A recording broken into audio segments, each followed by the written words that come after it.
Chapter 25. When Roderick and Dr. Entwerfen returned to the camp, they found Edric most impatiently awaiting their arrival.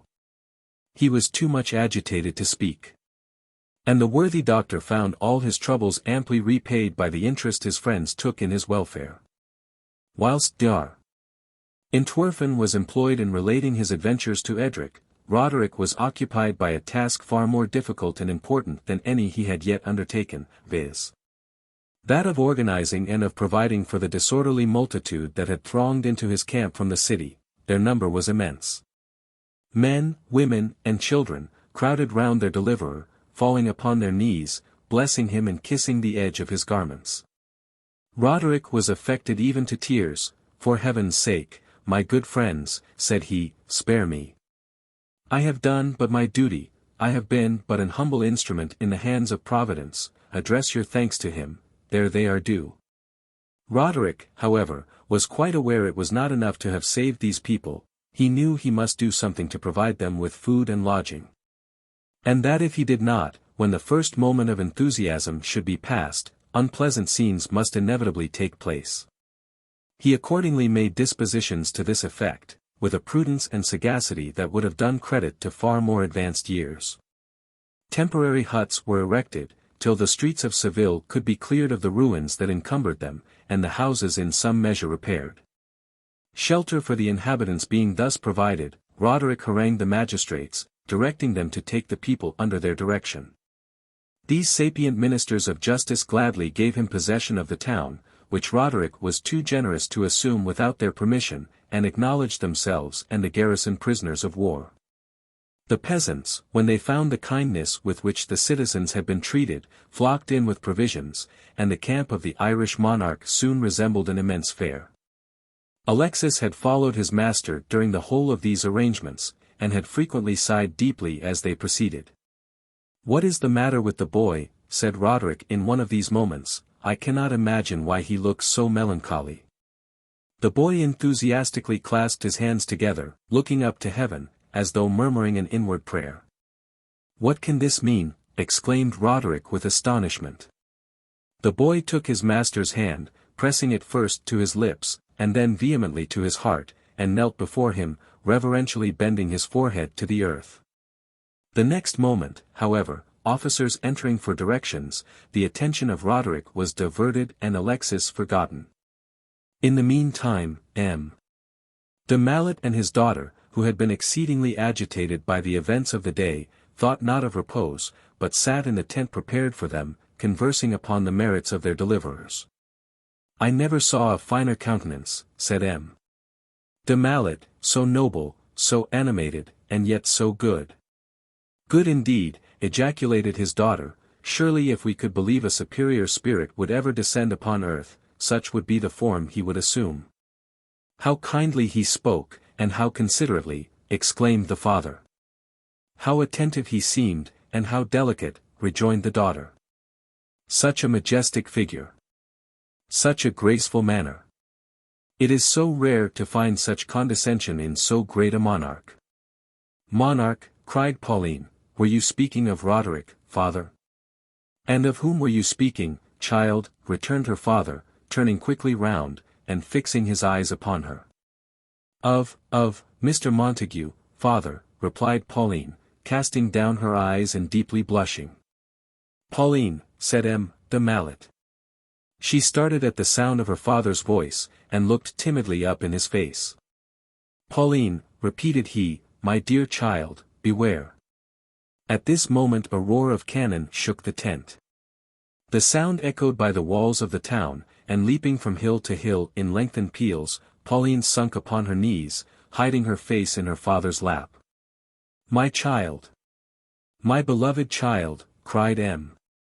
de Mallet, bending over her as though to shield her from danger. "Heaven defend thee." In this painful situation, the father and daughter continued till the cannonading ceased.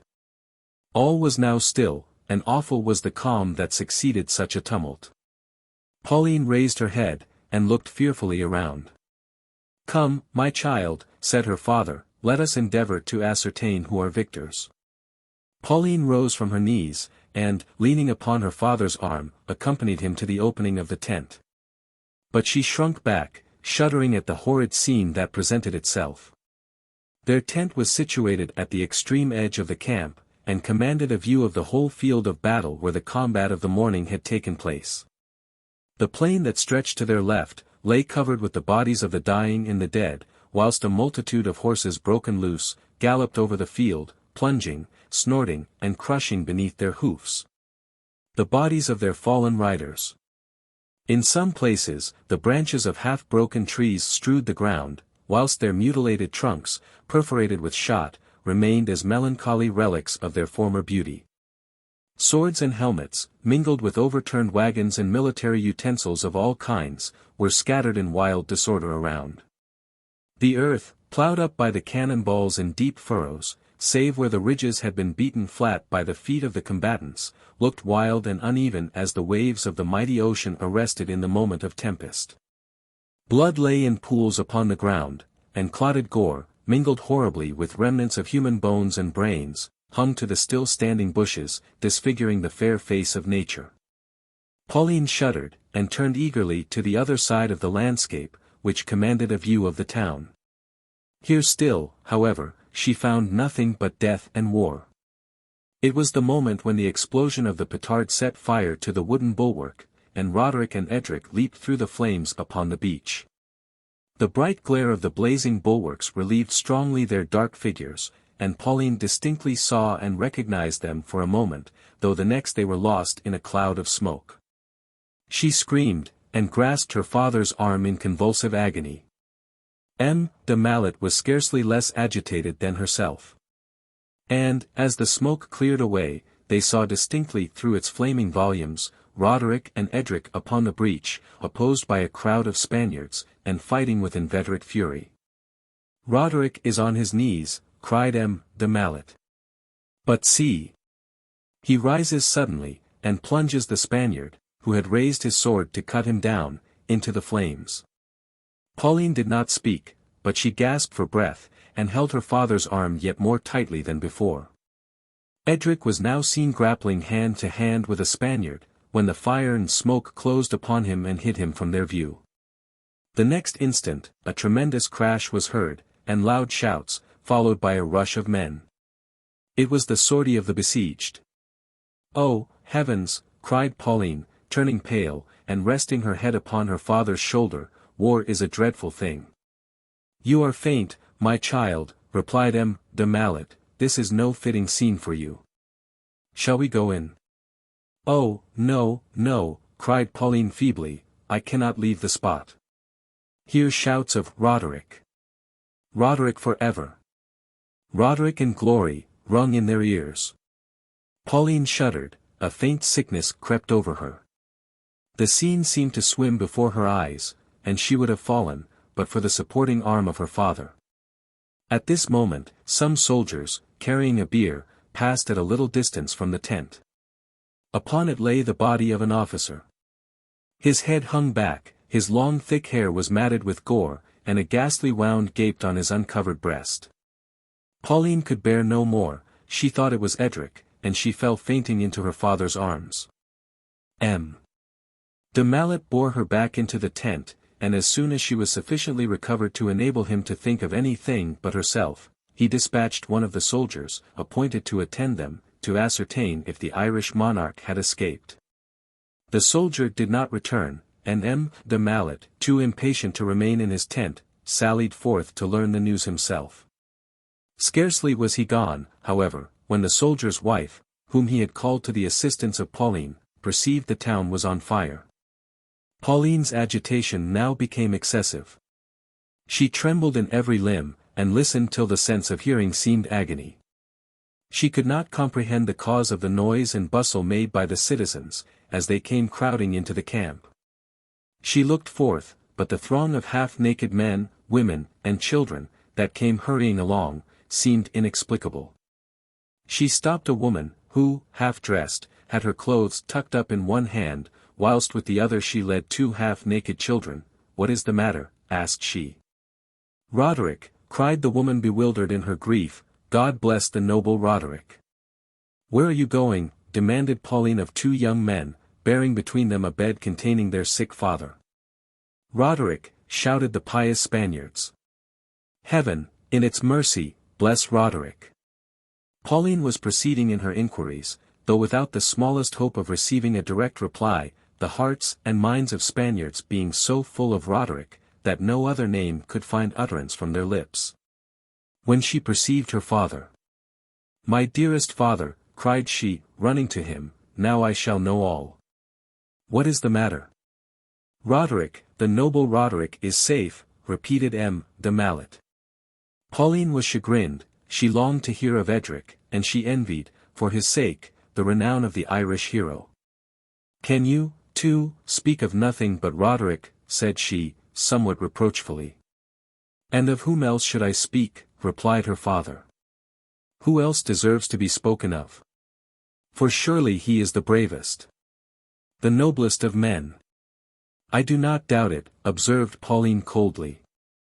"Every tongue utters his praise, every breast swells with gratitude at his goodness, and every hand is raised to heaven in prayers on his behalf." "Have there been many persons killed?" asked Pauline.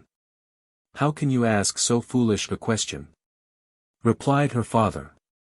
"Do you not see the ground heaped with slain? But persons of note, I mean."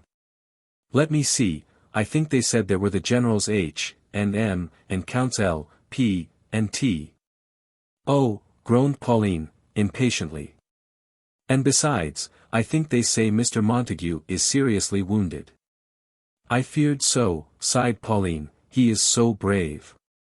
"Yes, every one says he is brave, and implores blessings upon his name, for he saved the life of Roderick."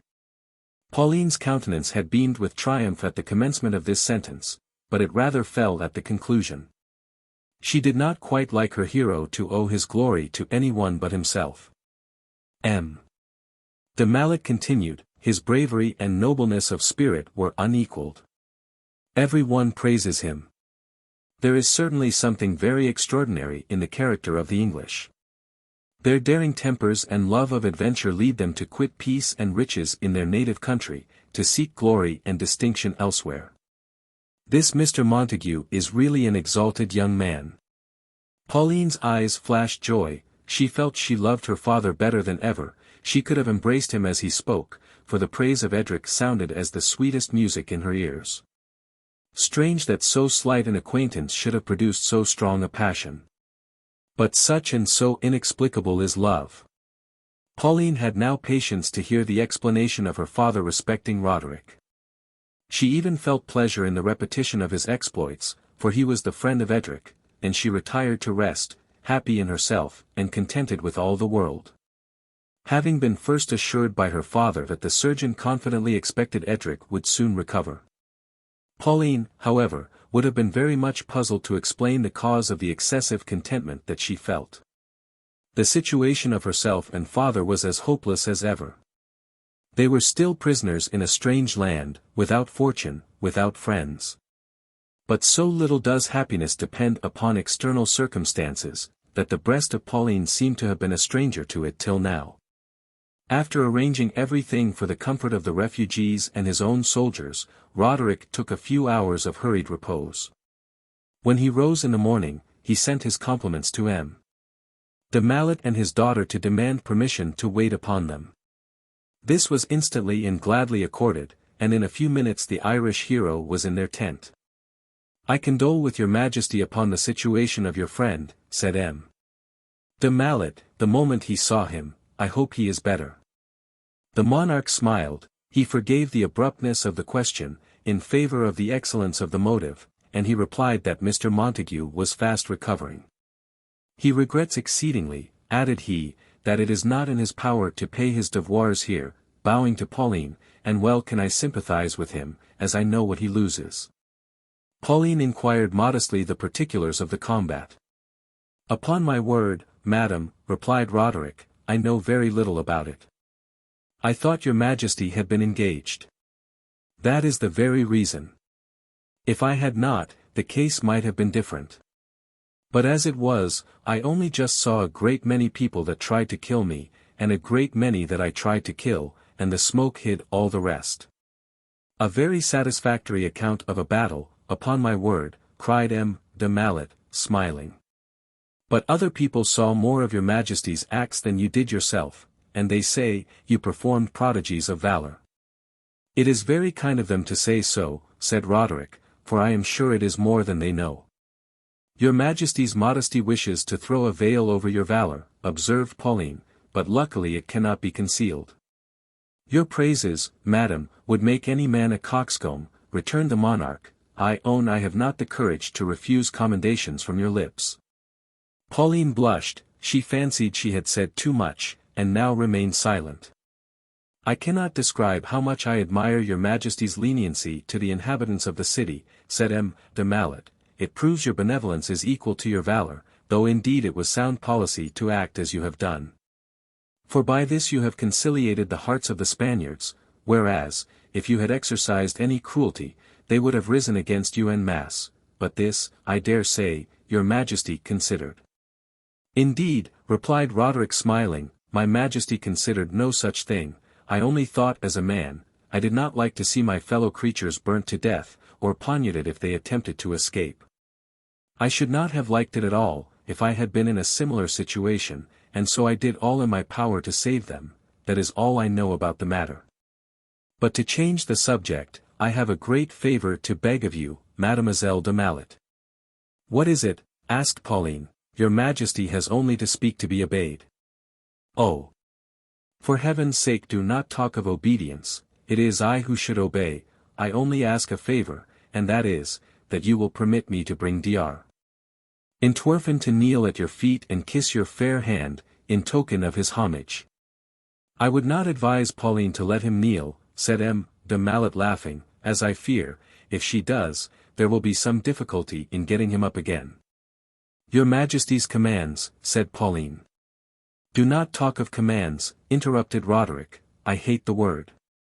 Your Majesty's wishes, then, continued Pauline smiling, shall be complied with. This evening, then, cried the gay monarch, the doctor shall make his appearance. Till then, adieu. Will your Majesty have the kindness to present my best wishes to Mr. Montague for his recovery, requested de Mallet. Certainly, replied Roderick, but am I to tell Edric that Mademoiselle de Mallet has no wishes for his welfare? I wish, I hope, that is, I think, stammered Pauline. My daughter means her sentiments are exactly similar to my own upon the subject, said de Mallet gravely, for he was not at all pleased with the interpretation he thought the king might put upon the embarrassment of his daughter. Very well.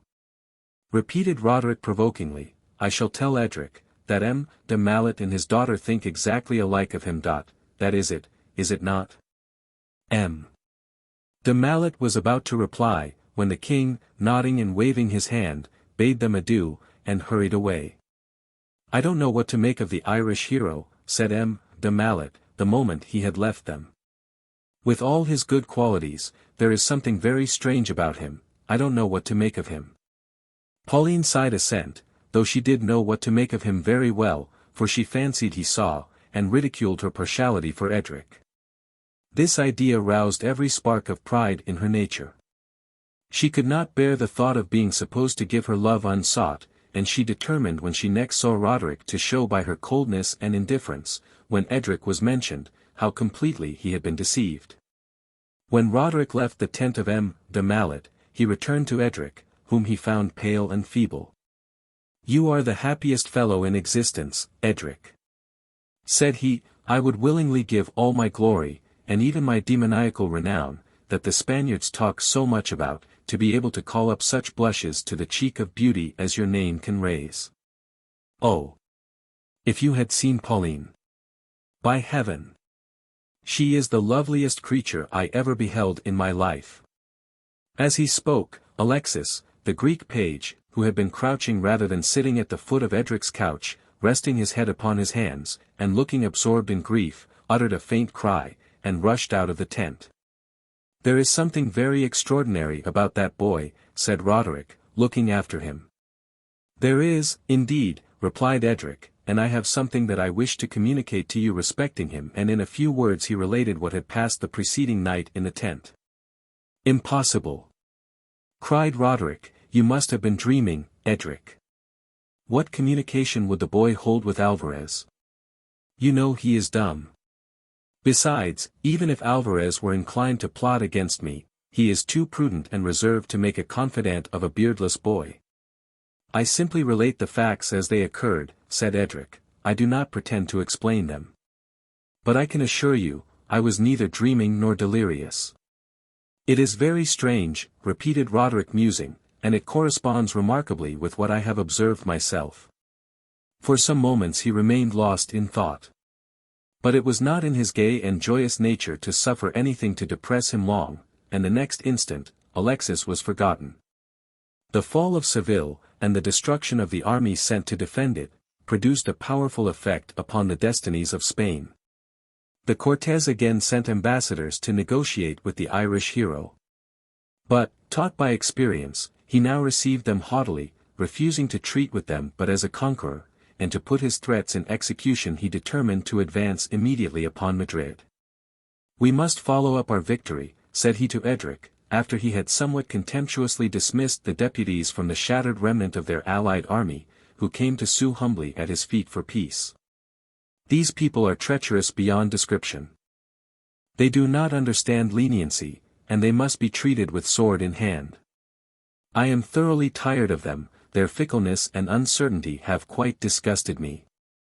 I will therefore march to Madrid, establish Don Pedro as their sovereign, and take my leave of them forever. I am rejoiced to hear it, exclaimed Edric. You will then return to Ireland, and devote your time to your own subjects. I will try to satisfy them as well as I can, but as perfection cannot be expected all at once, you must not be surprised if some day I should fly off in a tangent, and take it into my head to colonize the moon. Edric laughed. If you promise to wait till then, said he, I shall be satisfied. You may not find my project so wild as it appears, rejoined Roderick. The moon is a very pretty, mild, modest-looking planet, and I must own I should like amazingly to see what kind of inhabitants she contains. And if I should determine to go there, here is a gentleman who I am sure will be quite ready to accompany me. Dr. Entwerfen entered the tent as he spoke. Of what was your Majesty speaking? Asked he. Of a voyage to the moon, said Roderick. Will you go with me?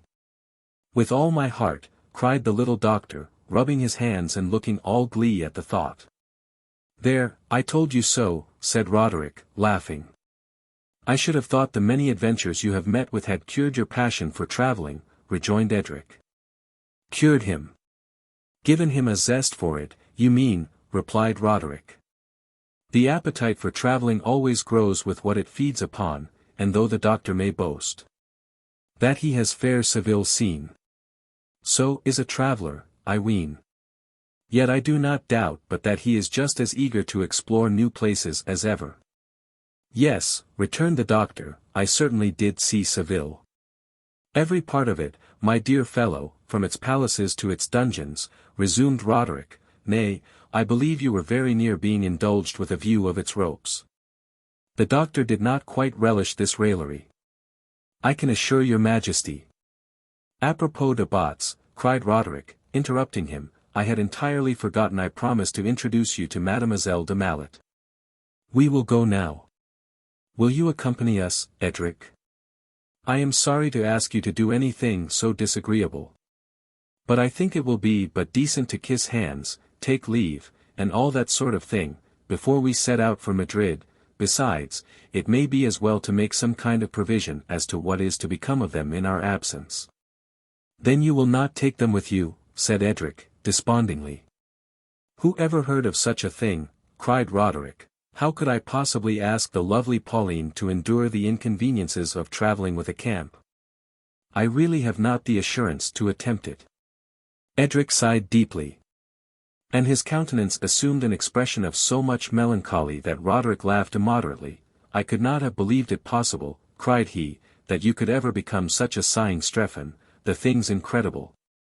The pain of my wounds, said Edric, blushing, for even philosophers don't like to be laughed at. The pain in your heart, repeated Roderick, mimicking him. But, come.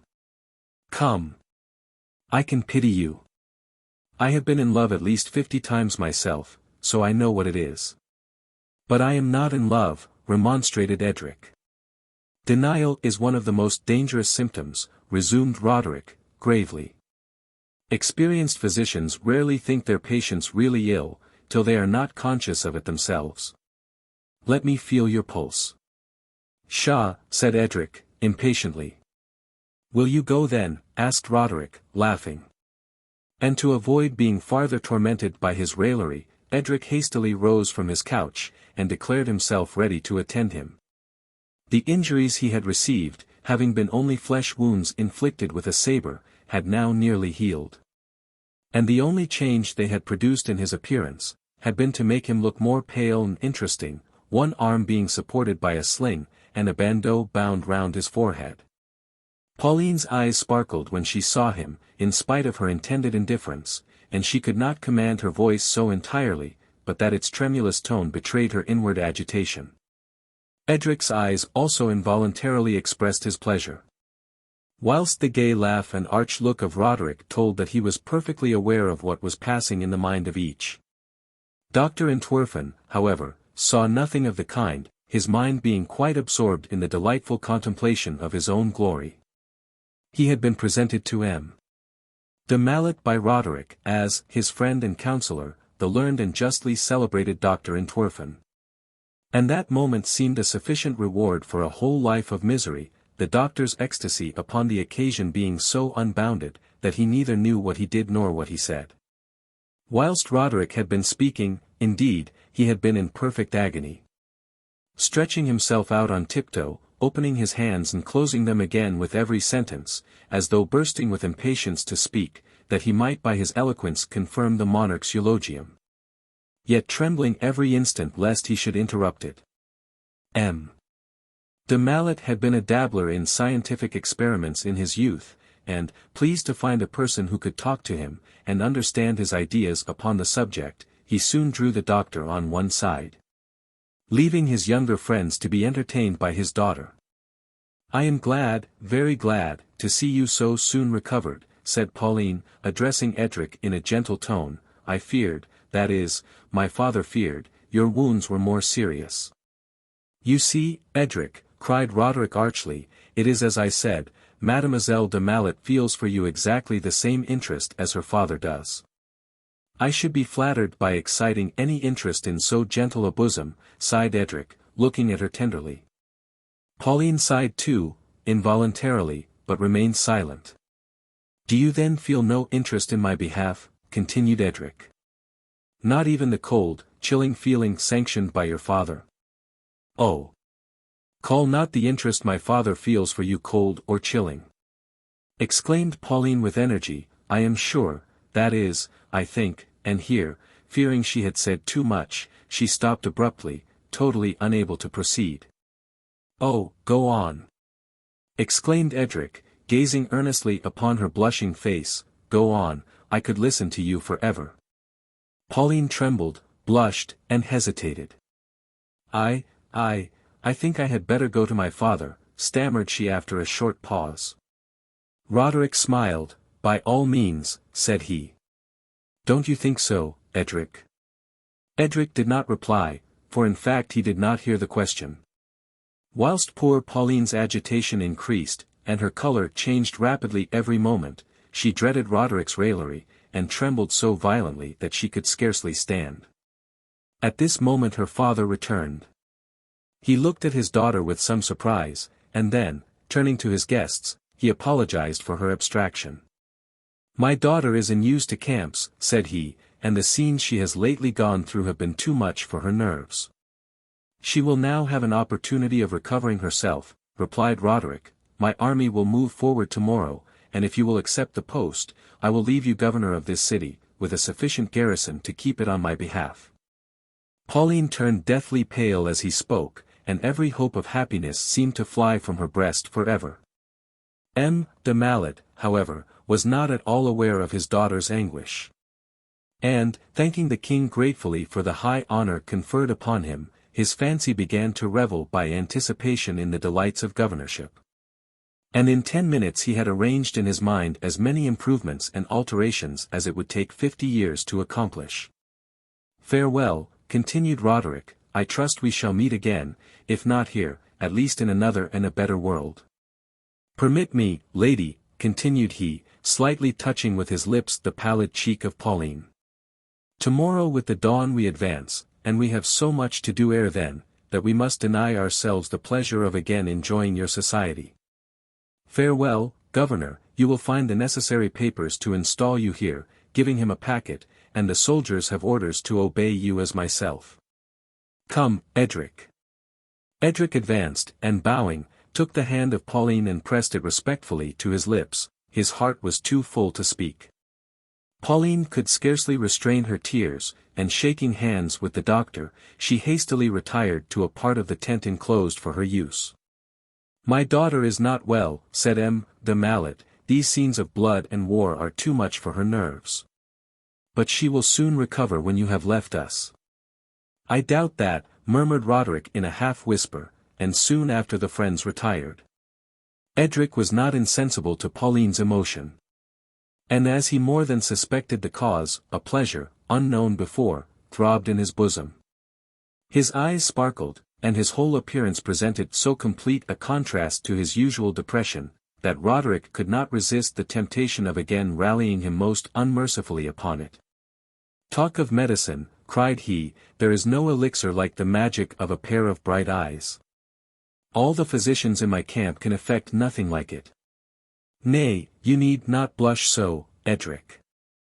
I did not imagine you were so far gone as that." "I do not blush, that I am aware of," returned Edric, somewhat peevishly, for he did not relish being teased. "At least, I am sure I have no occasion for blushing."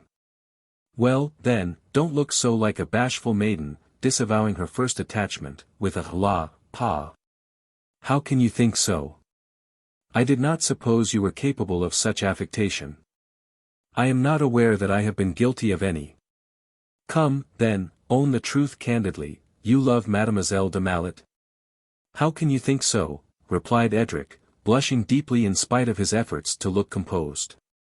"You are indifferent to her, then?" "Dear me, I had no idea of it, I never was more completely deceived in my life." "Well, if that's the case, I will resume my first design of trying my own fortune." "How can you be so provoking?" "Why, it is very hard, if you are not in love with her yourself, that you should wish to prevent every one else from being so. Your Majesty's rank, I should think, would prevent your even thinking of Mademoiselle de Mallet." "Why should my rank prevent the possibility of my being happy?" "Your Majesty's rank prevents the possibility of your marrying Pauline, and I should hope you would not dare to entertain dishonorable views respecting her." "Dare? Dishonor? Do you remember whom you are speaking to, Edric?" "Perfectly, for I have not forgotten Roderick, though he appears to have forgotten himself." "Edric! But I won't be angry with you. When people are in love, they never mean what they say. In fact, they very seldom know what they are talking about. I remember once when I was in love myself." Alexis, who had waited at the entrance of the tent during the visit his master had paid to de Mallet, and was now following them, sighed heavily at this remark. Roderick heard him. "What is the matter with the boy?" said he. "Were you ever in love, Alexis?" The page sighed yet more deeply than before, and, crossing his arms upon his breast, bent his head in token of assent. "It is to be much lamented you cannot tell us all about it," continued Roderick. "For you could never choose a more fitting moment for such a tale, as you may depend upon the sympathy of Mr. Montague, even if I should be so barbarous as to refuse you mine. We pity faults to which we feel inclined. And to our proper failings can be kind. As one of your own poets says. Edric. Don't you think he's right? I think you are very provoking. That is because I am touching upon a string that happens to be not quite in tune, so no wonder it jars a little. Do you not remember the old proverb? Touch a man whose skin is sound. He will stand, and fear no wound. Touch a man when he is sore. He will start, and bear no more. How can you condescend to repeat such nonsense? Cried Edric, indignantly. It is unworthy the poorest beggar in your dominions. And how can you condescend to be moved at such nonsense, Edric? Replied Roderick, laughing. Come, come. Own the truth, for it is useless to attempt any longer to deny it. Say, candidly, that you are in love with Mademoiselle de Mallet, and I will tease you no longer. In love is too strong a term. I admire, esteem, and respect Mademoiselle de Mallet. I even think her possessed of 1,000 charms and 1,000 virtues, but as to being in love. Well, well. We will not quarrel about words. I do not think you will ever make a romantic lover. You Englishmen are too reasoning and prudent ever to fall violently in love. Your blood is as cold as your climate. Now we take the thing quite differently, with us love is a devouring flame.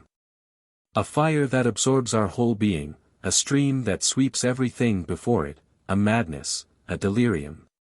In short, I don't know what it is. I think not, said Edric, dryly. Pshaw, pshaw, continued Roderick. If it could be described, it would not be worth feeling. It is all spirit. All soul. If you tie it down to rules, it evaporates. Don't you think so in Greece, Alexis? The page bowed, and shaking his head, pressed his finger upon his lips. True, returned his master, I had forgotten, but if you cannot speak, you can write. Take these tablets, I should like to know your opinion. The page took the tablets, and wrote with astonishing rapidity, Since your majesty condescends to ask my opinion, I think that the love which can stay to reason, or hesitates to sacrifice everything to the beloved object, does not deserve the name. Bravo, my little hero, cried Roderick, tapping him upon the shoulder, spoken like a true Greek. An Irishman, however, would have said nearly the same. The boy's slender figure trembled in every nerve at his master's touch, and his cheeks were flushed with unwonted passion, though his eyes remained fixed upon the ground, from which indeed he rarely raised them. Roderick gazed upon him a few minutes in silence, as though he wished to read his inmost soul. Then turning abruptly to Dr. Entwerfen, who had taken no part in the last conversation, he demanded gaily what he was thinking of. I was thinking, your majesty, said the doctor, gravely, that it is a long way from hence to Madrid, and that it will be very fatiguing for your men to march so far. Upon my word, doctor, said Roderick, laughing, you have really made a most sublime discovery, and I perfectly agree with you in the justice of your conclusions. That being granted, continued the doctor, if any means could be devised by which your army could be transported to the gates of the city without the trouble of walking there, it would be a good thing. Certainly, said the king. The fact does not admit of a dispute. The only difficulty is to contrive how it is to be done, resumed the doctor, musing.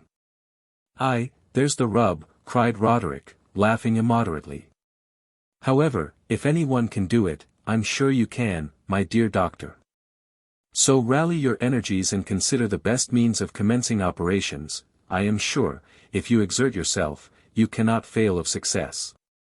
Your Majesty does me honor, and I will endeavor to prove I am not undeserving of the confidence you repose in me, said the little doctor, drawing up himself to his full height and puffing out his cheeks as he walked on absorbed in meditation. I have it, cried he, suddenly stopping short. What does your Majesty think of an immense raft? Excellent, my dear doctor. I see but 3 objections to making one large enough to convey the whole army. First, that we have no timber to make it of. Secondly, we have no horses to draw it, and thirdly, the roads are not wide enough to admit it. Balloons would do, but we have them not, resumed the doctor, still profoundly cogitating, with his eyes fixed upon the ground, and his hands in his breeches pockets. What think you of packing the soldiers up in bombs, and shooting them out of mortars? Asked Roderick. Your Majesty is pleased to jest, observed the doctor, gravely, but ridicule is not argument. Certainly not, replied the king. And you mistake me greatly if you thought I meant to ridicule your plan. I only wish to remark that I feared it would be rather difficult to put it in execution. That which can be accomplished without difficulty, said the doctor, solemnly, is scarcely worth the trouble of undertaking, and quite below the consideration of a man of genius. Difficulties to a man of science are but incentives to action. Most sensibly observed, my dear doctor, cried Roderick. However, as we have now reached our tent, I must leave you to contrive some plan to bring us back from Madrid, as I am afraid we cannot wait now to put your designs in practice to enable us to get there. We must march with the dawn. Of course you will accompany us. Certainly, returned the doctor, still musing. Then muttering to himself, I don't much like the plan of shooting off the soldiers, it would take such large mortars and so much gunpowder. However, there is no knowing what might be done, I will think of it. He retired to his tent. Though no sleep visited his eyes that night, so completely had the idea of packing up the soldiers in bombs taken possession of his imagination. Roderick's arrangements were soon made, for nature had certainly intended him for a general. His intelligent mind foresaw everything, and provided against every contingency. Brave in the field, and prudent in council, the only fault of Roderick as a soldier was that he sometimes suffered himself to be carried away by his ardor when it would have been wiser to delay. But this very impetuosity had its charms in the eyes of his soldiers, as he never hesitated to expose himself to the same dangers or to undergo the same privations as themselves. And they would all have followed him willingly into the very jaws of destruction. After arranging everything for the morning's march, the Irish hero snatched a few hours of repose. With the dawn, however, the drums beat the reveille, and the Irish army left Andalusia to advance by rapid marches upon Madrid. Chapter 26.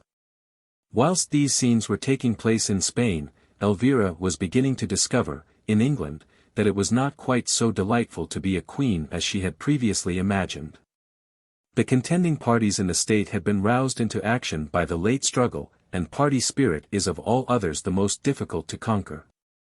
Besides this, the choice of Elvira having been rather a matter of feeling than of judgment, men felt dissatisfied at having suffered themselves to be hurried away by their passions, and, as is usual in such cases, they were disposed to vent the ill humor they felt at their own conduct upon everything which chanced to fall in their way.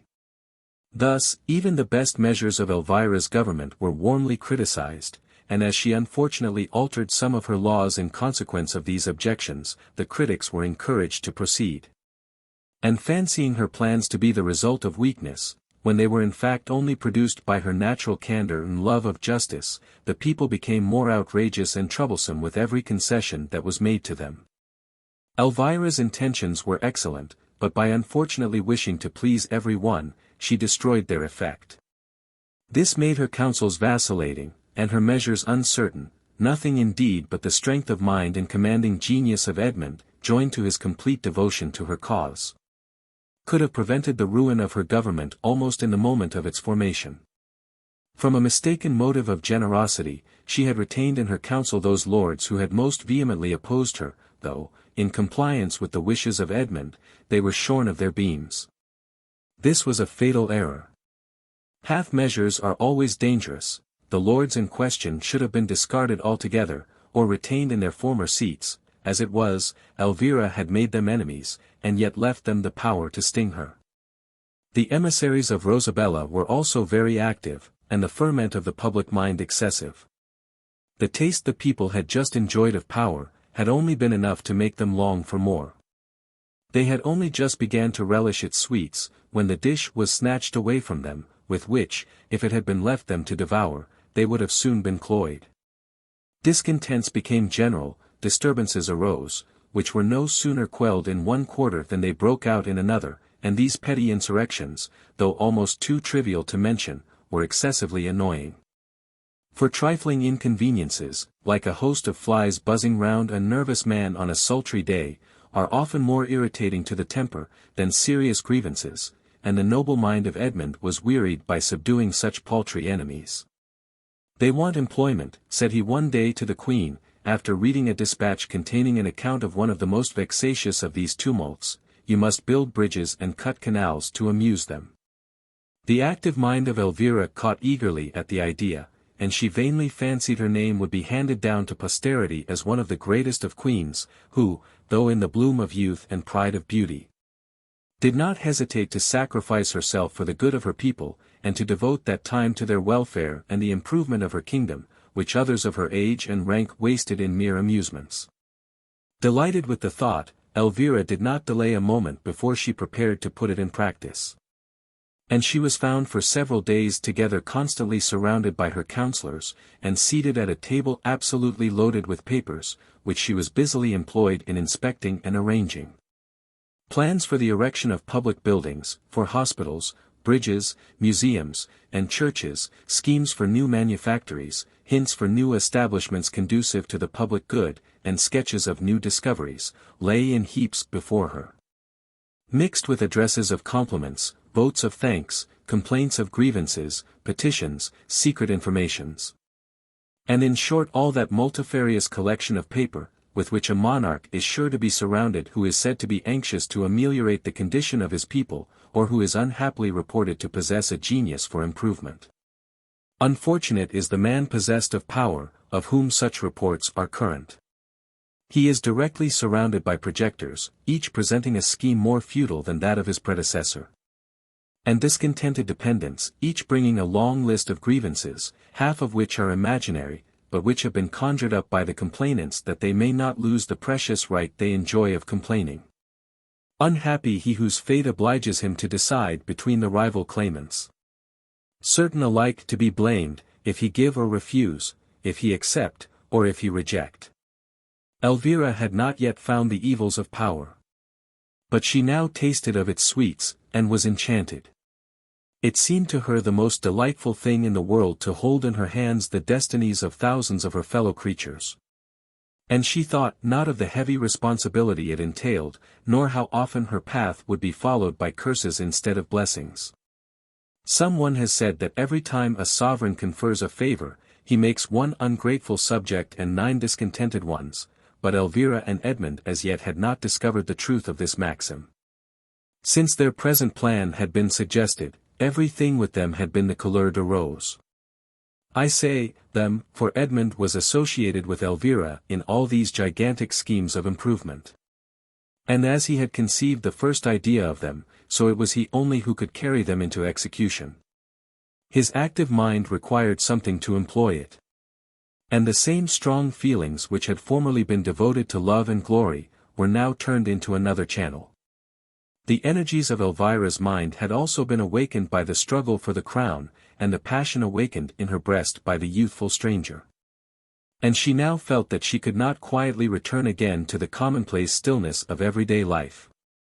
The passions when once roused from their dormant state, must have something to occupy them, or they will prey upon themselves.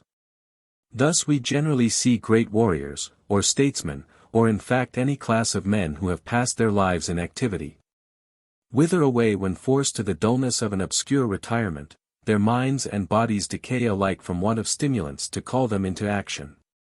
The improvement of her people supplied this stimulus to the mind of Elvira, but alas! She entered upon it rather with passion than judgment, and had not patience to wait to see her plans gradually carried into effect.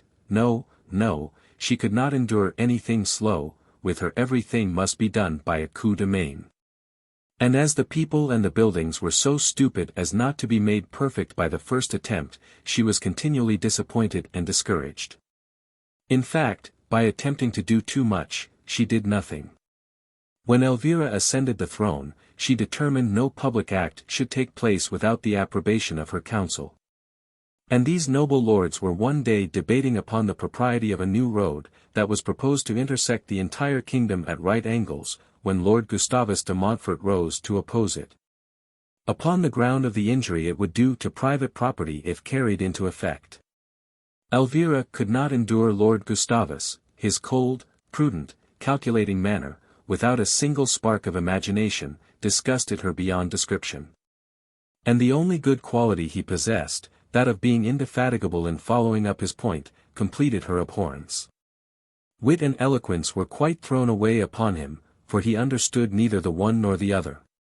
And when any new or brilliant scheme crossed Elvira's imagination, and she described it to her council with all the fire of genius and animation. There he sate with his calm, cold unvarying countenance, ready to damp it with a doubt. Lord Maysworth also was her aversion, his narrow mind, which could only take in such trifles as escaped the observation of men of genius, his mean and paltry spirit, and his grovelling ambition, were all her detestation. Whilst Lord Noodle and Lord Doodle, who, though ciphers in themselves, yet, like their prototypes, prodigiously increased the weight of the figures placed before them, completed the group. Much, however, as Elvira disliked these members of her council, she felt unequal to resist their combined influence. And she was just upon the point of being teased into their opinions contrary to her own judgment, when Lord Edmund entered the room. Indescribable was the effect produced by his presence, for indeed his commanding talents swayed all before them. And Elvira could not help smiling when she saw her councillors of state shake their wise heads, and imagine they were assisting the debate with their wisdom, whilst, in fact, they were mere tools in his powerful hands. It is true they were the agents that produced the intended effect, but his was the master spirit that set them in motion, and taught them where to go. His powerful intellect caught in an instant the comparative merits and disadvantages of the plan now in discussion, and his nod decided its fate. The council, however, though they implicitly obeyed his will, had not the least idea that they were doing so, as he had the address so to form his opinions as to let each person imagine them the suggestions of his own breast. Whilst the principal personages in the cabinet, fancying they were leading, were thus blindly led, the nonentities of course followed in their train.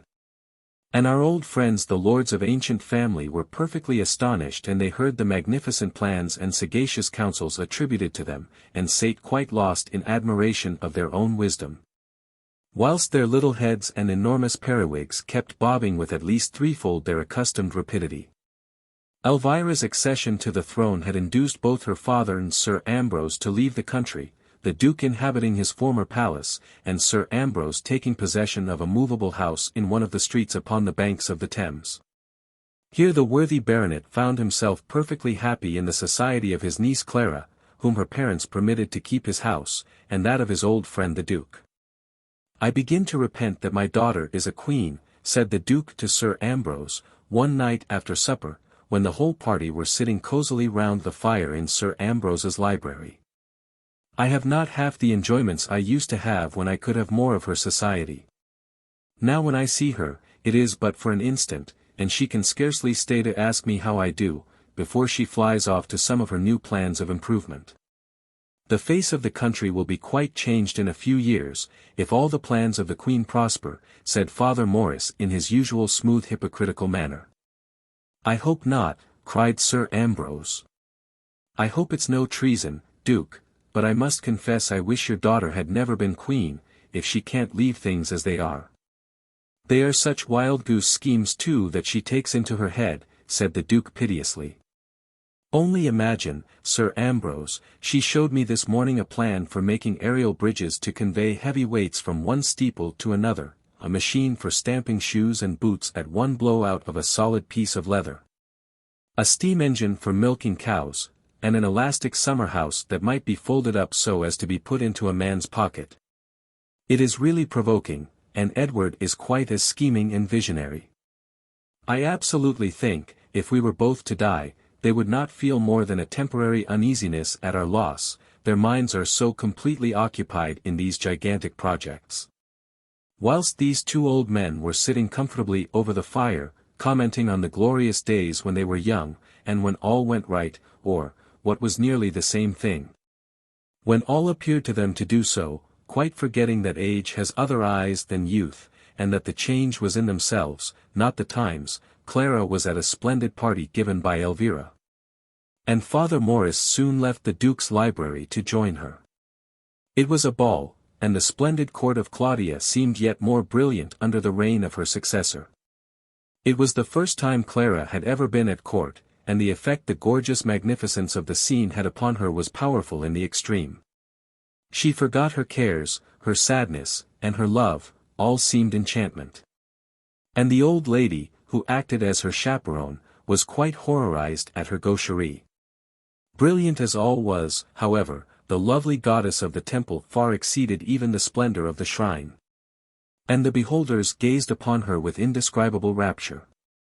Beautiful as the fairy image of a dream, kind, affable, and condescending to all, Elvira glided through the crowd, followed by her suite to the concert room. Here, all that the imagination of man could devise of harmony, enchanted the ears. But harsh was every other sound to that which stole upon the senses when Elvira was induced to forget her rank and mingle her voice with the music. Elvira's singing was perfection, clear as a trumpet with a silver sound. The round full notes now swelled upon the ear in liquid melody, and then died away, soft and sweet, yet distinct even in their faintest strains. Prince Ferdinand was at her side, and his ardent gaze bespoke the intenseness of his admiration. Elvira had not before seen him since the night when her conversation with him had so powerfully excited the jealousy of Edmund. And as she now observed his manner had again attracted Edmund's attention, she blushed yet more deeply than before. Edmund saw her blushes, and, stung almost to madness by the sight, rushed violently out of the room. The night was cold and damp, a drizzling mist fell fast, and that peculiar chill that marks the first approaches of winter, hung in the air.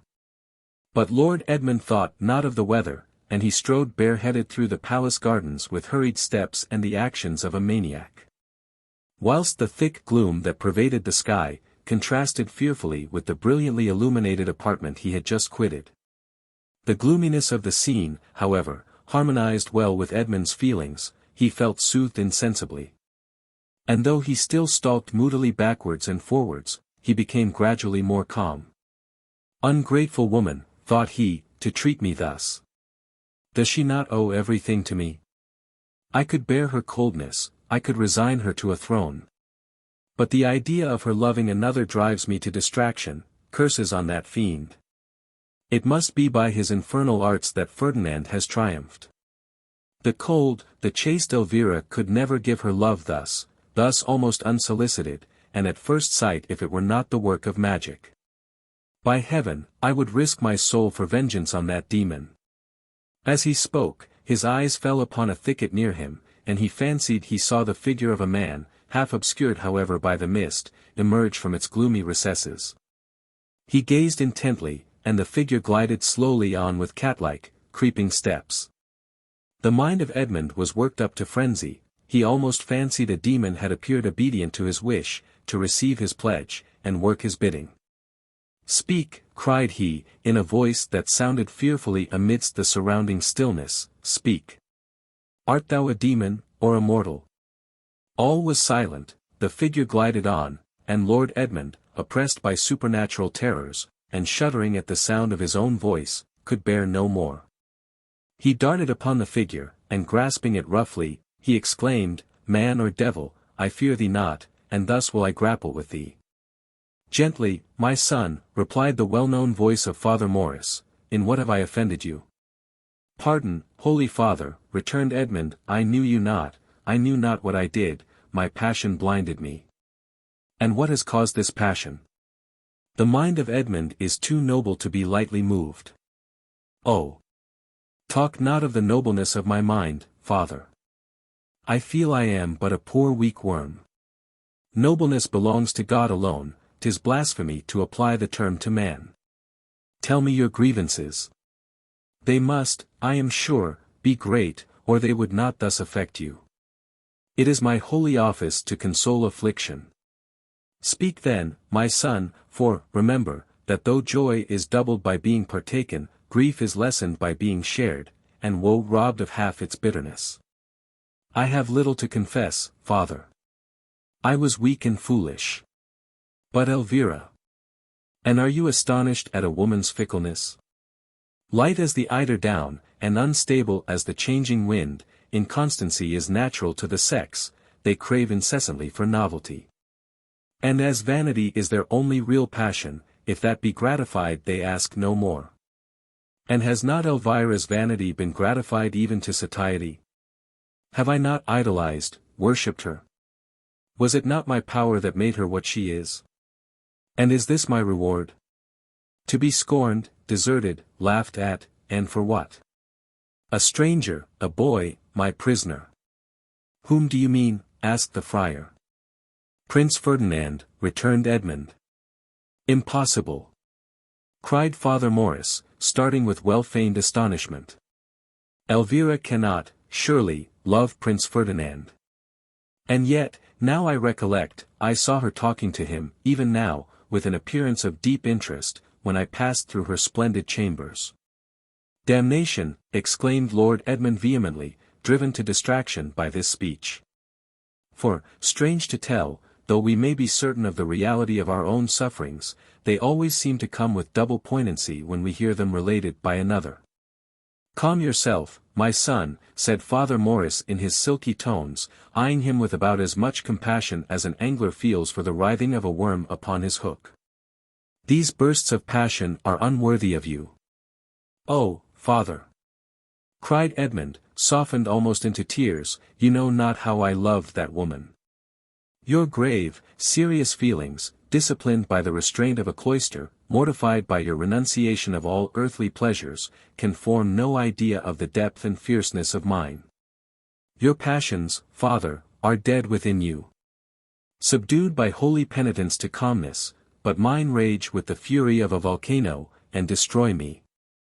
Oh, that my fond attachment, my long devoted services, my adoration, should be thus rewarded.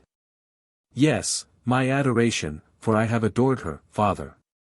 I worshipped her like a goddess, and though I doted on her charms, and would have endured unheard of torments to have been blessed with their possession, yet, did I not sacrifice my hopes? Did I not relinquish the treasure when just within my grasp, because her happiness was dearer to me than my own? And now to see her lavish her favors on that boy. She smiled upon him, Father, and he dared to take her hand and press it to his lips. I saw him kiss it, not with the calm respect of a kneeling subject, but with the fervor, the impassioned ardor of a lover, and then he looked at her, curses on the thought, and she did not reprove. But, casting down her eyes, softly blushed consent. Damnation! I cannot endure it. Passion, my son, entails its own punishment. You see everything with a jaundiced eye. Elvira's nature is gentle and yielding. She feared to hurt his feelings by her harshness. 'Tis but the natural consequence of that very softness you so often have admired. Why should you quarrel with it now? 'Tis still the same that charmed you, save that now it is extended to another, and will be soon, no doubt, to all the world. Elvira has been educated in retirement, and, seeing only yourself and Edric, you thought her conduct was the effect of partiality for you, when it was in fact but her natural manner. She is now upon a larger theatre. And you must expect to see myriads of kneeling victims worship her beauty, and pay homage at her feet. And do you suppose she will be displeased at their attention? No, she is far too gentle, she has no firmness. And the same submission she now pays to you, she will, if you offend her, easily transfer to another. She is not formed to govern, she would obey and be happy, but the weight of government would overwhelm her if she were left alone to sustain it. Shake off, then, these selfish feelings, and be again yourself. You have often said, you only wished her happiness, and if that be the case, even if she should really love Prince Ferdinand, you ought to rejoice to see her in his arms. Sooner would I perish, sooner would I involve all in one universal ruin. But it is impossible, she scarcely knows him. And if it were so, still you would be wrong to blame Elvira for what, in fact, she cannot help. Her yielding softness is the defect of her character. Fool that I was, that very softness caught me, and my fond heart fell captive to its chains. But it was folly, infatuation. I see my error, Rosabella has more character. She can love. Lord Edmund crossed his arms upon his breast and was soon lost in a reverie, which Father Morris was careful not to interrupt, but which was broken by the approach of Trevors, his lordship's aide-de-camp and secretary. What do you want? Asked Lord Edmund sternly. I came to seek your lordship. I feared you were unwell, as I missed your lordship from the party. You missed me, repeated Lord Edmund bitterly. You missed me. And did no one else discover my absence? Was it so marked that my servant could observe it, and yet no one else? Did not the Queen inquire for Lord Edmund? Asked Father Morris. I did not hear Her Majesty, replied Travers. How was she engaged? What was she doing? Demanded Lord Edmund. She was sitting, talking to Prince Ferdinand, my lord. Lord Edmund gnashed his teeth together, grinding them with fury, and rushed back to the house without speaking, whilst Travers followed at an humble distance. He has it, cried Father Morris triumphantly, he has it, and he is mine forever.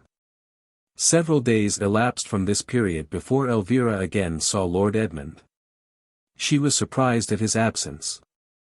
As indeed he was so interwoven in her schemes and plans, that nothing went on well without him. Will your Majesty have the goodness to affix the royal seal to this ordinance? Asked Lord Gustavus one morning. I don't know, replied Elvira. I can't tell what to do. I wish Lord Edmund were here. He may soon be sent for, said Lord Gustavus pompously. Though, with all due deference to your Majesty's better judgment, it does not appear to me that his presence is exactly requisite. Lord Edmund, however, was summoned, and he came. But oh! How changed since Elvira had seen him last! His face looked pale and thin, his cheeks were sunken, and his eyes hollow and heavy, whilst his deep voice sounded hoarse and unnatural. Passion had passed through his soul, and withered as it went. Elvira's heart smote her as she gazed upon him. You have been ill, Edmund, said she, in tones of melting softness. Why was I not informed? Surely you could not think I would willingly neglect you. Could you judge so harshly of me? The firm breast of Edmund softened as she spoke, and tears swam in his eyes as he struggled to reply with calmness, yes, tears. The brave, the warlike Edmund, whose strength of mind and firmness had resisted unequal dangers, now trembled before a woman. You must have some advice, continued Elvira. Dr. Coleman, Dr. Hardman, can you not prescribe for your patient? His lordship appears feverish, said Dr. Coleman. No doubt he has rested ill. Yes, yes, rejoined Dr. Hardman, with a malignant smile. His lordship's eyes betray his want of rest. I have been slightly indisposed, said Lord Edmund, rallying his spirits to speak, but I am better. Is there anything in which my services can be useful to your Majesty? Her Majesty wishes you to inspect this bill, replied Lord Gustavus solemnly, before she gives it her royal assent. Lord Edmund's eyes sparkled. Then she still thinks my opinion of importance, thought he. Lord Edmund's illness, I hope, is past, said Dr. Hardman maliciously, for he certainly looks better even since he came into the room. Lord Edmund was better. A sudden revulsion of feeling had taken place within him, and hope was again illumined in his bosom. Passion again rushed through his soul. She must, she shall, be mine, thought he, whilst fire flashed from his eyes. The hated law shall be repealed. Difficulties only increase the value of the prize, and they vanish before a determined spirit. What? Shall I, before whose arm whole nations have fallen vanquished, shrink like a coward from the first trouble that assails me? Oh, no. I will not be so weak, opposition shall only animate my courage. Treasures would be scarcely worth acceptance if they lay beneath one's feet, a brave man spurns an easy victory. I will exert my powers, and Elvira shall be mine. Father Morris was at the levee, and he watched with anxious eyes the fluctuations in Edmund's expressive countenance. Perdition sees her beauty, muttered he, with one look she undoes whole months of labor.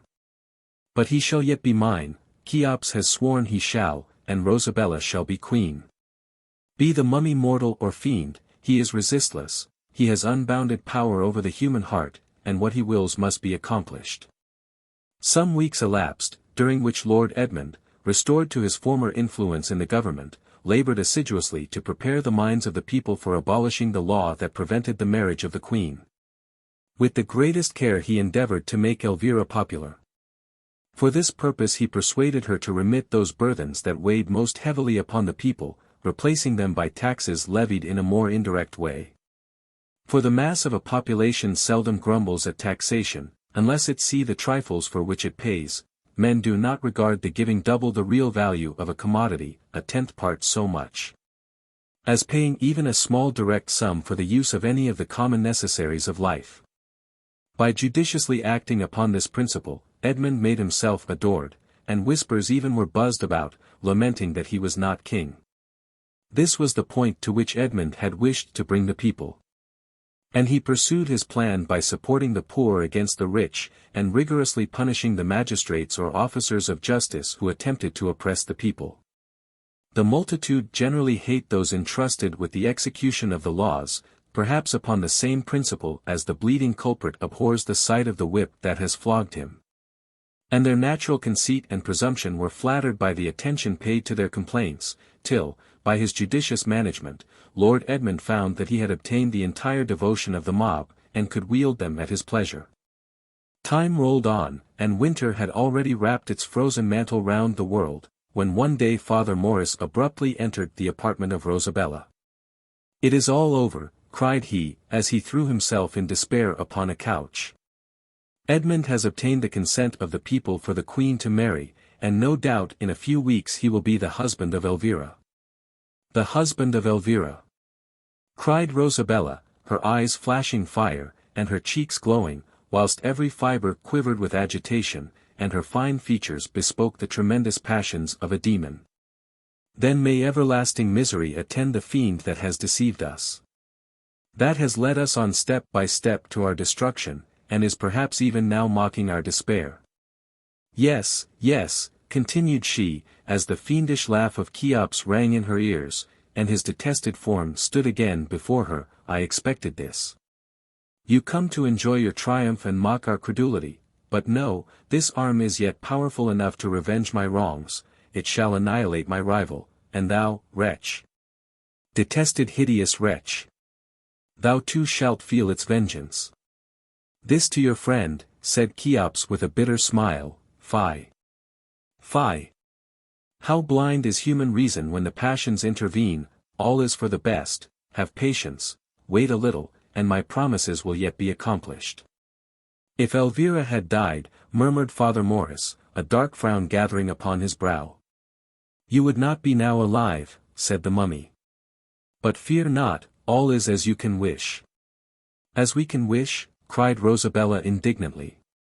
"Yes, as you can wish," returned Cheops firmly. "Edmund has obtained permission for Elvira to marry any natural-born subject of the realm, but she will not wed him, for she loves another, and that other is a foreigner. He will be enraged at her refusal, and jealousy will alienate him from her cause. He will then naturally espouse that of her rival from ambition and revenge. Rosabella will be queen, and the law which prevented the marriage of the sovereign being abolished, Edmund will become her husband, if not from love, at least from ambition. O Cheops! 'Tis useless to resist, we are thy slaves, do with us as thou wilt." "Say rather you are slaves of your own passions," murmured the mummy, and they parted. It was a clear frosty day in November, when Elvira, scarcely knowing why, wandered into the garden belonging to her splendid palace of Somerset House. And, entering a pavilion, reclined upon a couch placed opposite to a window that commanded a view of the river. The pavilion was decorated with the utmost taste. Its windows, opening to the ground, were shaded with curtains of gossamer net, lined with pink, the walls were beautifully painted, and divided into panels by highly ornamented columns. Books, drawings, and musical instruments were scattered around, whilst tripods, supporting vases filled with the rarest exotic flowers, shed sweet fragrance through the air. And the carpet was so soft and thick, that it felt like moss beneath the feet. Even in this temple of luxury, however, its fair possessor was not happy. She sighed as she surveyed the gorgeous refinement around her, and felt forcibly the insufficiency of greatness. Listlessly she turned her eyes upon the figures painted upon the walls. They represented the loves of Mars and Venus, they were exquisitely painted, the artist had given to the life the tender modesty of the goddess, and the ardent passion of her lover. Elvira gazed upon his glowing countenance and sparkling eyes, and then, looking down, sighed yet more heavily than before. She dismissed her attendants, retaining only Emma. And long her eyes were fixed on vacancy, and her mind absorbed in mournful contemplations. When suddenly she was startled by the entrance of a page, and the appearance of Lord Edmund Montague, who followed almost at the moment of the page's repeating his name, his countenance beaming joy, and hope dancing in his eyes. "Oh, Elvira!" he cried, "you are now mine, mine forever. The people permit you to marry. The lords in council have signed the law, the people have proclaimed it with acclamations. You are free.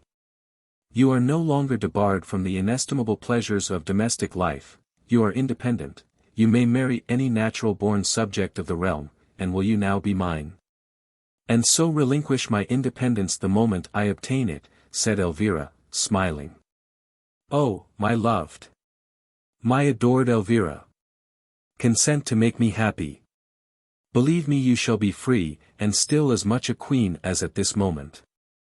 "Edmund," said Elvira seriously, "you deserve more than I can give you, for I will not insult you by supposing you would be satisfied with the possession of my crown without my heart, and that it is not in my power to bestow. My dearest Elvira, you but fancy this. I know your feelings are warm, your sensibility acute, and your generosity unbounded. Can you then want a heart? Alas, no. But I have discovered I possess one, only in time to know also that I have given it to another." "And is that other a youth and a stranger?" asked her lover, gasping for breath. "He is," replied Elvira, blushing, and looking down. "Then, indeed, I am wretched," cried Lord Edmund, and, striking his clenched hand vehemently against his forehead, he darted out of the room. Elvira gazed after him with a feeling almost amounting to horror. Terrified at the strength of the passions she had awakened, she appeared stupefied, and stood looking like a child who had accidentally cut the string which confined the wheels of some powerful machinery. On hearing its fearful clatter above its head. "Oh, madam, madam," cried Emma, wringing her hands, "what will become of us? Your Majesty has offended Lord Edmund for ever, and for that wretch, who, I am certain, is a fiend incarnate." "Peace, Emma," said Elvira, "you forget my rank, I will not be dictated to. Pardon me, dear madam, you know I love you, and I know, also, that you presume upon my love. Begone." Emma obeyed, and Elvira was left alone. Dreadfully agitated, and quite unable to compose herself or arrange the chaos of her thoughts, she walked to the windows of the pavilion, and, opening one of them, looked out upon the gardens. It is already said that these delightful grounds were thrown open to the public. But, in consequence of the ease with which they might be enjoyed, a few half-pay officers, attorneys without clients, physicians without patients, clergymen looking out for livings, whist players, disappointed authors and discarded servants, alone strolled through their romantic walks, and paused occasionally to gaze upon the beautiful works of art with which they were decorated. The English were now decidedly the first sculptors in the world. Chemical preparations alone being used to supply light and heat, smoke was unknown, and the atmosphere being no longer thick and cloudy, marble bore exposure to it without material injury. Besides this, perhaps no nation in the world produced more beautiful models of male and female beauty than England. And now that the women had long thrown off those deformers of the human shape yclept stays, their forms developed themselves into perfect symmetry. Elvira, however, thought not of the gardens, nor of the works of art they contained. Yet as she stood at the window, though absorbed in her own reflections, her eyes rested upon the exquisite statues before her. The inanimate marble seemed endowed with soul and spirit, whilst the graceful forms it represented seemed to pause only for a moment, and to be ready to start again into life and action after a short repose. In short, they appeared to breathe.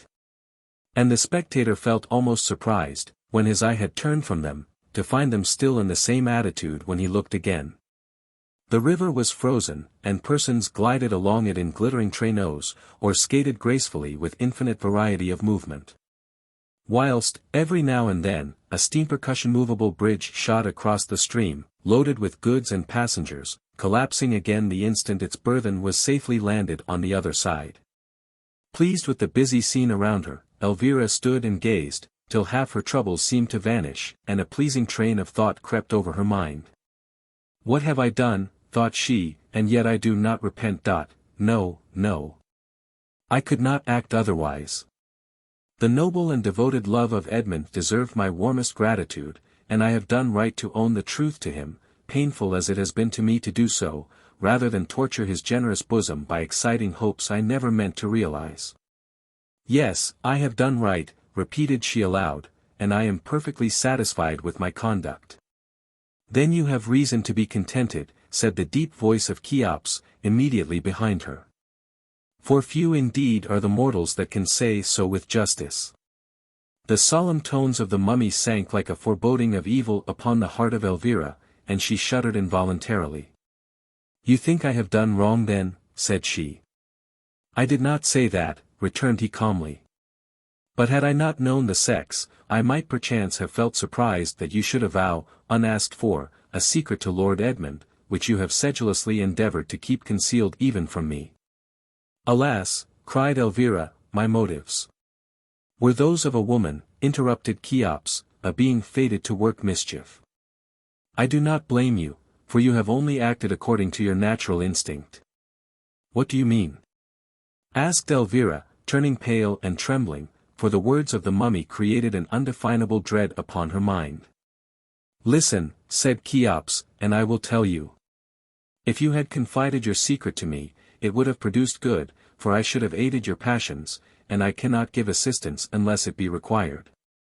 But by telling it to Lord Edmund you have produced evil, for he mistakes your lover for another, and the consequences may be fatal. Thus, it is clear that you could not have done otherwise than as you have. For when was a woman known to hesitate between good and evil, and not choose the latter? Mistakes my lover for another, exclaimed Elvira. For God's sake, explain yourself. He thinks you meant Prince Ferdinand, said the mummy coldly, and he is now seeking him in order to destroy him. Oh God, cried Elvira in the bitterest agony, what will become of me? Where is Edmund? Let me fly to implore him to spare the prince. It does not appear to me, said Cheops still more calmly, that your endeavours to preserve him are at all likely to produce the effect you wish. For, as Lord Edmund already believes you love the prince, and as that belief is the reason of his hatred, your showing a violent anxiety for his welfare does not appear to me exactly the mode most calculated to destroy his suspicions. True. True, cried Elvira, wringing her hands. Alas! Alas! What will become of me? Whilst, as she spoke, a piercing cry rang in her ears, and a sudden rush of all the persons in the gardens took place towards one particular spot. Scarcely knowing what she did, Elvira followed the crowd, and shrieked with indescribable terror as she heard the clashing of swords. Pale and trembling, she hurried forward, and arrived just as Prince Ferdinand, uttering a deep groan, fell beneath the sword of Lord Edmund. Elvira screamed, and throwing herself upon the body, endeavoured in vain to revive it, quite forgetting in the excess of her agitation the crowd that surrounded her, and the interpretation that might be put upon her behaviour. One sole idea occupied her mind, and chilled it with horror. It was, that her imprudence had most probably deprived a fellow creature of existence. Lord Edmund in the meantime stood in statue-like insensibility, gazing upon her with feelings of unutterable anguish. Her grief, her violent emotion, seemed to confirm the passion she had avowed. And if she loved, his exertions had only paved the way for the success of his rival. The thought was madness. Lord Edmund gnashed his teeth, his countenance changed, blood gushed in torrents from his side, for he too was wounded, and he leant fainting against a tree. The confusion that now prevailed was indescribable. It was high treason to draw a sword in the precincts of the royal palace, and the guards, who were instantly assembled, took the offenders into custody. They were both incapable of offering any resistance, and they were hurried away to prison amidst the exclamations of the mob. Elvira had fainted, and she was carried back to the palace. Whilst the whispered speculations of the crowd, upon the strangeness of the scene, arose in half-stifled murmurs like the distant roar of ocean. The attention of the spectators, however, was soon fixed upon the poor old Duke of Cornwall. He had stood bending forwards, his hands clasped, and his eyes riveted upon his daughter during the whole of her ineffectual attempts to revive the prince. The old man seemed turned to stone, he neither moved, nor spoke. His glassy eyes were set, and his livid lips slightly quivered. At last he uttered a faint groan, and fell senseless into the arms of his attendants in a fit of apoplexy. The spectators thought him dead, and fancied his heart had broken, on discovering this unexpected weakness on the part of his adored daughter. Every one was powerfully affected, and every one seemed bursting to speak. Though no one knew exactly what he might venture to say. Lord Gustavus looked stern, Lord Maysworth important, and Dr. Hardman sly. Whilst the Lords Noodle and Doodle shook their little heads, till they seemed in imminent danger of becoming separated from their bodies. Rosabella's heart alone swelled with rapture, and her eyes beamed with ill-concealed triumph. The mummy was right, thought she, Elvira must fall, and Edmund will be mine. Chapter 27. The evening of the day on which Prince Ferdinand and Lord Edmund were committed to prison, Sir Ambrose, as he was writing in his study, was startled by a loud scream. And flying to the spot from whence it proceeded, he found Clara lying upon the ground insensible, whilst Abelard was stooping over her, and endeavouring to render her some assistance. "Good God!" cried Sir Ambrose, "what is the matter?" "It is all owing to the carelessness of the domestic assistants at the next door," replied Abelard. "Number 7, is just come back from Brighton." And one of the assistants being occupied in making observations on the sky, instead of minding what he was doing, pushed the house a little on one side as it was slipping into the sockets. And poking their horizontal spout through our library window, they have knocked down this shelf of books, and frightened poor Miss Clara out of her wits. "Stupid idiots," said the baronet. "They might have killed her if the books had fallen upon her." "I beg your pardon, Sir Ambrose," said the culprit, putting his head through the window, "I do not conceive Miss Montague would have been injured even if the books had fallen upon her. The weight of her body, I should apprehend, must be nearly equivalent to that of the books, consequently, the resistance she was capable of opposing, being fully equal to the blow she would have received, the effect must have been neutralized." "Confound your explanations," said Sir Ambrose, whose anger was increased tenfold by this speech, "you've killed my niece, and now you want to drive me distracted. Clara, my dear Clara. Open your eyes, my love, are you hurt?" "Oh, my dear uncle," sighed Clara, "Edmund is in prison, and he certainly will be beheaded." "In prison, child? You must be dreaming." "Indeed I am not, uncle, I heard the men who are placing the adjoining house say so. He has fought with Prince Ferdinand in the palace garden." "My boy, my darling boy," cried Sir Ambrose, and rushed out of the room in despair. "Follow him, for heaven's sake, follow him, Abelard," said Clara. The worthy butler obeyed, wringing his hands, and lifting his eyes up to heaven, whilst Clara remained perfectly motionless, and apparently absorbed in thought. "I will save him," said she after a short pause, "or perish in the attempt." In the bitterest anguish of mind, Sir Ambrose hastened to the palace, but he was refused admittance, as he was informed the Queen was in a high fever. He inquired for his friend the Duke, he too was invisible, his late attack having placed his life in imminent danger. Dr. Coleman was in attendance on the Queen. And the Lords of the Council, though they affected to sympathize with the unfortunate father, evidently, though covertly, rejoiced at the disgrace of their most powerful rival. Repulsed on every side, Sir Ambrose now proceeded to the prison.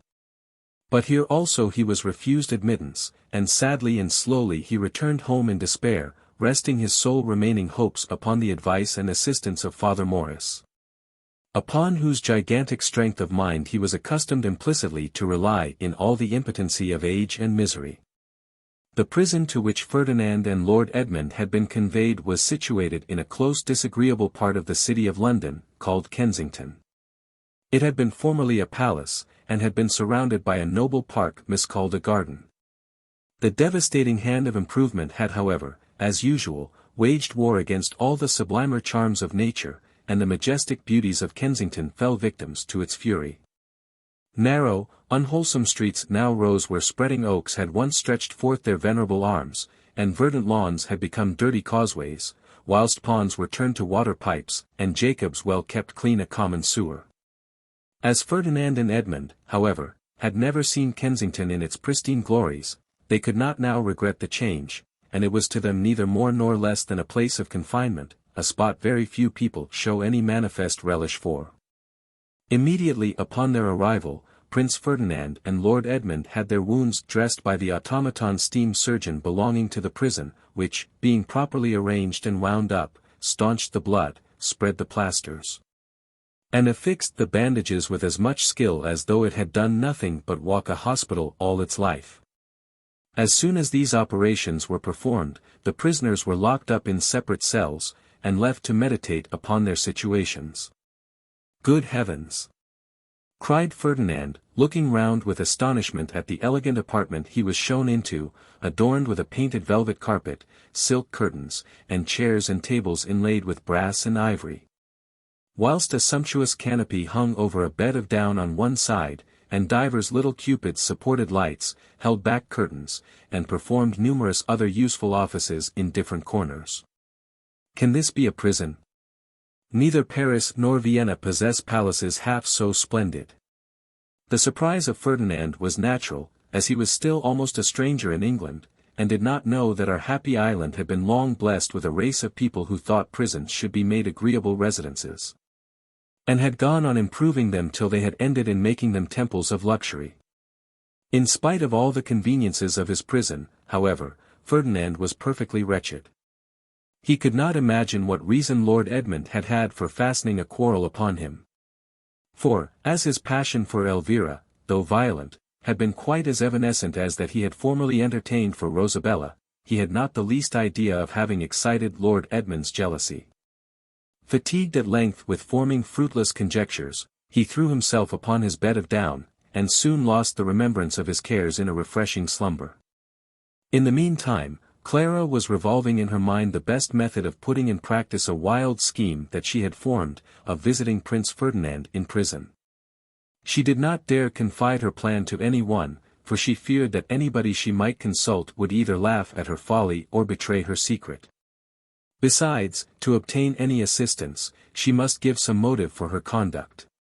And as Clara did not exactly know her own reasons for thus acting, it was quite impossible she could make out a case to satisfy another. To go, however, she was determined. And when the family of her uncle were all retired, she wrapped herself in a large mantle, and with some difficulty contrived to reach the street. The night was cold and dark, a thick mist fell, and Clara seemed chilled to the heart. Yet a feeling she could not account for, urged her on. Clara was young and romantic, she loved Prince Ferdinand, and she fancied him in danger. How she was to save him she knew not, and yet it was solely the hope of saving him that urged her forward. She had discovered he was confined at Kensington, and thither she bent her steps, but as she passed the palace, she found a crowd of balloons floating around it, laden with persons whose anxiety respecting the Queen had kept them waiting, and induced them to besiege her door personally with their inquiries. Whilst the lighted flambeaux, belonging to these aerial vehicles, flashed brightly in the air, and looked like a multitude of dancing stars, as they rapidly crossed and recrossed each other above her head. This little incident completed poor Clara's bewilderment. And, terrified lest she should be seen and recognized, she hurried on without exactly knowing where she was going, till, perplexed by the different appearance the street seemed to assume in the darkness, and her own fears, she found to her unspeakable dismay that she had lost her road. In the greatest agitation and distress, she now wandered to and fro, whilst her embarrassment was increased every moment by the ill-timed raillery of the passers-by.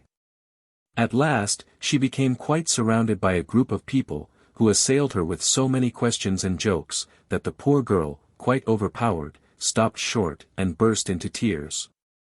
"Och! And what are ye about to be after disturbing a poor young cratur like that?" cried the well-known voice of Father Murphy, as the friar's portly figure was seen bustling through the mob. "What are ye after there?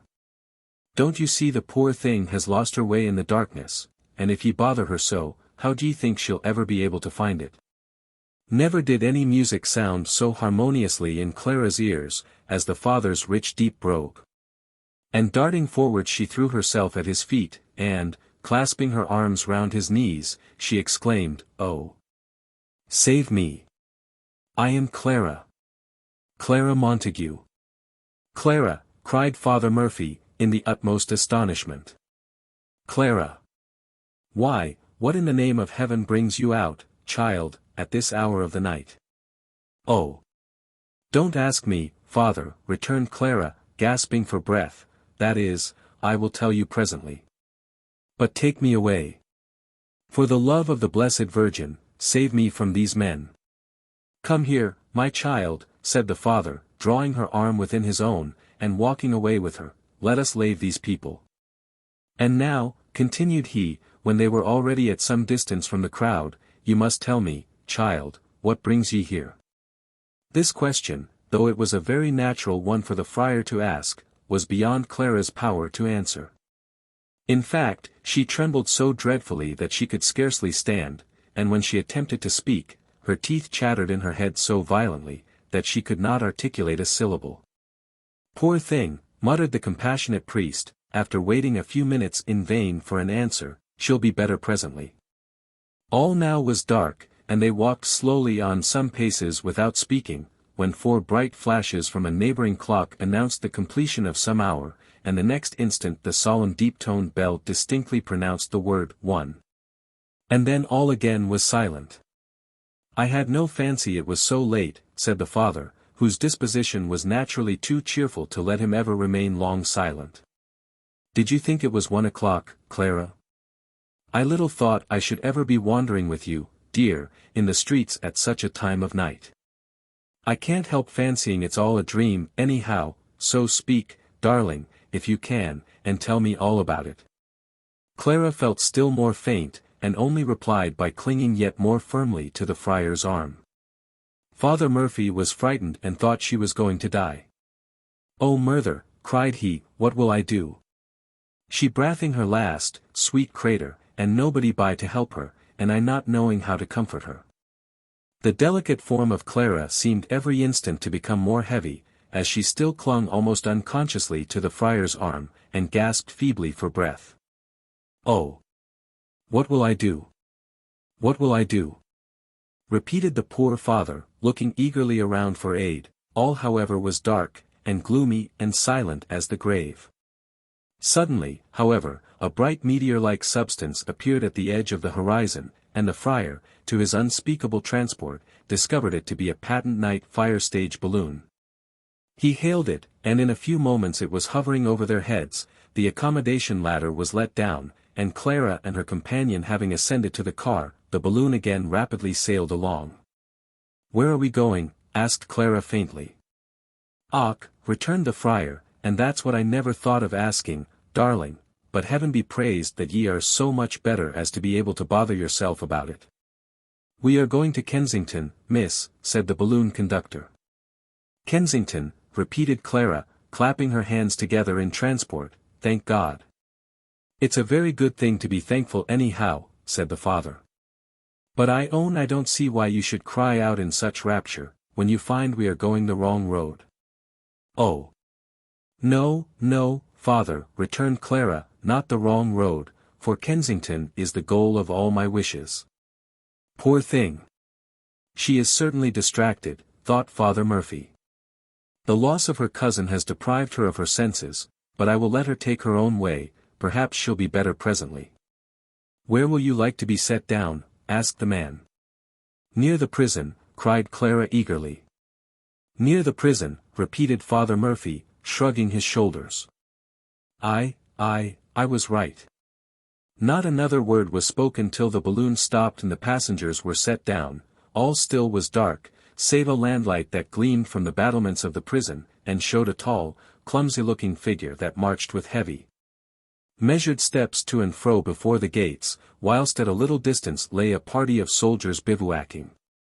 Clara shuddered as she looked at them, and hastily turning away, timidly approached the figure, and begged it to let her into the prison. It continued its march, but as it did not speak, she attempted to pass by it. "No admittance," said the figure, as she touched it, in trying to reach the door. "I implore you," cried Clara, wringing her hands in agony. The figure did not reply, but continued its solemn tramp unmoved. Its hollow steps falling heavily upon the ear at regular intervals. Driven to despair, Clara again endeavored to rush past it, but she was again repulsed as the figure reiterated its monotonous, "No admittance." Clara threw herself upon her knees before it in agony. "Clara! Clara dear," cried Father Murphy, attempting to raise her, "you are certainly quite beside yourself, don't you see it is an automaton? Nothing can stop it but the proper check string, and that is in that little guard-house, round which you see the soldiers lying." "Then they can admit me," cried Clara wildly, "they are men, and will surely listen to me." Then before the father could stop her, she flew towards them, and throwing herself at the feet of the commanding officer, implored his pity. The officer was a man of feeling, and, touched with compassion at her evident anguish, had promised to grant her petition ere Father Murphy, who was too fat to move with much agility, could reach them. "Thank you. Thank you," cried Clara, kissing the officer's hand. "God bless you." The officer smiled at her warmth. "Wait here a little," said he, "I will soon return and admit you, if I obtain permission. But state prisoners are ordered to be guarded so closely, that I dare not take any step respecting them, without consulting the governor." "So then you'll get in after all," said Father Murphy, who had approached near enough to hear this last speech. "Well, well, what a world this is we live in. Here have been dukes and princes begging for admission unsuccessfully, and yet a little saucy girl, only because she happens to be half distracted, is let in at the very first word." Clara did not reply, but wrapping herself in her cloak, sate down on a large stone near the gates to wait the officer's return. The solemn automaton had been stopped for a moment to allow him to pass, but it had now resumed its slow measured step, and Clara's heart sickened at the sound. The mist cleared away, and the night became fine, though cold, whilst the moon, having struggled through the clouds that rapidly scud across the sky, shed her pale feeble light upon the scene. Clara shuddered as she looked at the dark heavy building behind her, and, wrapping her cloak tighter round her, fixed her eyes anxiously upon the sky, watching the varied shapes assumed by the clouds as they drifted along, and sighing heavily as they passed. "Now tell me, dear," said Father Murphy, seating himself beside her, "what ye mean to say to your cousin when ye get in to see him. Spake freely, for the devil a word the spalpeens yonder shall hear of what ye're going to say, by Rosson of their being all fast asleep." "My cousin," exclaimed Clara. "Who? What?" "Your cousin Edmund, that ye're come so far to see," resumed the father. "My cousin," replied Clara, "oh. Aye, true. It was my cousin that fought with him, you know. But I don't want to see my cousin." "Not want to see your cousin?" reiterated Father Murphy, his eyes almost starting from his head in the excess of his astonishment. "Why did you come here then?" To see Prince Ferdinand," said Clara in a faltering voice, looking down, and blushing. Father Murphy's astonishment was now far too great for words, and he could only look at her in speechless horror as he revolved some plan in his mind for getting her quietly back to her friends. "How wild she looks!" thought he. "She must be put in confinement, there is no saying to what lengths, so strange a delusion may carry her." Whilst the poor father was thus cogitating and repeating to himself divers coaxing forms of words, by the help of which he hoped to persuade her to return, the automaton again stopped, and, the prison door flying open, the officer beckoned Clara to advance. She flew towards him. "Clara! Clara dear," said Father Murphy, "had you not better go home?" But Clara heard him not. She was already in the prison, the doors had closed, and the automaton sentinel had again resumed his measured, beaten track. "Oh dear! Oh dear!" cried the unhappy Father Murphy, "what will I do? How will I get her out? Poor Sir Ambrose, he will break his heart. I dare say he knows nothing about it. These kind of fits always come on suddenly." Thus lamenting, the worthy father walked up and down before the prison in a state of pitiable distress, till a bright thought flashed across his mind, and he set off as fast as his trembling limbs could carry him to put it in execution.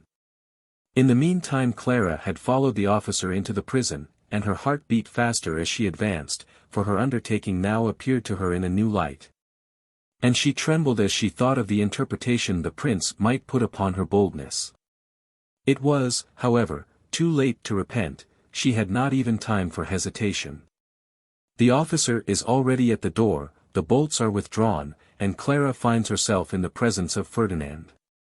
Confused and horror-struck at what she had done, she, however, scarcely knew where she was, everything seemed to swim before her eyes, and, gasping for breath, she caught firm hold of the doorway for support. For some moments, Ferdinand was not aware of her presence, as he sat gloomily resting his head upon his hand, his elbow supported by a table, upon which lay a variety of papers, whilst Hans, a favourite servant, who had followed him from Germany, stood beside him. Awed by his abstraction, and abashed by the presumption she had been guilty of, in intruding, unsolicited, upon his presence, Clara still stood irresolute, fearing alike to advance or to recede, till the officer, impatient at her delay, cried in a loud voice, "Walk in, if you please, ma'am, that I may relock the door. I shall return to let you out in an hour." The sound of the officer's voice caught the attention of Ferdinand, and he looked towards the doorway, from the shade of which the trembling Clara was now forced to advance. "Miss Montague," cried Prince Ferdinand, who had seen her at one of Elvira's parties, and had thought her so pretty as to inquire her name, "this is an unhoped-for pleasure, I did not expect this." I came," stammered Clara, and here she stopped short, for upon recollection she really could not tell why she did come. "I am delighted to see you," said the prince, smiling, and taking her hand, "whatever may be the cause that has procured me this honor." I had, rather, sit down, stammered Clara, without having the least idea what she was talking about. "Well then, we will sit down," said Ferdinand, and, gently placing her upon a chair, he drew one to her side, and again took her hand. His touch thrilled through Clara's whole frame. She felt his ardent gaze upon her face, and dreadfully agitated, fearing she knew not what, she turned away from him, and tried to withdraw her hand. I believe, I must go," said she. "So soon," cried Ferdinand, again smiling, for it was impossible to mistake the cause of her confusion. "I thought the jailer said he should not come again for you in less than an hour." "Did he?" repeated Clara, quite unconscious of what she said, and without daring to look at him. "My dear Miss Montague, will you not bestow one look upon me?" cried Ferdinand, in his most insinuating tone, sinking upon one knee before her, and gently encircling her slender waist with his arm, as he turned her towards him. Clara could not resist his imploring eyes. Her heart beat, she blushed, she trembled, she looked upon the ground, when suddenly Ferdinand uttered a faint cry, and started upon his feet.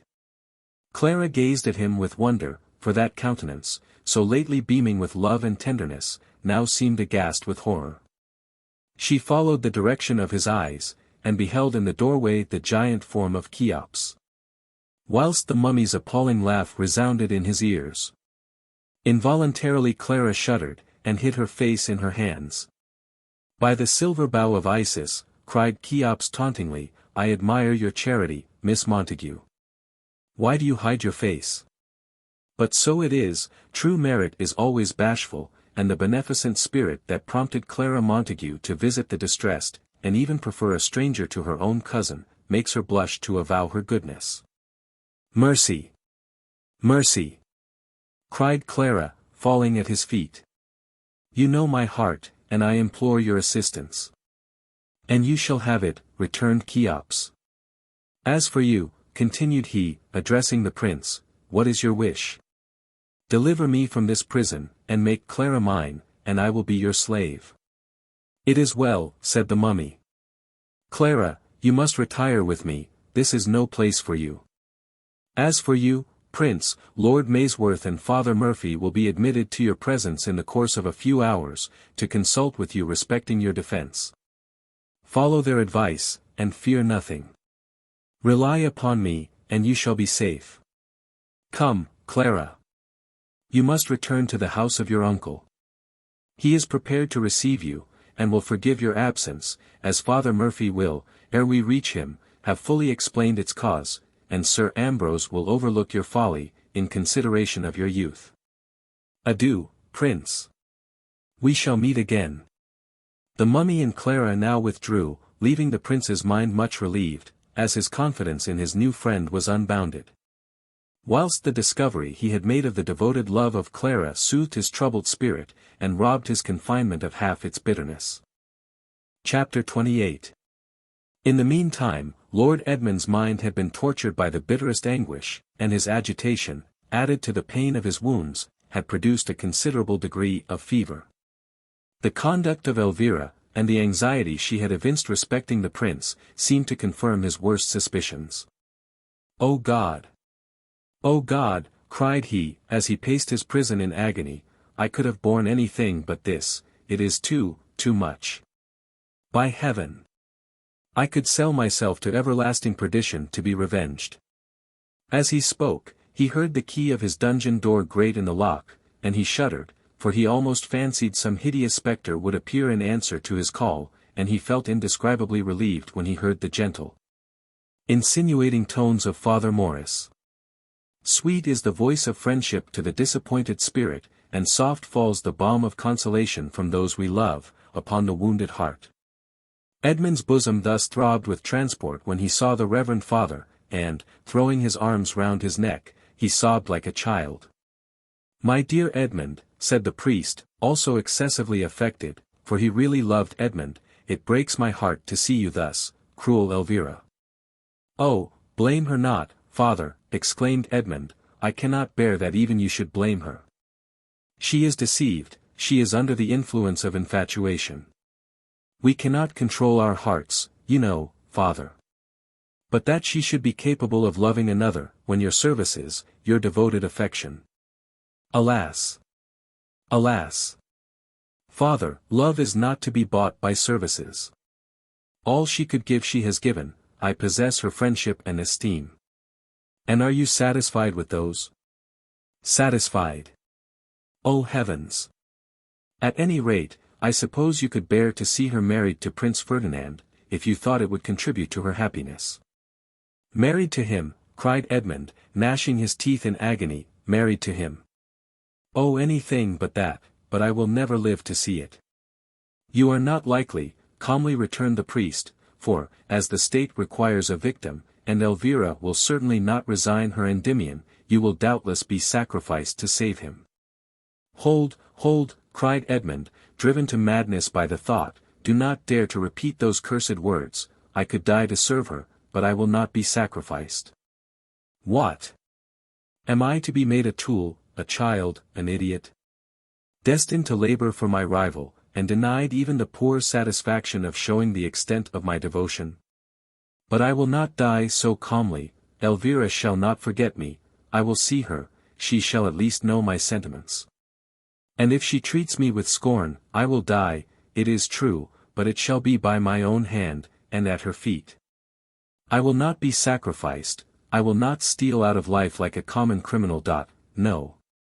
The world shall know my wrongs, I will be heard, I will not fall unnoticed and unknown. Take this chain, Father Morris. Give it to her, and tell her I implore, by the recollection of the moment when she bestowed it upon me, that she will grant me an interview. If she refuse me, but no, she cannot." Father Morris took the chain, and, promising to see the Queen, withdrew, leaving Lord Edmund in a state of indescribable agitation. He was not left long, however, to his solitary reflections, for, as he paced with hasty strides his prison, and turned as he reached the wall, the mummy, Cheops, stood before him. "Ah, wretch," cried Edmund, what brings you here? Came you to torment your victims? I came to help and comfort the unfortunate, said the mummy. Begone, cried Lord Edmund, I do not want your pity, and your proffered help I scorn. Spare your scorn, proud lord, returned Cheops, it will not aid you, though I might. I want no aid, exclaimed Lord Edmund, and, least of all, such help as you can give me. I despise alike your pity and your vengeance. Come what will, I rely upon myself. Conscious of my own integrity, I do not fear to fall, though demons should assail me. Avaunt then, fiend, for over me thou hast no power. Cheops burst into one of his fiendish laughs, and exclaiming, that time will show, disappeared. Edmund felt relieved by his absence, though, in spite of his boasted firmness, and the sovereign contempt he expressed for the mummy, he could not prevent his mind from dwelling upon the circumstance. The appearance of Cheops, indeed, never failed to excite a deep and powerful interest in the minds of all who conversed with him, whilst his appalling laugh struck terror to the firmest breast. And even those who affected to despise his menaces could not prevent their minds from dwelling upon his words. This irresistible power had its full effect upon the mind of Edmund, and, though he endeavoured in vain to shake it off and rouse his mind to think of other things, still the gigantic mummy seemed to stalk before him. In vain did he strive to picture to himself his interview with the queen. The hideous features of the mummy rose in his imagination instead of the lovely form of Elvira, till at length, fatigued and exhausted, he threw himself upon his couch, yet even in his dreams the same image haunted him. And the same words rang in his ears. Whilst these scenes were taking place in the prison, Elvira was suffering all the torments of a burning fever. She was, indeed, seriously ill, the excessive agitation of her mind, and the horror she felt at the idea of being the murderer of Ferdinand, had overpowered her reason, and by the time Dr. Coleman arrived, he having been sent for on the first alarm, she was quite delirious. The thought that she alone had caused the danger of Ferdinand, occupied her mind. And, not being able to bear the idea that her folly might occasion the destruction of a human being, she raved of him incessantly, and repeatedly offered to sacrifice her life to preserve his. Her ravings were heard by her domestics, and being neither exactly understood, nor correctly repeated, their reports, aided by the artful insinuations of Father Morris, soon produced rumours throughout the city. That the Queen was violently in love with Prince Ferdinand, and had gone mad because the law did not permit her to marry him. The effect this idea produced was prodigious, it was implicitly believed, for the lower classes are naturally fond of the marvellous, and, when there are two sides to a question, are very seldom disposed to err by judging too favourably. Whilst the indignation it excited was unbounded. In some cases, men are more tenacious of their prejudices than of their rights. Thus, then, though the English, by consenting to the marriage of their queen, had deprived themselves of the important right of electing their own sovereign, they considered what they had done as trifling, when compared with the horror they felt at the thought of submitting to a foreign king, whilst the emissaries of Rosabella, taking advantage of this feeling, by alternately playing upon their fears and magnifying their terrors, worked them up almost to a state of desperation. The party of Elvira, in the meantime, was quite unable to stem the torrent opposed to it. The Queen and her father were both too ill to leave their beds, and Lord Edmund was in prison. "What will become of us?" whispered Emma to Dr. Coleman, one day in the chamber of Elvira, when she fancied the Queen to be asleep. "Tomorrow Prince Ferdinand and Lord Edmund are to be tried, and, they say, not even the Queen has power to pardon them if they are convicted." "It is but too true," returned Dr. Coleman, "they must die, and the punishment is horrid. The criminal is doomed to be burned by a slow fire." "Horrible," cried Emma, "and this only for drawing a sword in the vicinity of a royal palace." "Alas! That is not all. Ferdinand is accused of wishing to marry the Queen, and the laws that devote to a horrid death the man who shall presume to address her in the language of love, yet hold good against foreigners." "I cannot believe Prince Ferdinand ever dared even think of the Queen," said Emma. "God only can judge the heart," observed Dr. Coleman. "But, I am sorry to say, the proofs are very strong against him, I have heard, from undoubted authority, that persons will swear they heard him absolutely make love to the Queen. And that she promised to marry him if she could obtain the consent of her people. It is false, cried Elvira, starting from her bed, and standing suddenly between them, false as hell. Prince Ferdinand never addressed a single syllable breathing of love to me in his existence. He is the victim of a mistake, or rather of my folly, but he shall not die, I will save him, or perish in the attempt. The calm, decided tone in which Elvira spoke, and her spectral appearance, produced an almost magical effect upon her auditors, and they stood awestruck and aghast, whilst Elvira continued. Dress me, Emma, I will see my people. I will appeal to them myself. It is the day for receiving petitions in Blackheath Square, there will be a multitude assembled. I will go there in person, and address them. It is the raving of delirium, whispered Emma to Dr. Coleman. What shall I do? Do you dare to hesitate, said Elvira, whose sense of hearing, sharpened by her recent illness, enabled her to catch distinctly the words of her favorite. Humor her, returned Dr. Coleman. In her present state, opposition would be fatal. It would indeed be fatal, said Elvira, seating herself in a large armchair, whilst the temporary colour her previous exertion had given her, faded from her cheeks, and she looked the image of death. She will faint, cried Emma, flying for aid. It is impossible for her to go in this state, said the doctor. Impossible, cried Elvira, starting up wildly, and her cheeks again glowing with the deepest crimson, whilst her eyes sparkled with superhuman fire. What is impossible to a determined spirit? Haste! Haste! Emma, and let me go, whilst I have yet strength, for go I will, though death await me there. My rashness has endangered the life of Prince Ferdinand, and I will die to save him. Farther opposition was useless, and the doctor retiring, Emma hastily attired her mistress. The people were expected to assemble as usual in the square, though, from the illness of the Queen, a deputation of nobles had been appointed to receive the petitions. The feelings of Elvira were wrought up to an unnatural energy, every limb trembled with agitation, and every nerve thrilled with impatience, whilst she was dressing. And when she was ready, she descended the staircase, leaning upon the arm of Emma, her cheeks flushed with a hectic glow, her lips quivering, and her eyes shining with unusual brightness. At the foot of the staircase they met Cheops. He steadfastly regarded the Queen, and smiled at her agitated appearance with his usual calm scorn. Oh, cried Elvira, the moment she beheld him, my pride is humbled. I own I love Seymour. Aid me to save Ferdinand, and I am thy slave. Appeal to your people, said Cheops, his eyes flashing with proud triumph, your feelings will give you eloquence. But do not confine yourself to obtaining the power to pardon Ferdinand. Demand to be free, the people will refuse you nothing. Tell them, first, that they have insulted you by giving you permission to marry, and then dictating whom you shall choose. Require perfect freedom. They will comply, and bow their necks beneath your footstool. But rest not satisfied with anything short of actual submission. Endure no conditions. This is the moment to decide your future destiny. Act with energy, and you will be happy. But if you falter, destruction is your portion. I will obey you to the letter, said Elvira, as she walked with a firm step past him, and sprang into her balloon, followed by Emma.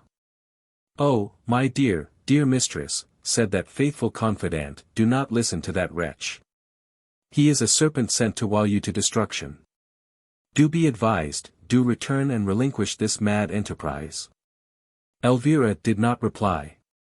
Her feelings were too highly wrought to permit her to speak, and bending eagerly forward, she watched, with an impatient eye, the streets and houses they flitted over.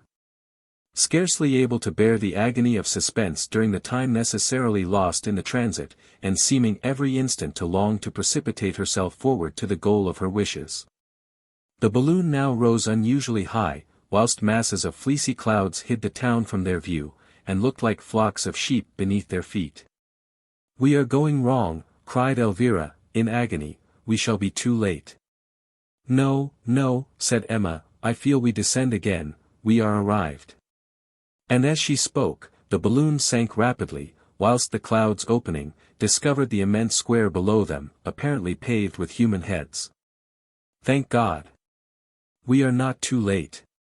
Cried Elvira, clasping her hands together, and sinking back upon her seat, whilst the balloon conductor directed the machine to the palace usually appointed for the reception of the Queen. Elvira did not wait to arrange her dress. She did not wait to take refreshment, or even to rest a single moment from her fatigue, but she rushed upon the terrace the instant she quitted the balloon, and presented herself before her astonished people. Every limb quivering from the violence of her agitation. The crowd was immense.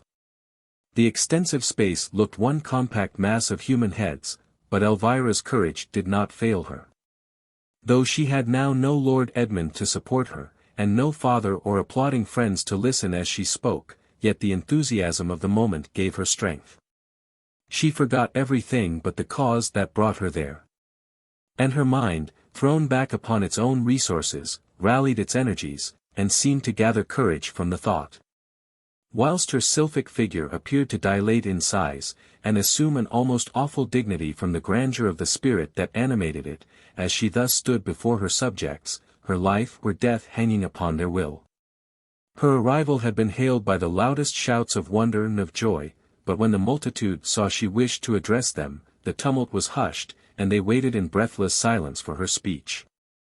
The deep stillness that prevailed amongst this so lately bustling crowd of human beings, and the thought that every ear and every eye were turned towards her, slightly affected the nerves of Elvira, and her lips trembled as she began to speak. But as she became warmed with her subject, her voice gradually assumed its natural depth, melody, and sweetness, whilst its full tones sank deep into the hearts of her auditors, and carried conviction as she went on. She first appealed to their gratitude. And, after alluding to all she had done to secure peace and plenty to their domestic firesides, she reverted to the misery of her own situation, before the laws had been revoked that had condemned her to celibacy.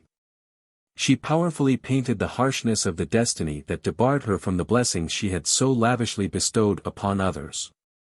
She alone, of all her subjects, had been destined to the wretchedness of a solitary life, unsoothed by the tender cares of a husband, uncheered by the affection of children. She alone had been doomed to wither away her youth in cheerless widowhood. Their fiat had changed her destiny, but was it the part of a noble and generous people, whilst they conferred a benefit to encumber it with restrictions? No. She was confident the liberal spirit of the English would spurn the sordid thought, and shrink from such a manner of obliging. "Make me free," said she, "really, absolutely free, and I promise solemnly you shall never have occasion to blush for your queen." As she spoke, her cheeks glowed, and her eyes sparkled with unwonted fire. Whilst the people, struck by the suddenness of her appearance, and her enthusiasm, and carried away by the force of the sentiment that could metamorphose the tender, gentle Elvira into the exalted being before them, shouted applause. Whilst cries rang loudly through the air of "Long live Elvira! Marry whom you list, we shall still be your slaves. Still be our queen, and let your children and children's children reign over us, when you shall be no more." Delight danced in the bright eyes of Elvira, and a blush of pleasure mantled on her cheek, as she gracefully thanked them. "And yet, my friends," continued she, in a fainter voice, "there is another privilege I would demand at your hands. I am called free and absolute, yet I am chained by the laws. Unloose these bands, give me at least the power to pardon. I know, that if I wished it, I might reverse these laws at my will, as the power of the Queen that made them was not greater than that which you have bestowed upon me. But I wish not to do so, I would rather accept that from your hands as a favor which I might exact as a right. Give me then, my people, the most blessed attribute of royalty. Let me pardon. Can you refuse me this?" "No, no," shouted the people with enthusiasm, "we are your slaves. Do with us as you list. The laws are yours, and though you change them at your pleasure, we will obey. Long live Elvira! Elvira forever! From henceforth we own no law but her will. Elvira's rapture was unbounded. She forgot the unstable nature of the vox populi, and triumphed in the devotion of her people, whilst they, in return, shouted forth her praise, as she warmly expressed her gratitude, in tumultuous transports. The air rang with acclamations, and Elvira, looking proudly round upon her obsequious subjects, felt herself indeed a queen. There is perhaps no sensation in the world more delightful than thus to feel oneself the idol of the multitude, to see every eye beaming with admiration, to hear every voice resounding praise, and to know every heart is devoted to one object. The human mind cannot enjoy a higher gratification than in the consciousness of power, whilst the man thus exalted, seems raised to the level of a divinity, and triumphs in the worship of his fellow creatures, but, alas! Such glory is too much for mortals, and nothing can be more evanescent, or rather, nothing a more certain prelude to disgrace. Elvira, however, knew not that her popularity was too great to be lasting. She implicitly believed her people would continue to feel what they now expressed, and, catching the spirit of the moment, she persuaded them to sign an abolition of the laws, and a confirmation of her absolute power. The people obeyed with rapture. The enthusiasm that animated them had not yet abated, and even if Elvira had desired their lives, they would have obeyed. They considered her inspired, and it seemed sacrilege even to hesitate to comply with her commands. So powerful was the energy of a woman's will, and so sure it is that a determined spirit may overcome any difficulties when once roused resolutely to exert itself. Such also is the influence of beauty and eloquence upon the human mind, and so weak is judgment when attacked through the medium of the senses. In the meantime, the council of Elvira had met in their usual apartment, and were holding a solemn consultation, previous to going to receive the petitions, on the propriety of addressing the people whom they might find assembled in the square. Respecting the illness and consequent incapacity for reigning of the Queen. Thinking as I think, and as I am confident every one here must think, said Lord Gustavus de Montfort, there is no middle course to be pursued, a regency must be appointed, or the government will be overturned. Oh! There is no doubt, we cannot exist without a regency, said Lord Noodle. Yes, yes. We must have a regency, cried Lord Doodle. It appears to me, to say the least of it, premature, observed the Duke of Essex, a highly respectable nobleman, who had hitherto observed a cautious neutrality. I think, before deciding upon so important a question, we should at least examine Her Majesty's physicians, and be guided by their report. His Grace is quite right, said Lord Noodle. We ought to examine the physicians, said Lord Doodle. One of them has just entered the council chamber, observed Lord Gustavus. I presume he brings the usual daily bulletin of Her Majesty's health. Is it your pleasure, my lords, that he be examined? By all means, cried all the noble lords simultaneously, and Dr. Hardman advanced. How is Her Most Gracious Majesty? Asked Lord Gustavus, with his usual solemnity. Alas! My lord, said Dr. Hardman, Her Majesty has slept badly, and is much worse this morning. Is she still delirious? Asked the Duke of Essex. Quite, your grace, returned the doctor, shaking his head. Then I fear there is no hope, said the Duke. None, said Lord Noodle, shaking his head. None, echoed Lord Doodle, shaking his. Thinking as I think, and as I am sure every one here must think, said Lord Gustavus, we must not suffer the interests of the people to be invaded with impunity. The Constitution requires watching over, and I consider this a matter that ought to be inquired into. Then you think the senses of the Queen irrecoverable? Asked the Duke of Essex, addressing Dr. Hardman. Not irrecoverable, I hope, my Lord Duke, replied the doctor, though I own her delirium is alarming. What does she rave about? Asked Lord Doodle, curiosity being the only mark he ever gave of his being a rational animal. It is a delicate subject, returned the doctor, and if your lordships will excuse me. Oh, no. You must tell us, said Lord Doodle. Thinking as I think, and as I am sure every one else ought to think, said Lord Gustavus. Concealment in this case would be a crime. Since your lordships command me, replied the doctor, however reluctant I may be to betray Her Majesty's secrets, it is my duty to obey. The Queen raves incessantly of Prince Ferdinand. I feared as much, said the Duke of Essex. And do you think if she recovers she'll want to marry him? Asked Lord Doodle. I fear it cannot be doubted, my lord, returned the doctor. Then, thinking as I think, and as every freeborn Englishman ought to think, said Lord Gustavus, she will forfeit her crown. A deep silence followed this daring speech, yet, though no one assented to it, no one attempted to contradict it. In fact, every man seemed afraid of committing himself. For, though every one thought Lord Gustavus would not have ventured so far, had he not felt assured the party against the Queen was strong, yet no one liked to be the first to declare himself her opponent. This awkward pause was broken by the entrance of Sir Ambrose and Father Morris, who came with a message from the Duke of Cornwall, imploring them not to decide upon any measure hastily, and informing them that on the following day his physicians assured him he would be able to assist their deliberations in person. We all esteem and respect the Duke, said Lord Gustavus. But, thinking as I think, and as I am confident everyone who hears me must think, not even our respect for him ought to induce us to consent that the Queen should marry a foreigner. No, no, we must not let private feelings make us risk the interests of the people. I dare say they will not be in any danger, murmured the soft, insinuating voice of Father Morris, I dare say they will run no risk. Foreigners have sometimes been known to respect the interests of a people, and reign as gloriously as native-born monarchs. Not often, I believe, father, said Sir Ambrose. At any rate, I am sure it would break the Duke's heart to see his daughter married to Prince Ferdinand, and I am sure it would break mine to see him King of England. Weak, silly Elvira. I cannot account for her infatuation.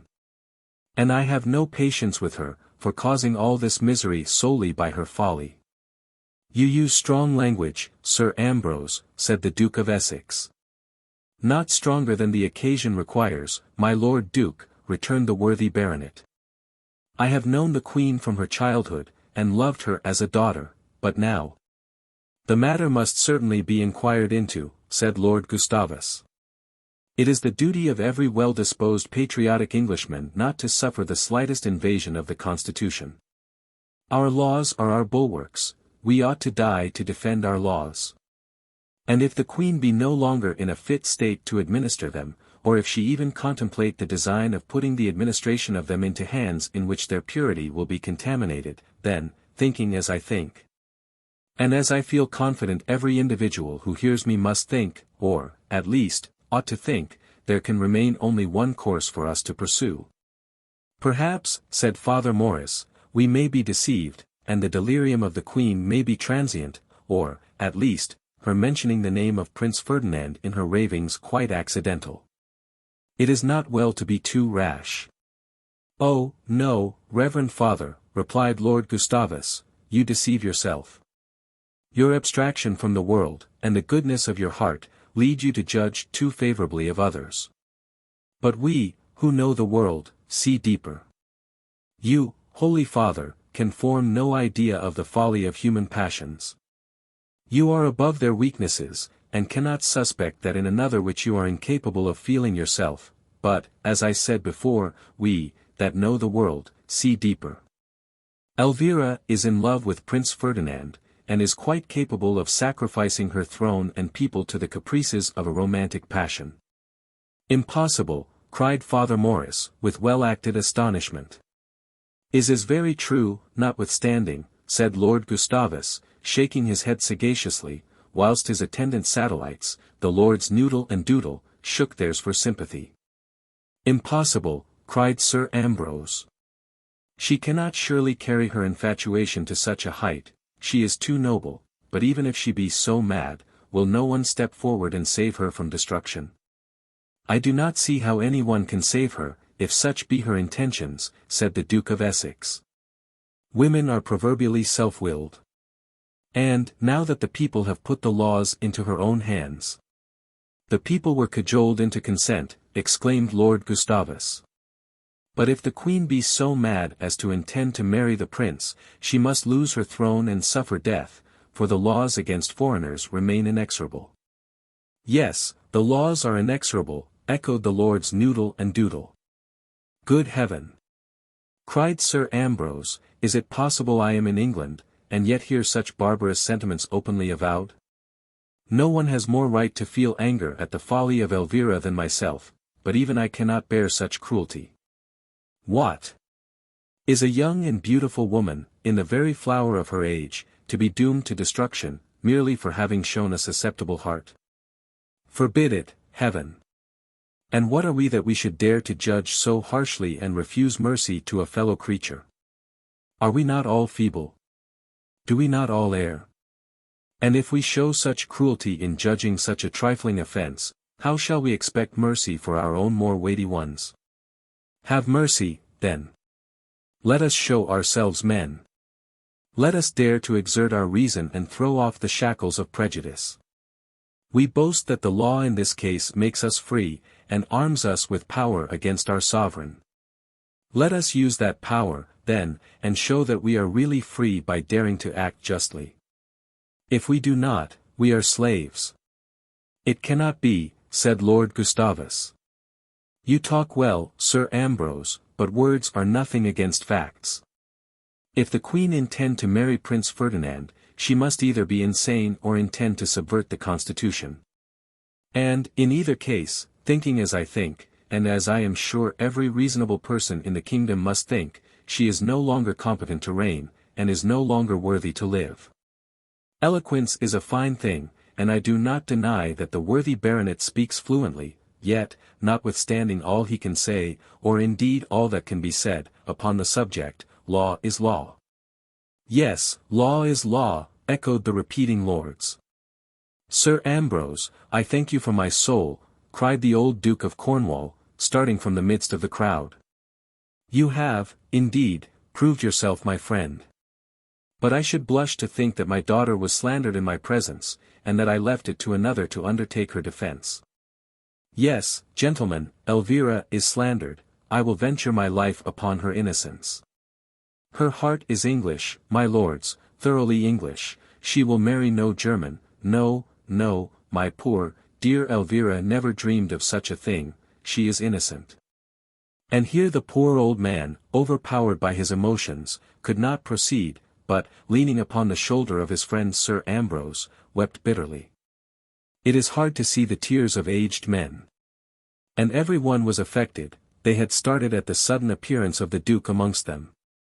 For his gaunt looks and wasted form, aided by the belief of his serious illness, gave him more the aspect of a spectre than a man, and now his trembling voice, and grey hairs, as he attempted to vindicate his child, came home to the hearts of his auditors. Alas! Why is not Edmund here, sighed Sir Ambrose, he would not have left the cause of Elvira to such feeble hands. But he is gone, and, wretched father that I am, I may soon no longer possess my darling boy. 6 months ago, 2 brave sons were the pride of my heart, and the admiration of every eye. Where are they now? The one wandering in foreign climes, exposed to every misery of want, and the other confined in a prison and doomed to suffer an ignominious death. Alas! Alas! Why has my life been spared to endure such misery?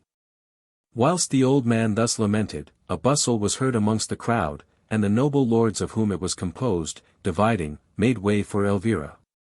With glowing cheeks and sparkling eyes, the queen walked proudly along the lane made for her, having a roll of parchment in her hand, and with dignity took her seat upon the vacant throne. A solemn silence prevailed, the conspirators were awed by the sudden appearance of their sovereign, and those who had hitherto remained neutral, surprised, stood hesitating, unknowing how to act.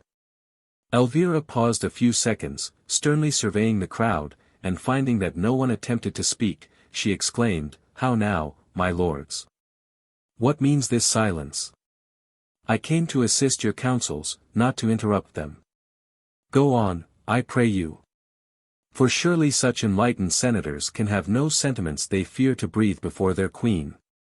"We were surprised at the sudden appearance of your majesty," said the Duke of Essex, "as, from the report of your majesty's physicians, we had feared your majesty's illness." My illness was of the mind, my lord Duke, said Elvira, and this is the medicine that has cured it. Look, my lords, continued she, unrolling the parchment she carried, and suddenly flashing it before their eyes, behold my panacea. Now I am, indeed, a queen. For my people have made me absolute, and, abolishing all laws, have placed their lives and fortunes at my feet. Lord Gustavus and his adherents stood aghast, gazing upon the queen and the parchment she held so triumphantly, without the power of uttering a word. Ere this, continued the queen, the purport of this parchment has received some 1,000 signatures, yet I do not wish to abuse my power. Go, my lords, I have no longer occasion for your counsels, when I have, I will summon you. The dignified manner in which Elvira waved her hand as she said this, prevented reply, and the lords of the council dispersed, without daring to utter a single syllable. The Duke and Sir Ambrose alone remained. My dear father, cried Elvira, throwing her arms round his neck, whilst the overstrained feelings that had so long supported her gave way, and she sobbed in agony upon his shoulder. Remove her to her chamber, said Dr. Coleman, who now appeared. This agitation will destroy her, her exhausted frame is not able to endure it. In fact, the Queen was now completely overpowered, and was carried off by Emma and her attendants in violent hysterics. Lord Maysworth had not been present at this scene, for his time had been otherwise engaged, and, to explain what occupied him, it will be necessary to go back to the prison of Prince Ferdinand. It may be recollected, when Cheops removed Clara, he had informed the prince that Lord Maysworth and Father Murphy would be with him in a few hours. The mummy's information was correct, for at the appointed time they came. "Och!" said Father Murphy, "and where's Clara?" "So they've let me in after all, ye see. For, knowing Lord Maysworth was your friend, I went to consult him, and he talked to them and told them how barbarous it was to deny a poor fellow that was just going to be burnt alive, the consolations of religion. They hadn't the heart to refuse me." "Oh," groaned Prince Ferdinand, "is there no hope of escape?" "I fear not," said Lord Maysworth. "For, notwithstanding the enormous expense attending public executions, the people are so fond of them, that it is necessary to indulge them now and then, and they are so devoted to Lord Edmund that his adversary has no chance. Besides, they say there are plenty of witnesses to prove that you have addressed the most impassioned language to the Queen, your enthusiasm one night at her singing." "I remember," cried Prince Ferdinand, "idiot that I was, oh! Curses on my folly." "Ah, that's right," exclaimed Father Murphy, "indulge yourself a little, my honey, and it will do ye good. I don't know a prettier amusement than cursing and swearing, and finding fault when one's in trouble. And I'd be far from denying ye a little harmless indulgence, for, as ye're to die so soon, it would be cruel, ye know, not to let ye have all the consolation ye can get hold of." "Oh!" exclaimed Prince Ferdinand, "I am the most wretched of human beings. And ye may say that, for I don't see any great hope ye have, in respect that the people must have a victim, and they'd like you better than Lord Edmund. But never mind that, for the worst that can happen at all, is that ye'll be roasted alive." "Oh," groaned Prince Ferdinand, not much consoled by this encouraging speech. "Wehemere," exclaimed Hans, "and can nothing be done? For though roasting alive may be the worst that can happen, I don't think my master such an amateur in cookery as to wish to try the experiment." "Och," cried Father Murphy, "and I'm quite of your opinion. And so, if the prince would just try, and get ready a word or two of defence, or if some clever person that knows the world like your lordship, for instance, would just give him a word or two of advice, the thing would be entirely done.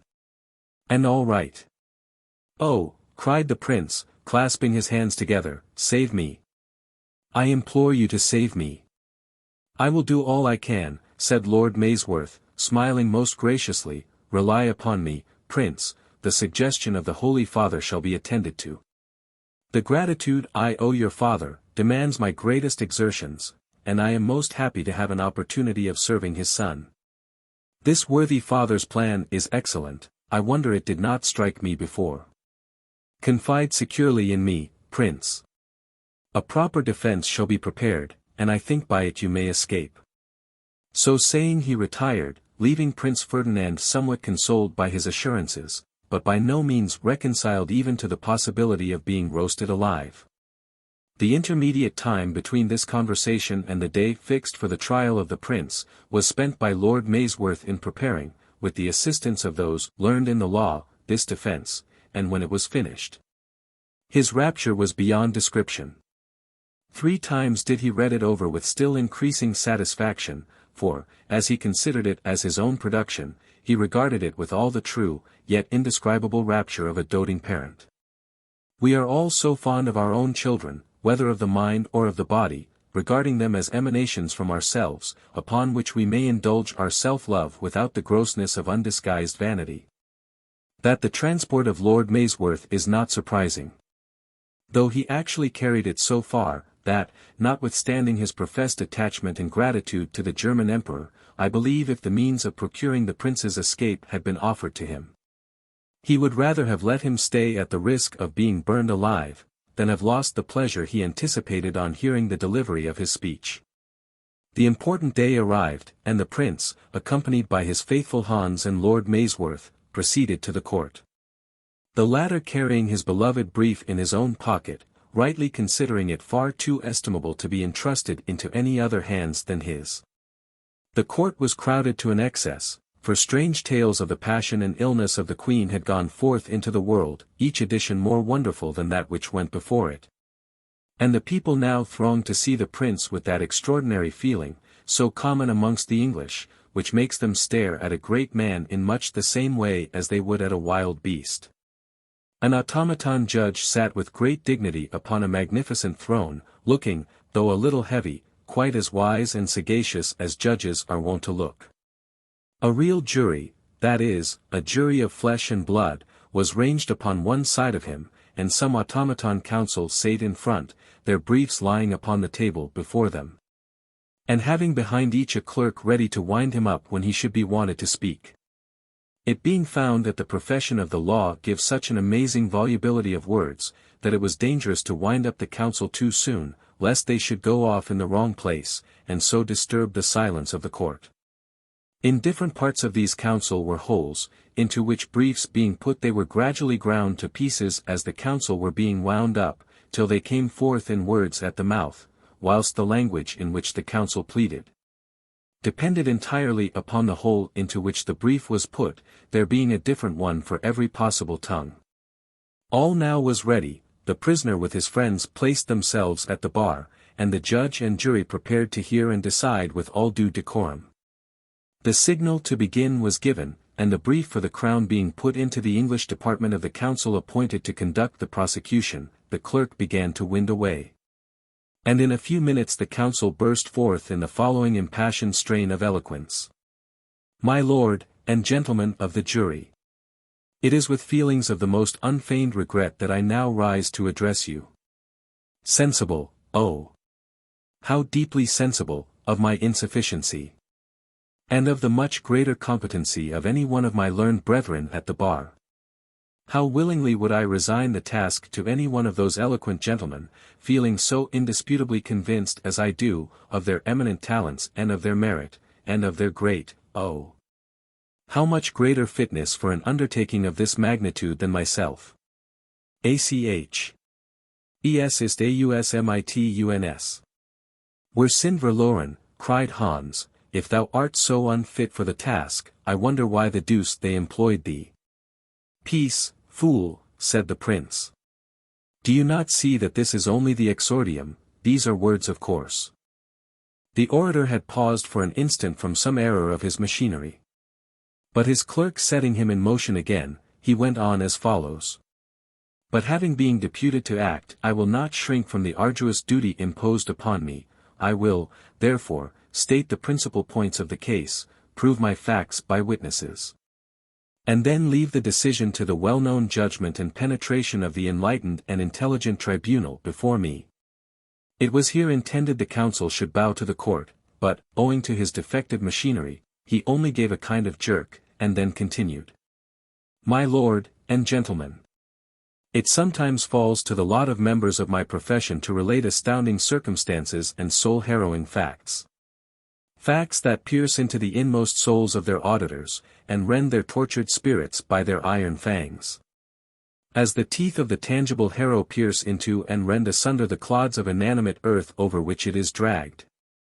But what I shall have to tell you, gentlemen, will make even facts like these hide their diminished heads, and run skulking into corners like owls trembling, and flying hooting away on being exposed to the scorching glare of the noonday sun. Do you not tremble, gentlemen? Do not your hearts pant in breathless expectation of what is coming? Indulge your anticipations, bid fancy take her wildest flight, and let imagination conjure up all the horrors of the infernal regions. Paint the angel of death hovering upon leathern wings over a devoted city, and shrieking mothers imploring mercy in vain for their murdered children. Paint all the multiplied horrors of famine, fire, and carnage. Paint miserable, starving wretches screaming wildly for food, and, in the agonies of despair gnawing the flesh from their own withering bones. Paint flames surrounding with their pointed arms and helpless family crying in bitter anguish for the aid that cannot be afforded them. Paint witches celebrating their detested Sabbath. Imagine demons indulging in their infernal revels.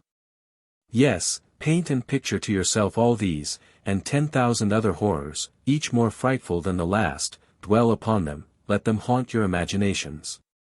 But whatever you may fancy, picture, or paint, nothing can ever equal the horror you will feel when you learn the crime of which the prisoner at the bar stands accused. Know then, my tongue falters as I speak, and my quivering lips almost refuse to give utterance to the appalling sounds. Know that he has dared, impiously and presumptuously dared, to fall in love with the Queen. I see your indignation at such baseness, I feel the virtuous shame that burns upon every cheek. Yes, yes, my friends, I too am an Englishman, and I, like you, spurn with disdain the thought of submitting to a stranger. What do we want with a king? Has not the country been happy, prosperous, flourishing, respected at home, and honored abroad, under the dominion of a queen? Yes, yes, my friends, it has, and, under her gentle sway, the murderous weapon of war has been converted into a plowshare, the nodding helmet and ponderous corselet into the peaceful wig and graceful gown. And the grim aspect of frowning ruin and grinning desolation into the gentle smiles of benignant peace and overwhelming plenty. Long, long may gentle peace continue to shed her benignant smiles upon us. Long, long may we sit beneath the grateful shade of her olive branches, and long, long may their feathery foliage hang in graceful festoons above our heads, and their pale green wreaths encircle our brows. For in the arms of peace lie joy, ease, and happiness, her smile gives health and contentment, and her blessing wealth. And what threatens to affright this bewitching deity from our shores? 'Tis this audacious stranger, who deserves the bitterest punishment for his unparalleled atrocity. But this is not all. Not satisfied with endeavoring to destroy the happiness of the queendom, and overturn the laws enacted by the wisdom of our ancestors, he has done more. Yes, intolerable as his crimes have been, there is still one more deadly behind. Shudder, my friends, and turn away your eyes as the fear-inspiring words drop from my tongue. He has dared to draw arms within the precincts of the regnal palace. Insufferable audacity! Hear this, ye shades of former royalty, and tremble in your Elysian groves, at the profane hand that has dared thus to invade your august privileges. Can it be believed? Will after ages credit the report? Oh no, no. The fact will appear too monstrous for even credulity itself to swallow. When the crime, the fatal crime was committed, earth trembled beneath his feet, the winds hushed their murmurs, and all nature stood aghast. The frightened ocean receded from its rocky bed. Pluto rushed shivering from his nether throne, and Neptune waved in vain his tranquilizing trident. The elements were convulsed. Lightning streamed from the swords of the combatants, and thunder rolled above their heads as they stood like two heroes of Arabian fiction wielding the elements in their wrath. But I have done, my lord and gentlemen. I say no more. For I scorn to prejudice your minds against the prisoner, or make the slightest appeal to your feelings to condemn him. However, this I must say, that if ever a case could rouse every nerve of a true-born Englishman against it, it is this. Does any man dread to be torn from the calm delights of his comfortable fireside, where he was surrounded by his adoring wife and attentive children, and doomed to incur all the wretchedness of misery and want? Let him condemn the prisoner. Does any man dread being dragged across burning sands, or forced to wade up to the knees in water through marshy deserts? Let him condemn the prisoner. Would any man shudder to be obliged to sleep upon the hard cold ground, his limbs racked with rheumatism, and his body exposed to all the vicissitudes of hunger, thirst, and inclement seasons, whilst his life is endangered every instant? Let him condemn the prisoner. But if he prefer these horrors to the comforts of a warm-down bed, or if he enjoy the prospect of having his substance devoured by tax-gatherers, to support the expenses of a foreign war, then let the prisoner be acquitted. But, unless he can make up his mind to undergo privations like these, let him aid by his vote to condemn the wretch who. And here the orator stopped abruptly, being quite gone down. He had indeed uttered the last words gradually slower and slower, and at lengthened intervals, because the attendant clerk had unfortunately given him a turn too little, and had not screwed him up quite tight enough. The witnesses were now called. Several spoke to the circumstance of the extravagant admiration expressed by the Prince of Elvira's singing, others deposed to the fact of the combat, and others mentioned the Queen's sighing and abstraction. But the principal one distinctly stated, that he had heard the Prince make the Queen an offer of his hand in the gardens of the Somerset House, and that she had consented to marry him if she could obtain the consent of her people. A general thrill of indignation ran through the court at this evidence, and it was with difficulty that silence was obtained for the pleading of the defendant. At last all was still, and the attendant clerk began to wind up the counsel for the Prince. Lord Maysworth watched the moment. But being afraid to trust his beloved brief into any hands but his own, unfortunately in his agitation, he popped it into the wrong hole, and when the counsel began to speak, he burst forth in French. Words are wanting to express Lord Maysworth's unutterable consternation at this unfortunate accident. "Stop! Stop!" cried he. "Hush! Hush! Can nobody stop him?" But the inexorable counsel would not stop, for once wound up, and properly set in motion, not all the powers of heaven and earth combined could stop him till he had fairly run down. "What shall I do?" cried Lord Maysworth, in an agony of despair. "For, if the judge and jury don't understand French, my fine oration will be utterly lost." "Oh, if that be all," said the clerk, "your lordship need not distress yourself, for as soon as I found what was going on, I ran up to the judge and pulled out his lordship's French stop." "And the gentlemen of the jury?" "Oh, they all understand French." "It is well," said Lord Maysworth, "though I am still sorry the whole happened to be French, as I am afraid the verbosity of the language may deteriorate the strength of my expressions." Thus muttered the noble lord, not sorry, however, I believe, if the whole truth were to be openly declared, that he had an excuse in the change of languages for the failure of his speech. If it should not happen to meet with that brilliant success that he felt so perfectly confident it deserved. The counsel, in the meantime, went on. The following is a translation of his speech. "My lord, and gentlemen of the jury. It is with feelings of considerable diffidence and hesitation, that I rise to address you, after the flood of eloquence that has poured from my learned brother. I, gentlemen, am not gifted with such an enviable facility of speech. Nor is my imagination endowed with that creative power he has so forcibly displayed. I cannot, gentlemen, like him, uprear the club of Hercules, for what? To crush a butterfly, or brain a gnat. Nor have I the least intention of drawing either Neptune or Pluto from the quiet nap they have been taking for so many centuries, to assist in our debate. I assure you, also, gentlemen, that I shall neither disturb the ocean from its rocky bed, nor make nature stand aghast. No, my lord and gentlemen, my intentions are perfectly pacific, and your harassed imaginations may repose tranquilly upon my speech, after the tumultuous one of my learned brother, as the wayworn traveller rests peaceably upon the soft green turf. After having been tossed about upon the heaving billows of the tempestuous ocean. 'Tis sweet to rest from dread of danger free, and mark the billows of the foaming sea.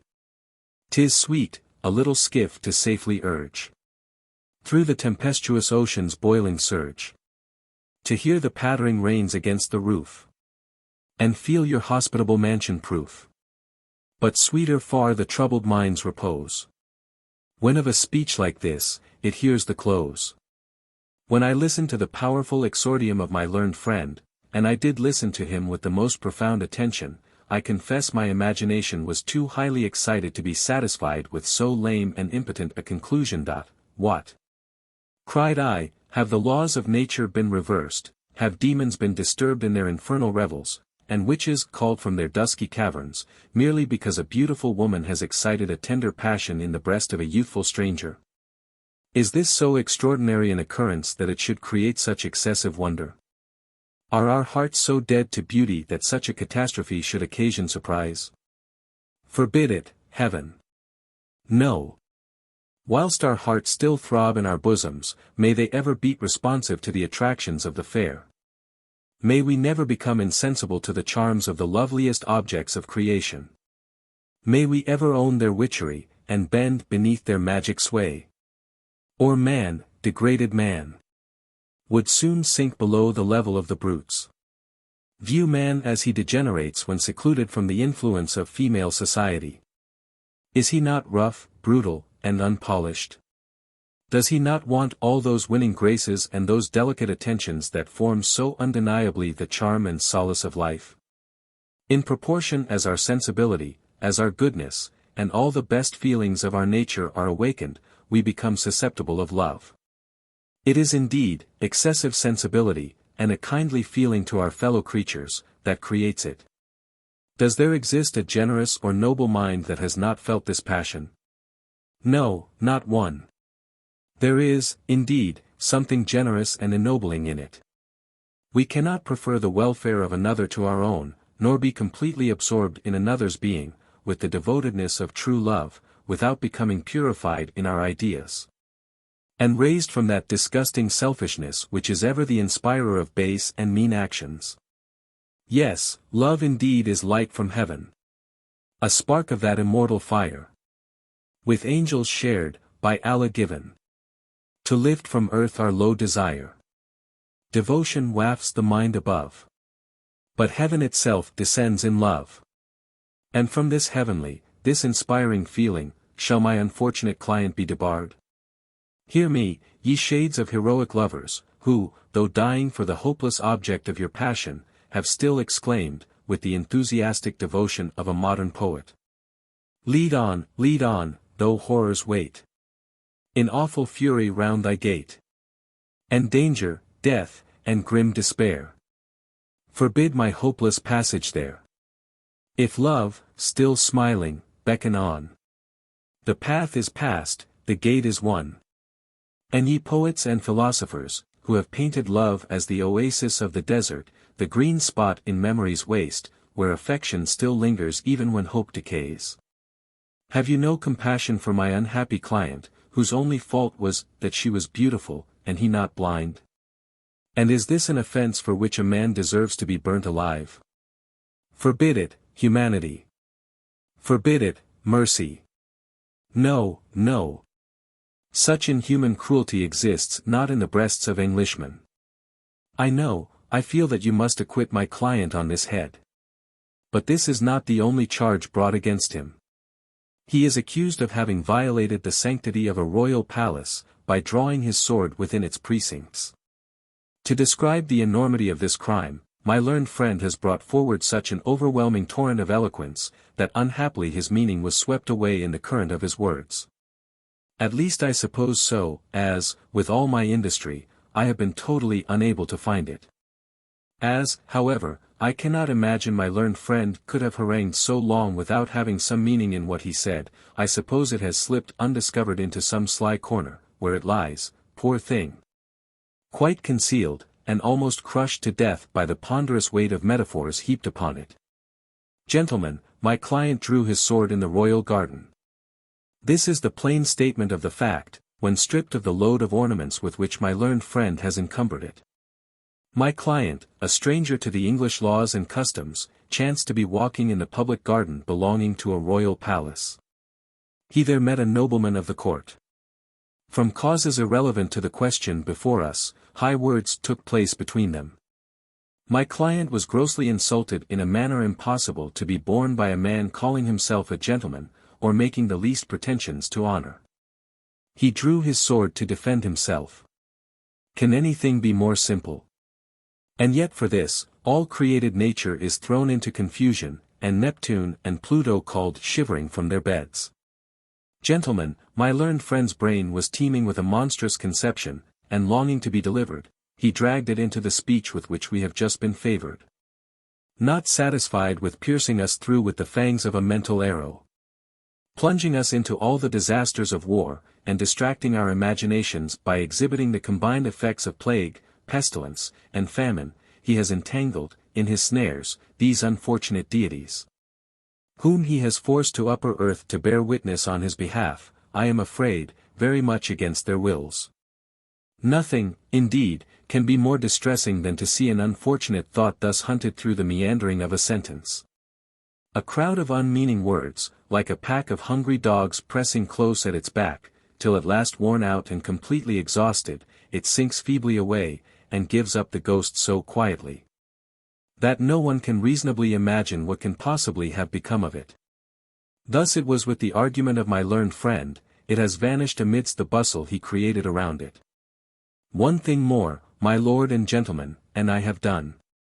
For I shall not, like my learned friend, after disclaiming all intentions of appealing to your feelings, endeavor by an artful peroration to come home to your inmost souls. It is simply this, that my client is a stranger, the son of a powerful foreign monarch, and, of course, as he has never taken any oath of allegiance to the English government, he is not amenable to the English laws. After stating this fact, I sit down, confidently assured that your verdict will be in my favor, and that, by it, you will again vindicate that proud right you have so long and gloriously maintained of acting always as enlightened and free-born Englishmen. As the orator sat down, a tumult of applause rang through the hall, and the delight of Lord Maysworth can be only justly appreciated by an author who recollects what he felt when he first heard of the success of a favourite work. But he had little time for exultation, as the judge, having been wound up in his turn, now began to sum up the evidence. Slowly and heavily did he go on, the machinery that composed him wanting oil, and creaking ominously as it moved, whilst, ere he had half finished, a cry was heard through the outer court. And instantly a rush of people announced the arrival of the Queen.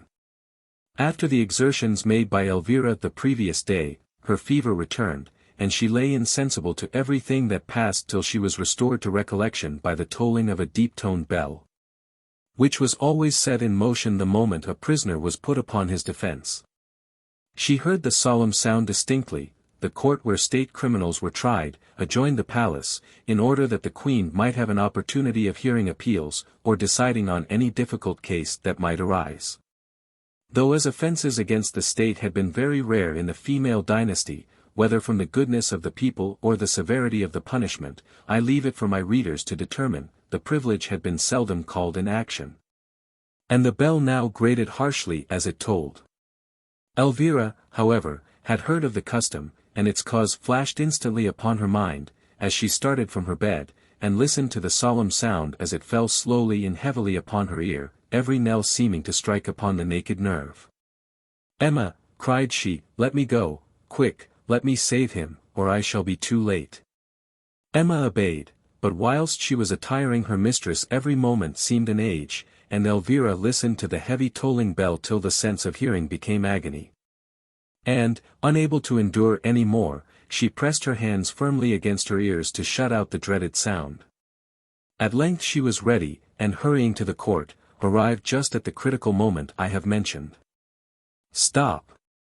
cried she, "I command you to stop proceedings. The prisoner is free.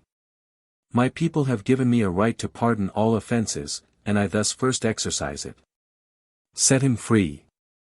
The guards obeyed.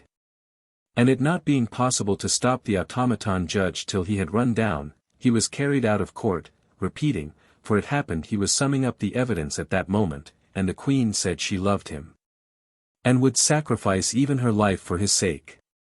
"You are free, sir," said Elvira to the prince. "I only blush that a stranger should have been so inhospitably treated in my court. My illness, however, must plead my excuse. And I can only now show my sorrow by releasing you from the parole of honor you have given. You are absolutely free, prince, not only from these chains, but also to leave the kingdom whenever you shall think fit." The prince, in a transport of gratitude, knelt and kissed her hand, and then retired with his friends to the house of Lord Maysworth. Whilst Elvira, satisfied with herself, and hoping she had disarmed scandal by desiring the prince to quit the kingdom, returned to her palace more happy than she had before felt since the fatal combat in the garden. Chapter 29. The effect produced by the scene just described upon the minds of the multitude was magical. It seemed a confirmation, strong as proofs of Holy Writ, of all that had been urged against the queen, and alienated from her side even those who had remained neutral. "I really could not have believed it possible," said the Duke of Essex, as he retired slowly from the court. "Thinking as I think, and as I am confident every one else must think," said Lord Gustavus, "she seems to have lost all sense even of common decency." "What do you say to this, Sir Ambrose?" asked Dr. Hardman triumphantly. "Nothing," replied Sir Ambrose, sighing. "Then the case is hopeless," said the Duke of Essex, "for I know Sir Ambrose so well, that I am certain if a single word could be said in the Queen's behalf, he would not remain silent." "Your Grace judges me too favourably," returned Sir Ambrose, "for there is, on the contrary, much to be said for the Queen, if I had been disposed to say it. You see, the story of her wishing to marry Ferdinand was evidently false, for she desired him in plain terms to quit the kingdom." "A mere blind," cried Lord Gustavus, who felt he had now gone too far to recede, "an absolute farce. And I am only astonished a man of your penetration, Sir Ambrose, could have been deceived by it." "It has long been the proudest boast of the English law," said Sir Ambrose, "that every one is presumed innocent till he be proved guilty. And I confess I do not see why the Queen should alone be made an exception to the rule." Lord Gustavus made no reply, and the party proceeded to their several homes. The following day was appointed for the trial of Lord Edmund, and the court was, if possible, yet more crowded than before. For the singular termination of Prince Ferdinand's trial had created the most intense anxiety upon the part of the mob to know what would be the result of that of Lord Edmund. It has been already stated that he was the idol of the people, and now thousands of human voices shouted his praises to the sky, and heaped curses and execrations upon his enemies. The tumult, however, was hushed to breathless expectation when it was announced that the officers of justice were gone in search of the prisoner. And innumerable human beings stood craning their necks over the lane made for his approach through the crowd, all eager to catch the first glimpse of him. But what language can express their disappointment and surprise when they saw the officers return, pale and trembling, fear painted upon their countenances, and their teeth chattering in their heads. "He is gone," they cried, "the prison door was locked, and the windows fast, but he is gone, and doubtless some evil spirit has carried him off." Great was the consternation excited by this unexpected news. Every one rushed to the prison, and each in turn was struck with horror on finding it exactly in the state the officers had described. "It is the mummy that has done this," said the people, whispering amongst themselves, "some horrible event certainly hangs over us, and it is in vain to attempt to resist our destiny. All is supernatural, and we are merely blind instruments in the hands of fate." The disappearance of Lord Edmund had, however, nothing supernatural in it, and, indeed, was effected by very simple means, and mere mortal agents. The agitation of his mind after his interview with Cheops became excessive, and every hour seemed stretched to an unnatural length as he anxiously awaited Father Maurice's return, but the monk came not. Lord Edmund's impatience increased every instant, till it became absolute agony, yet still he was alone. He paced his chamber with uncertain steps, his brain burning with incipient madness, till, no longer knowing what he did, he dashed his head against the walls, and tore off his hair by handfuls. In this state the jailer found him. And reporting his condition, his trial, which was to have taken place previously to that of Ferdinand, was postponed a few days to allow time for his recovery. Bleeding and blistering reduced Lord Edmund's fever, but his soul was still on fire. In the paroxysms of his disorder, no less than in his lucid intervals, one sole idea seemed to have taken possession of his fancy, and he inquired incessantly if Father Morris were returned. No, no, was the continual answer to his queries. Till the heart of the poor prisoner sickened within him at the sound. At length, he appeared well enough to take his trial, and the day was fixed, as we have already stated. The mind of Edmund now seemed tolerably composed. But it was the stillness of apathy, rather than that of resignation, and on the night preceding the day fixed for his trial, some of his former anxious and tormenting fantasies returned.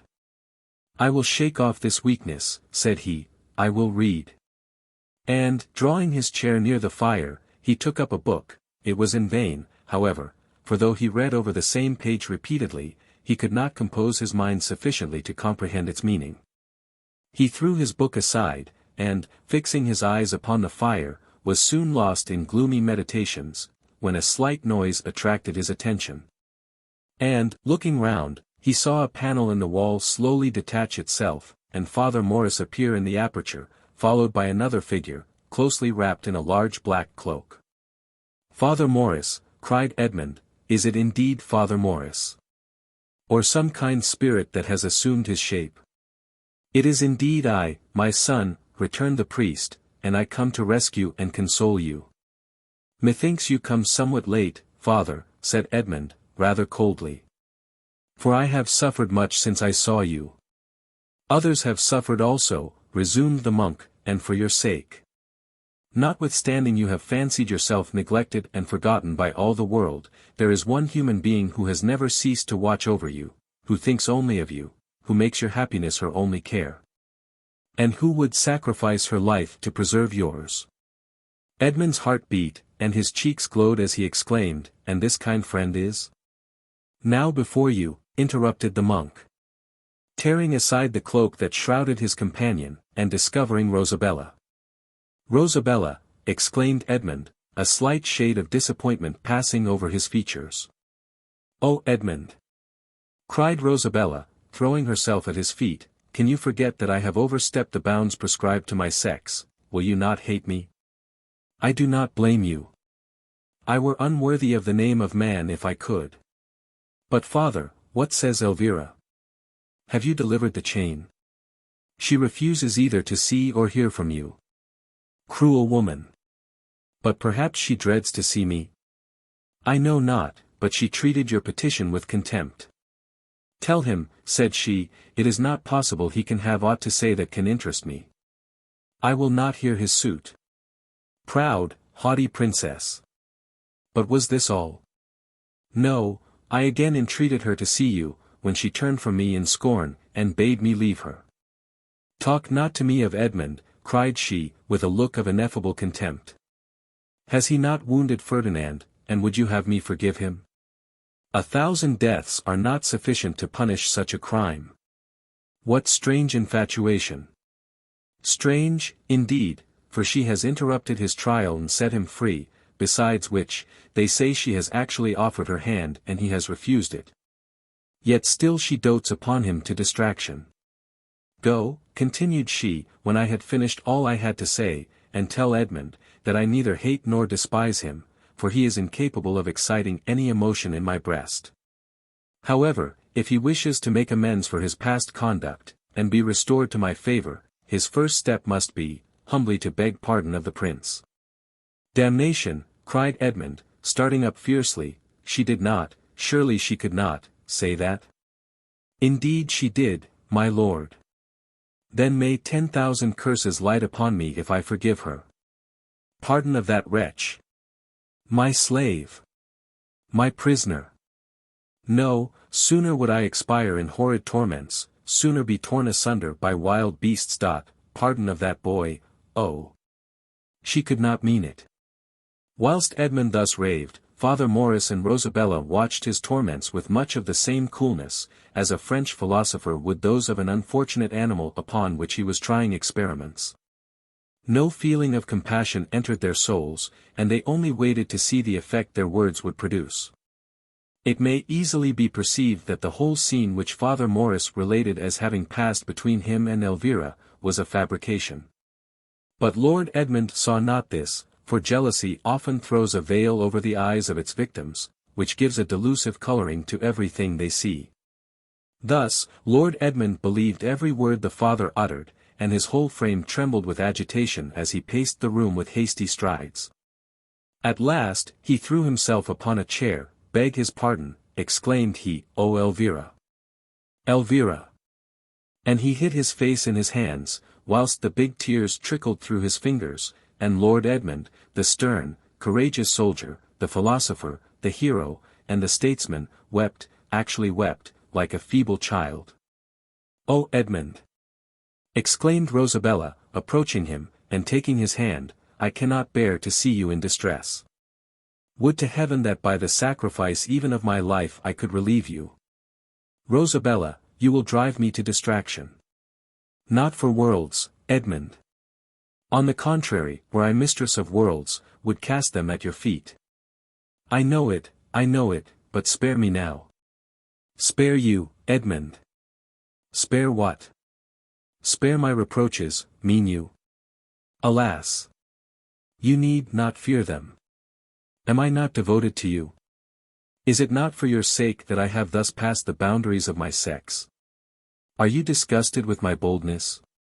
But no, you will surely forgive me, for my only motive has been to save you, and my only hope of happiness is bound up in yours." "Rosabella," repeated Edmund, "I believe that you love me." "Love you? Oh heavens! Can you doubt my love?" "I do not doubt it, and this last action proves it more than words.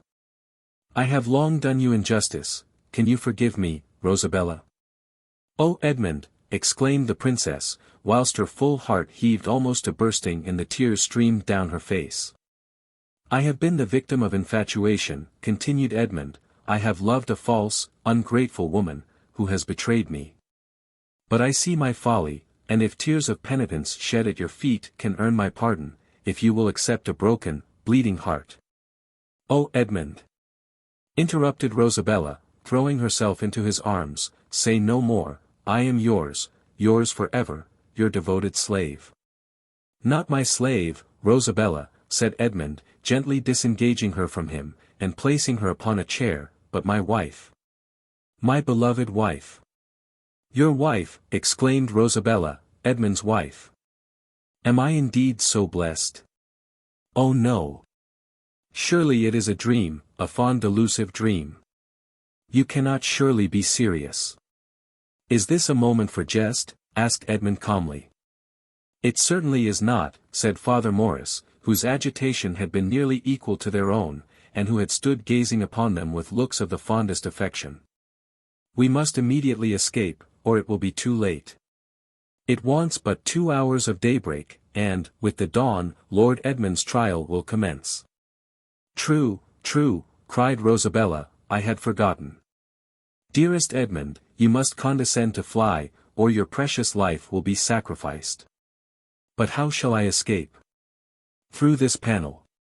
A balloon waits at a little distance, and this cloak will conceal your person from observation." "Dear Rosabella!" "Come, come," cried Father Morris, "we have no time to lose. Though Ferdinand was acquitted you must fall, for the state requires a victim." Lord Edmund waited for no more, the name of Ferdinand was torture to him. And, hastily disencumbering himself of his chains, he followed the father and Rosabella from the prison. He sighed, however, and looked back for a moment with regret ere he quitted the outer walls, for he thought of Elvira. Rosabella's quick ear caught the sigh and her subtle spirit divined its meaning, but this was not a moment to complain, and stepping into their balloon they were soon out of sight of London. They proceeded to a palace of Rosabella's, a few miles out of town, and there, the following day, Edmund became her husband. In the meantime, the excessive agitation Elvira experienced on the day of Prince Ferdinand's trial brought on a return of her fever, and it was several weeks ere she was sufficiently recovered to leave her bed. When she did so, however, she was really shocked at the state in which she found her kingdom. When she first began to reign, carried away by the enthusiasm of the moment, she had taken too much of the executive part of the government upon herself. And as her illness had been too sudden to allow her to appoint a regency, no one knew who ought to supply her place. All therefore was confusion and disorder, and Elvira shrunk disgusted from the chaos before her.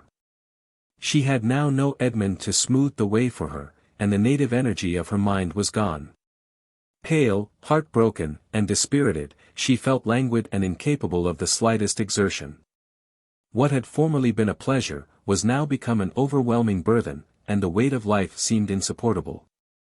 She was now weary also of the fatigue necessary to carry on the plans she had projected for the benefit of her people. At first, when all seemed new and delightful, she had devoted herself entirely to their interests, she had denied herself even the most trifling pleasures, and scarcely allowed herself the time absolutely necessary for food and rest. This was all very well, whilst her plans had the charm of novelty, and were supported by passion.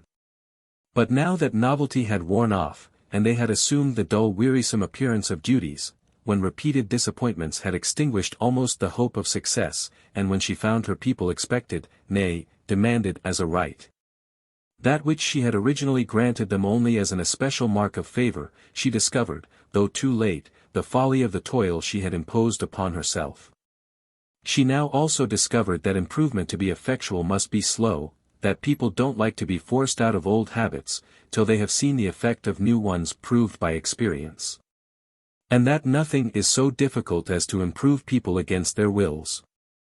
Increase the resources of a country, throw money into the hands of the middling and lower classes, and they will improve themselves, but, at least, 9/10 of a population will never suffer themselves to be improved. Those only who have attempted this thankless and painful office can fully estimate the sufferings of the unfortunate Elvira, who, disappointed in all she undertook, found life become tasteless and insipid, and was completely wretched. Though surrounded by all the gifts of beauty, power, and fortune, everything seemed to conspire to increase her misery. Those whom she raised from indigence to affluence treated her with the most provoking insolence and discontent. A plan which had been opposed by the Lords Gustavus de Montfort and Maysworth, and which she had persisted in having tried, had completely failed, and the noble lords had triumphed in the most provoking manner in her disappointment. In short, everything went wrong, and Elvira, disgusted with the world, felt mortified and disgusted with herself.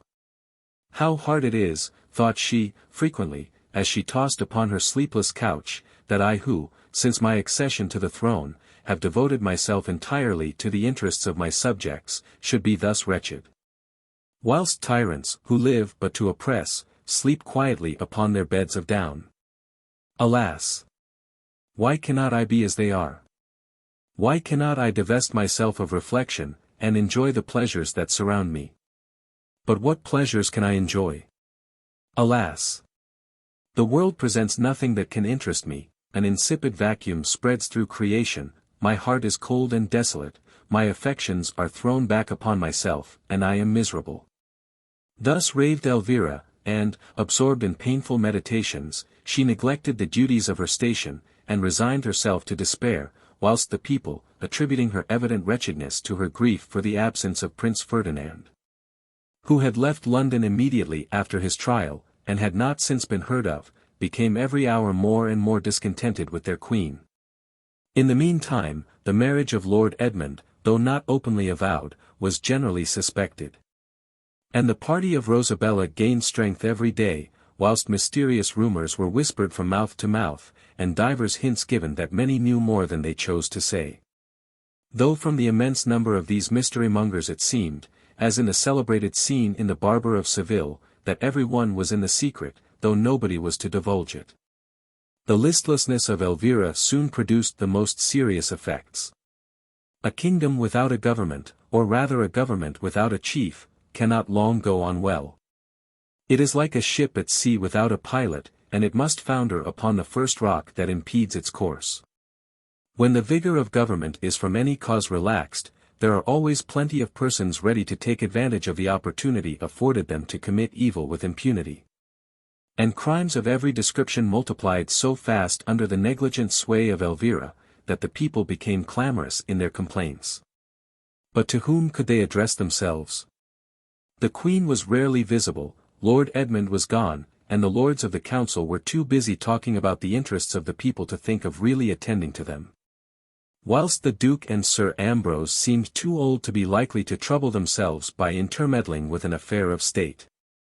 To them, however, the people looked as a dernier resort.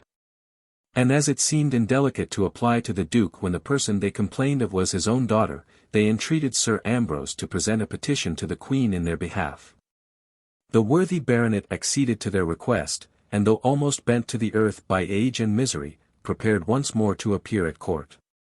The loss of his beloved Edmund had affected the old man deeply, he considered his flight before trial as a confession of guilt, and the thought of disgrace weighed down his grey hairs with sorrow to the grave. The distress of the people, however, roused him from the apathy into which he was fast falling, and when he waited upon the Queen, it was with all the energy of his former years. The Queen received him sullenly. "I cannot help it, Sir Ambrose," said she, "I am sorry for my people, but I cannot do anything to relieve them.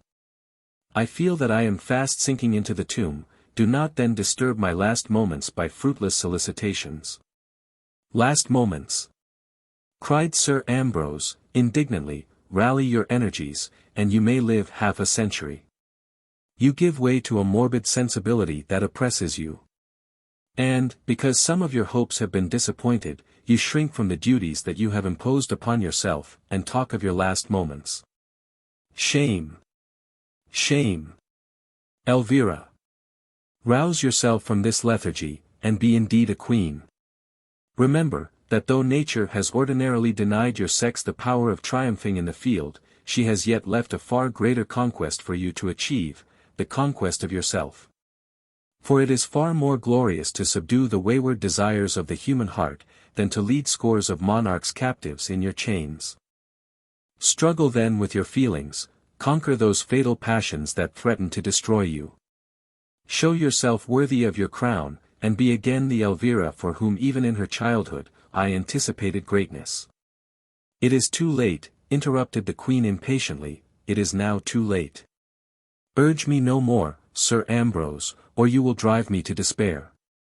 Sir Ambrose was provoked at her obstinacy, and a pause ensued, which was broken by a tumultuous noise and shouting. It was the people at the gates of the palace, who, impatient at the length of Sir Ambrose's stay, were now becoming clamorous for an answer. "What shall I say to them?" asked the baronet. "Tell them I deny their suit," replied the Queen. "Away, away, away. I would be quiet, go without reply, I will hear no more, I will not be tormented," and waving her hand for him to depart, she hurried to her chamber. Finding there was no alternative, Sir Ambrose was compelled to appear before the people and acquaint them with the will of their sovereign. The tumult became more violent as he spoke. An English mob is proverbially impetuous. And now their rage rose beyond control. "The Queen! The Queen!" they shouted, "we will see the Queen!"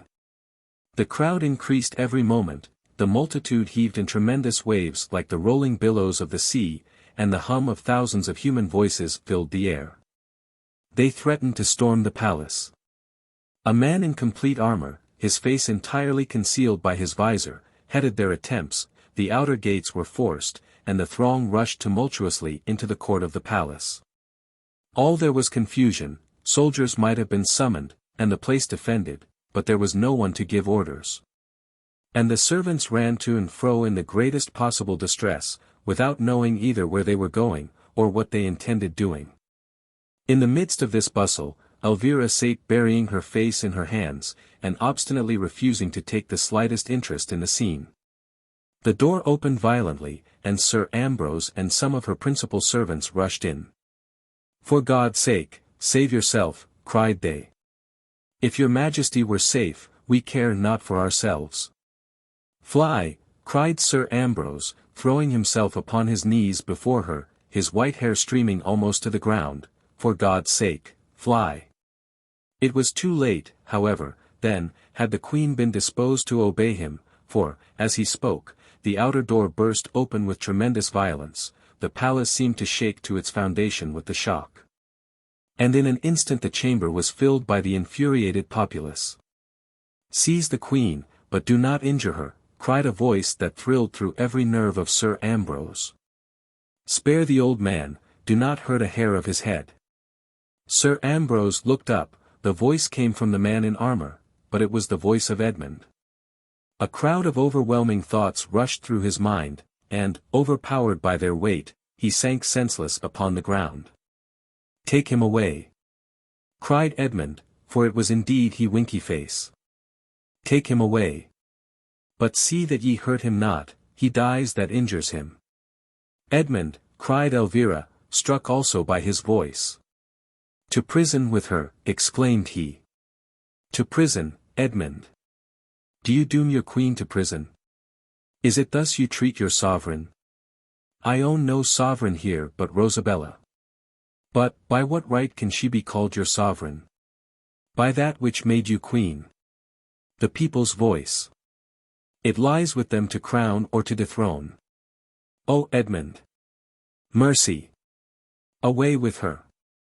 I'll hear no more."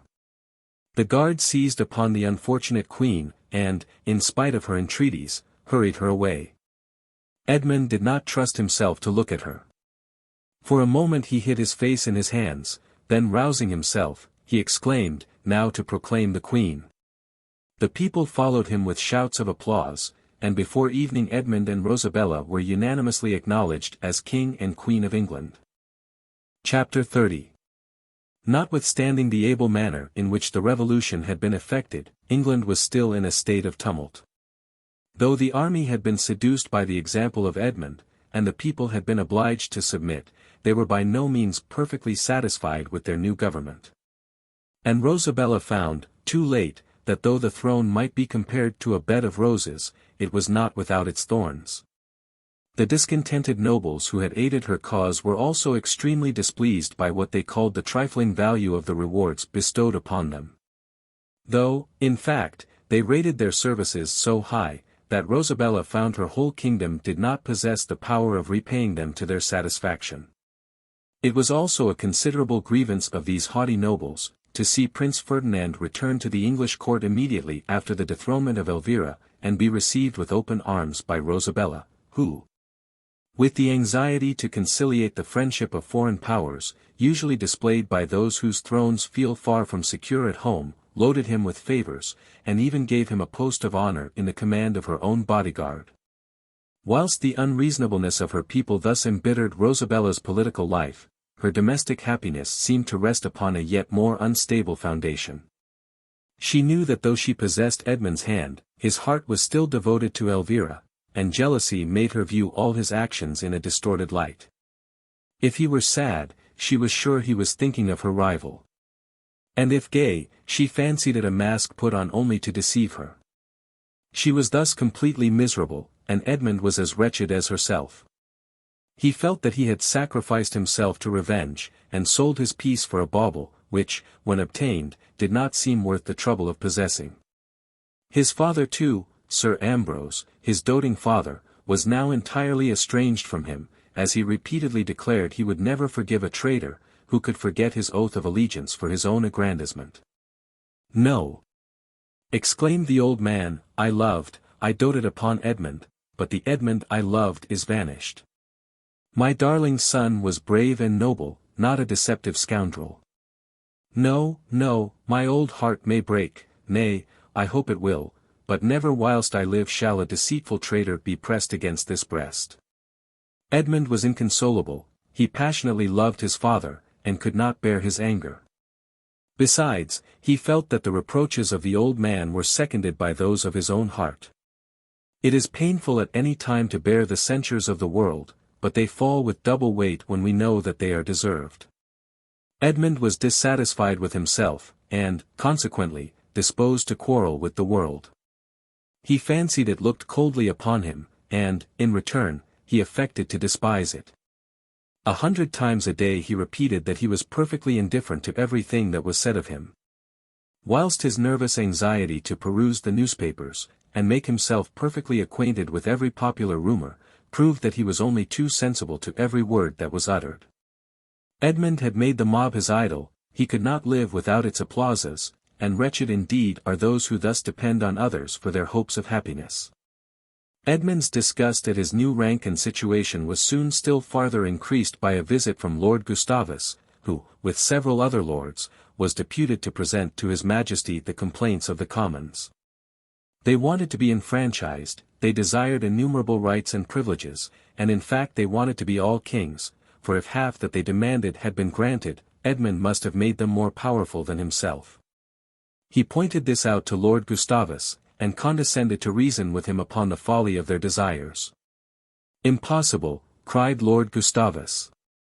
"Your Majesty must excuse me, but I cannot listen to such arguments. I came here to defend the liberties of the people. Reform is necessary, without reform, nothing can go on well. Evils must be torn up root and branch."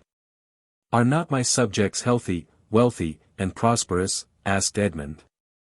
"Have they not been successful at home and abroad? Do not the English peasants live as well as most foreign princes, and what more can they require?" "Liberty, sire," returned Lord Gustavus. "What are all these pretended advantages without liberty? Mere toys, gaudy apples, but rotten at the core. Of what use, indeed, are all the blessings of life, without liberty to give them zest, and radical reform to purge them of all impurities? But listen to reason. Reason.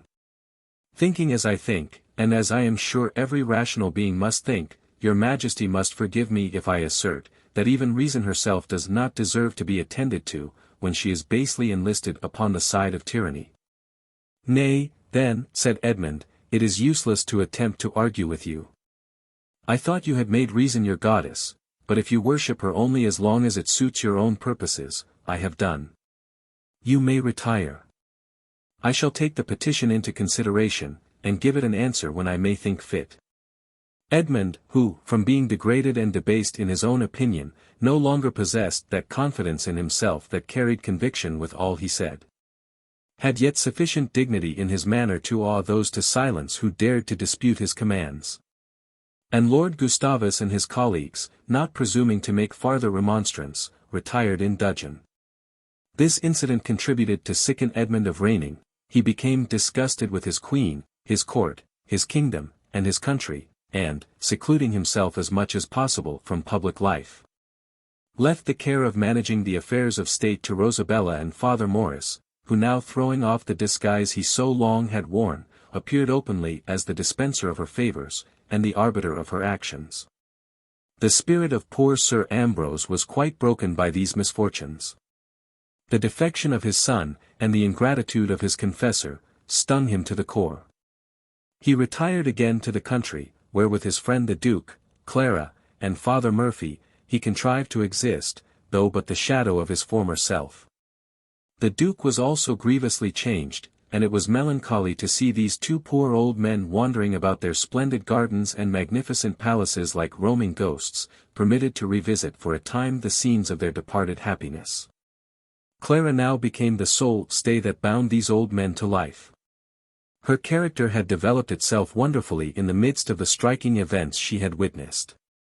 Firm, courageous, and enterprising, though still gentle, the lively girl seemed changed into the intelligent woman, whose active mind and comprehensive spirit foresaw everything and provided against every emergency. Clara was still young. But her spirit was mature beyond her years, and her attention to the Duke and Sir Ambrose was unremitting. Well, would they often say, though we have lost much, we ought still to be thankful that Clara is spared to us, and then with tears trickling down their aged cheeks, they would join in imploring heaven to shower down blessings upon her head. In the meantime, however, Clara herself was far from happy. She would, it is true, exert herself to appear cheerful, but it was evident it was an exertion. And often, when the Duke and Sir Ambrose had seated themselves at a party at chess, she would steal out unobserved and retire to a little pavilion in the garden, near what were formerly the apartments of Father Morris, as being the most secluded spot she could find. This part of the mansion having been carefully shut up and avoided by every human being, since the departure of the priest, as infectious. The indignation the worthy and attached servants of Sir Ambrose felt towards Father Morris for his desertion of their master, being extended even to the rooms he had occupied. In this secluded spot Clara often sate for hours, lost in meditation, her head resting upon her hand, and her eyes fixed in vacancy. Winter had now given place to spring, and all nature seemed to revive with that gay and joyous season. The heart of Clara, however, was still lonely. She fancied it could enjoy no second summer, and she felt almost disposed to quarrel with all around her for displaying a gaiety in which she could not participate. Nothing makes a broken heart feel more gloomy than to see all other objects look gay. It turns from them in disgust, and feels its own misery doubled by the sight of their happiness. One evening as Clara was sitting absorbed in melancholy reflections, she was startled by hearing a deep-drawn sigh heaved heavily behind her. She turned, and fancied she could distinguish a figure in the midst of the twilight, but, magnified by the obscurity, the figure seemed of gigantic proportions. Uttering a faint scream, she attempted to fly, when a hand of iron grasped her arm, and arrested her progress. An icy chill shot to her heart, whilst the well-remembered voice of Cheops sounded in her ears. "Clara," said he, in his deep sepulchral tone, "would you save your queen?" "With the sacrifice of my life, if necessary," replied Clara firmly. "Clara," continued the mummy, "I have marked you attentively, and as I do not know any individual possessing more strength of mind and personal courage than yourself, I have fixed upon you to be my assistant in this enterprise. The life of Elvira is in danger, and even my influence cannot much longer save her, if she remain in the power of Father Morris. Besides, the lesson she has already had, has been sufficiently severe. I will aid her to escape, and you must assist me. You shall go to Ireland, and there, if the warlike Roderick be not deaf to the cry of beauty in distress, through his aid Elvira may hope redress, at least, she must implore his help. Rosabella is now at a palace near this, and she has brought her rival in her train, for, with the usual jealousy and suspicion of tyrants and usurpers, she scarcely dares to trust her from her sight. Besides this, her diabolical revenge is gratified in making Elvira wait humbly near her throne, and serve in those palaces where she once commanded. Moved by this ungenerous conduct, and the patience with which the unhappy Elvira bears her sufferings, the nobles and people of the realm begin to pity her, and when they are disgusted with the haughtiness and intolerance of Rosabella, they sigh for the return of the gentle Elvira. Father Morris perceives this, and determining to rid Rosabella of her rival, the fair Elvira fades beneath his arts, like a flower withering on its stem. "She must be saved," said Clara, with enthusiasm, "she shall be saved. Point but out the means, and I am devoted to her service." "You must assume these weeds, and follow me," said Cheops, pointing to a bundle in a corner of the pavilion, which Clara had not before noticed. "In half an hour I will return for you." "And my sudden disappearance," rejoined Clara, "will it not excite suspicion?" "The river is deep and rapid," returned Cheops, "some of your clothes left upon its banks." "I comprehend," cried Clara eagerly. "But the poor old Duke, and Sir Ambrose? Their anxiety and distress may be great, but cannot be lasting. The feelings of age are blunt, and—" "Oh, no," exclaimed Clara, "you are deceived. Nay, I think that age feels grief more acutely than youth. The mind has lost its elasticity, hope is dead within it, and the old brood over their secret sorrow till they destroy their. By Osiris! Thou art a most extraordinary girl," said Cheops. "The old do brood over grief, but why say this to me? Do I not know it well, too well?" continued he, looking at her earnestly. Clara turned pale, and trembled. He saw her agitation. And, hastily averting his eyes, continued in a calmer tone, "Whatever the sufferings of the old men may be for the moment, I suppose even you will allow the life of Elvira more than counterbalances them. And, by inflicting this temporary pain, you will save them from the more lasting agony they would endure from her death, for Father Morris is so subtle, that it would be dangerous to give them the slightest hint of our intention, lest he should worm it from them. Be ready then, Clara, resign thyself to my instructions, and, above all, fear not. Clara bent her head in token of assent, and Cheops disappeared. Upon examining the clothes, Clara found them to be the dress of a Greek peasant boy, numbers of whom at this period were rambling over England singing wild romances to their harps or lutes, and telling fortunes in a kind of doggerel rhyme. Exposure to the air tanned most of these wandering minstrels brown, and Clara found a bottle of liquid in the parcel to stain her face and hands. She bound up her flaxen ringlets, and, covering her head with curls of a jetty blackness, she found the metamorphosis so complete that she scarcely knew herself as she saw her figure reflected in a large mirror behind her. It was now nearly dark, but Cheops had left the necessary implements for striking a light, and Clara made her toilette without the least difficulty.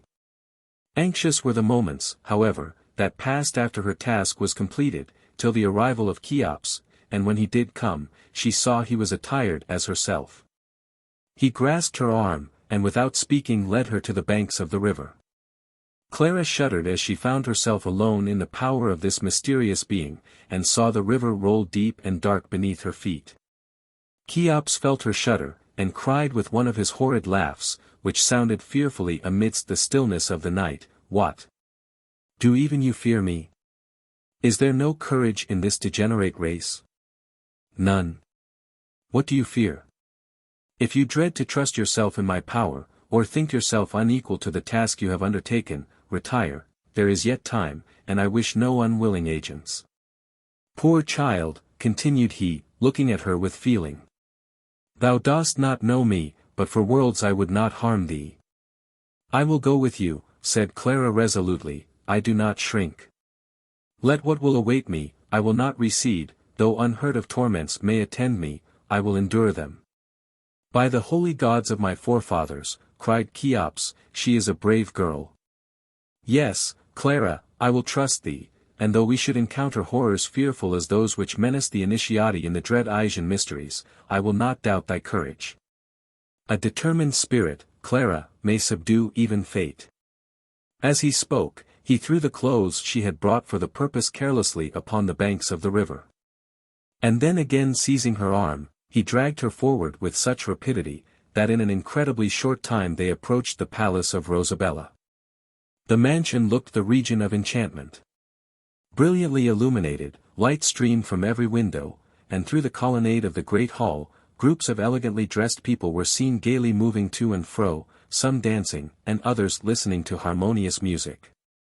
Clara, though terrified and exhausted, felt still irresistibly impelled to proceed, and, still guided by her strange companion, entered, unobserved, the outer court of the palace.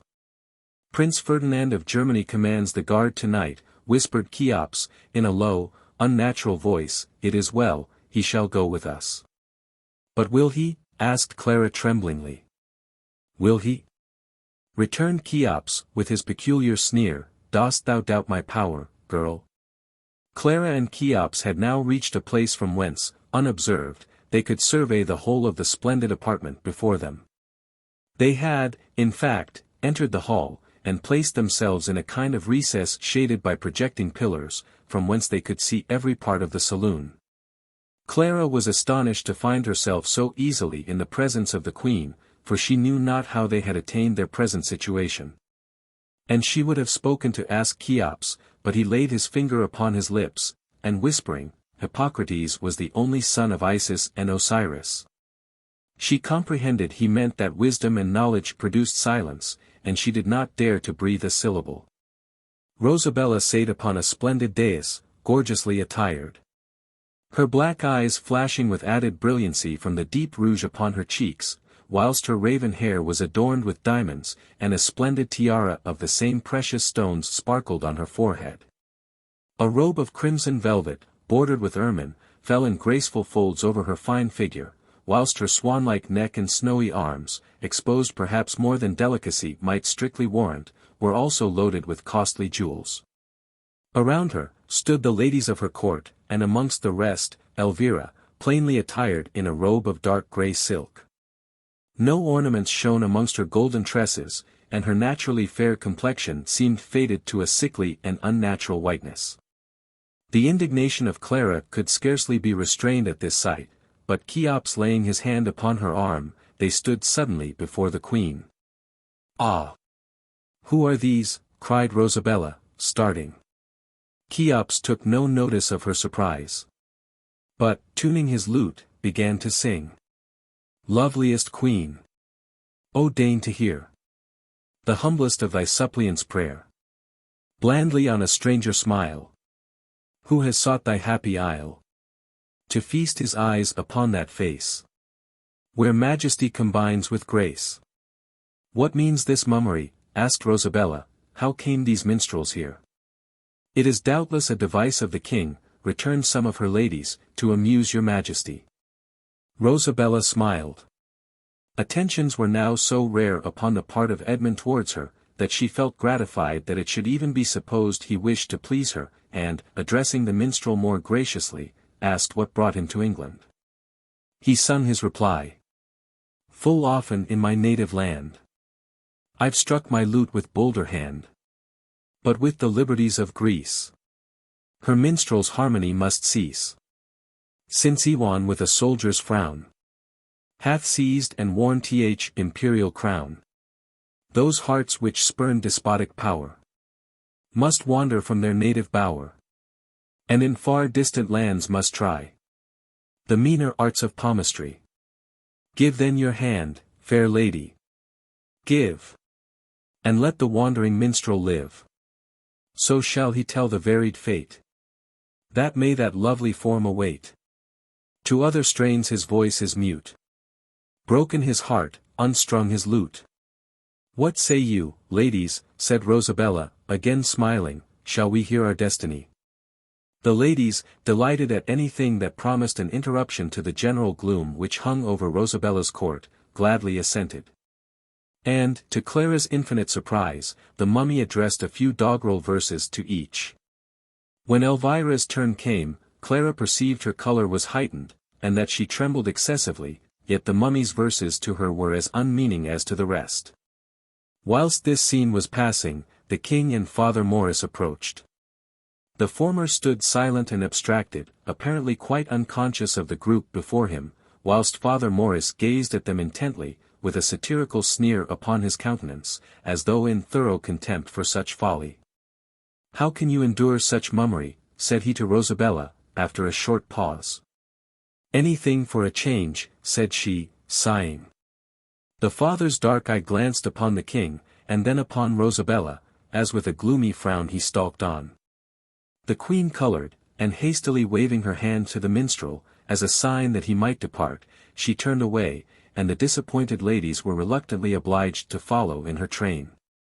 In a few minutes, however, a page returned with a chain and a purse of gold, which he gave the minstrels, and retired. Clara was upon the point of refusing her share of this bounty, but a look from the mummy made her sensible of her error, and she took it without uttering a syllable.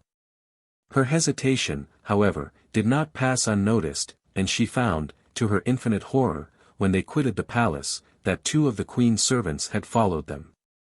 Clara trembled excessively, and clung tightly to the mummy's arm for protection, but that mysterious being still stalked on with the same indifference as before. Clara longed to give him some intimation of the danger that awaited him, but she could not speak. The words seemed to swell in her throat and almost choke her, whilst she found herself dragged along by an irresistible influence, too powerful to admit of her even struggling against it. Inexpressible agony, however, seized her as she found herself hurried on towards the river. And when, as they reached the brink, she beheld Cheops stamp, with almost supernatural force, upon the fragile bridge which stretched across the water, and saw the slender plank sink beneath his weight, she could bear no more, and, screaming with horror, rushed forwards to save him. A strong arm, however, pulled her back, she felt herself whirled round, and for the moment her senses seemed to desert her. The next instant she found she had been dragged under some bushes, and saw their pursuers rush down to the place where the broken bridge had been. "They are gone, by Jupiter," said one, "I heard them fall into the water. It was a tremendous crash." "I heard them," returned the other, "they fell as heavy as lead, and how they screamed." "The young one screamed," said the first, but the old one groaned. "What does it matter," resumed the second, "whether they screamed or groaned? They are gone to the devil a little before their time, and so we have only to go back as we came. Between ourselves, it was nonsense to take the trouble to watch them. They were evidently only what they seemed to be. And even Father Morris, suspicious as he is, gave us no orders about them." "Thy dull head cannot see," said the first. "The Father's negligence was the very motive of my vigilance. Things are not with him as they have been. He wants to rule the Queen with a rod of iron, and Rosabella will not endure control. Now, it struck me when I saw the youth's hesitation, that all was not right, and, I thought, if I could discover what had escaped him." "I see," said the other. "His lifeless trunk might have had the honor of serving as a stepping stone to enable you to rise." "It was possible," returned the other, laughing, and they retired, their voices gradually dying away till they became inaudible in the distance. Clara now perceived that the mummy stood beside her. He did not speak, but pressed his finger upon his lips in token of silence, and for some minutes they stood fixed to the spot, till, as the last faint echo of the servant's footsteps died away, he again seized the arm of Clara and hurried her away towards a gloomy cave. They stopped at the entrance, and though the poor girl was still too much terrified to speak, yet she felt somewhat relieved by the discovery that the mummy had evidently saved her from danger, instead of, as she feared, precipitating her into it. She still gazed with awe, however, at his strange unearthly figure, as he stood with his eyes fixed earnestly upon a star, and apparently occupied in muttering prayers addressed to it. "Clara!" at length said he, his deep, full voice echoing solemnly through the vaulted cave. "Clara," again he repeated, whilst the blood of his terrified companion seemed to curdle in her veins at the awful sound. She, however, slowly and tremblingly advanced. He grasped her arm. She attempted to shrink back, but seemed fixed as though by magic. "Hear me," continued the mummy, in a low, hollow tone, which appeared to rise from the tomb. "Elvira understood my signal, and she will soon be here, but you must do the rest. Prince Ferdinand keeps guard tonight. Pass through this cave. The outlet will bring you to his station. Throw yourself at his feet, and appeal to his compassion in whatever language the feelings of the moment may inspire. He will readily listen to you, for he has not forgotten your visit to him in prison, and will swear to devote himself to your service. Tell him you accept his offers, and entreat him to convey yourself and the Queen to Ireland, where Roderick will receive and protect you. He will immediately comply. And his being the companion of your flight, will induce the belief that you are gone to Germany, and will consequently prevent the least danger of pursuit." At this moment a slight figure, wrapped in a large mantle, appeared at the entrance of the cavern. "Elvira!" cried Cheops, and the stranger sprang forward. "Then I am right," exclaimed she, whilst her whole frame trembled with agitation. "This is your guide," said Cheops, in his deep sepulchral tone. "Follow her and you will do well. Farewell. But we shall meet again." Then bending over her, he pressed his lips to her forehead, and to that of Clara. Both shuddered at the touch of those cold marble lips, and an icy chill ran through their veins, as the fearful conviction that their companion was no earthly being thrilled in their bosoms. Even the strongest minds dread supernatural horrors, and our fair fugitives turned involuntarily away. When they looked again, the mummy was gone, and the darkness appeared so profound that they were obliged to grope their way cautiously along. Fearing alike to remain or to advance, they proceeded with trembling steps slowly along a narrow passage. Their minds filled with that vague sense of danger that generally attends the want of light, when imagination pictures terrors which do not really exist, and fancy lends her aid to magnify those which do. By degrees, however, the Queen and her companion became accustomed to the darkness, and as the pupils of their eyes dilated, they were enabled to discern the objects around them. Innumerable fantastic shapes, however, now appeared to flit before them, and grim giants to frown awfully from every corner of the gloomy vault they were traversing. The dim and indistinct light threw a misty veil round the projecting corners of the rocks that gave them a fearful and unnatural grandeur. Whilst the fair friends, overpowered with terror, gazed timidly around, and stood a few moments not daring to advance into the darker abysses of the caverns, and yet dreading alike to remain where they were, or to return. "We must go on," said Elvira at length, her voice echoing through the cave, till she started at the sound. "Oh God!" cried Clara, "hark!" 1,000 mocking demons seemed to repeat from every rock, "Go on! Go on!" Again rang in 1,000 varied tones through the cavern. "Let us proceed," whispered Elvira, shuddering, "this is a fearful place." And they hurried on as fast as their trembling limbs could carry them, along a dark and gloomy passage, leading in the direction pointed out by the mummy. In a few minutes, however, a bright though glimmering light appeared afar off, like a star, which, gleaming through the darkness, seemed a beacon of hope to guide them on to happiness. A slight current of air, too, now blew freshly in their faces, and their spirits rose, as with quickened steps they hastened onward in the direction from whence it appeared to proceed. The light now seemed rapidly to enlarge, and the wind blew more freshly, whilst the Queen and her companion distinctly heard the heavy stamping of horses, which vibrated fearfully on the hollow ground, and grew louder and louder every moment as they advanced. "Ah! What is that?" cried Elvira trembling, clinging closer to her companion. "It is the bivouac of Prince Ferdinand," replied Clara. "The mummy told me we should find him here, and that he would aid us." "Ah, that fearful mummy," murmured Elvira softly, "if he should deceive us, and this should be only a plan to betray us to our enemies?" "Fear not," said Clara, "come what may, we must dare the worst." They had now reached the outlet of the cavern, and found an opening large enough to admit of a single person. Cautiously advancing towards it, they paused for a few moments ere they descended, to gaze upon the scene below. A troop of soldiers were scattered round, in various attitudes of repose, under a small grove of trees, whilst their horses grazed at a little distance. The prince alone seemed awake, and he lay apart from his companions, stretched upon a grassy bank, a thick tree spreading above him, his head resting upon his hand, and his eyes fixed upon the ground. The moon shone brightly, and played upon the prince's polished armor, like summer lightning dancing on a lake. His helmet was thrown aside, and his countenance looked pale and sad, whilst his frequent sighs betrayed the uneasiness of his mind. "Let us advance," said Clara, "and try to move him to compassion." Elvira complied, and with light and timid steps, fearing almost to breathe, lest they should break the slumbers of their enemies, they approached the prince. All was still, save the hard breathing of the sleeping soldiers, and the measured champing of the horses, their stately figures strongly relieved by the dark grey sky beyond, and their long manes and tails sweeping the ground.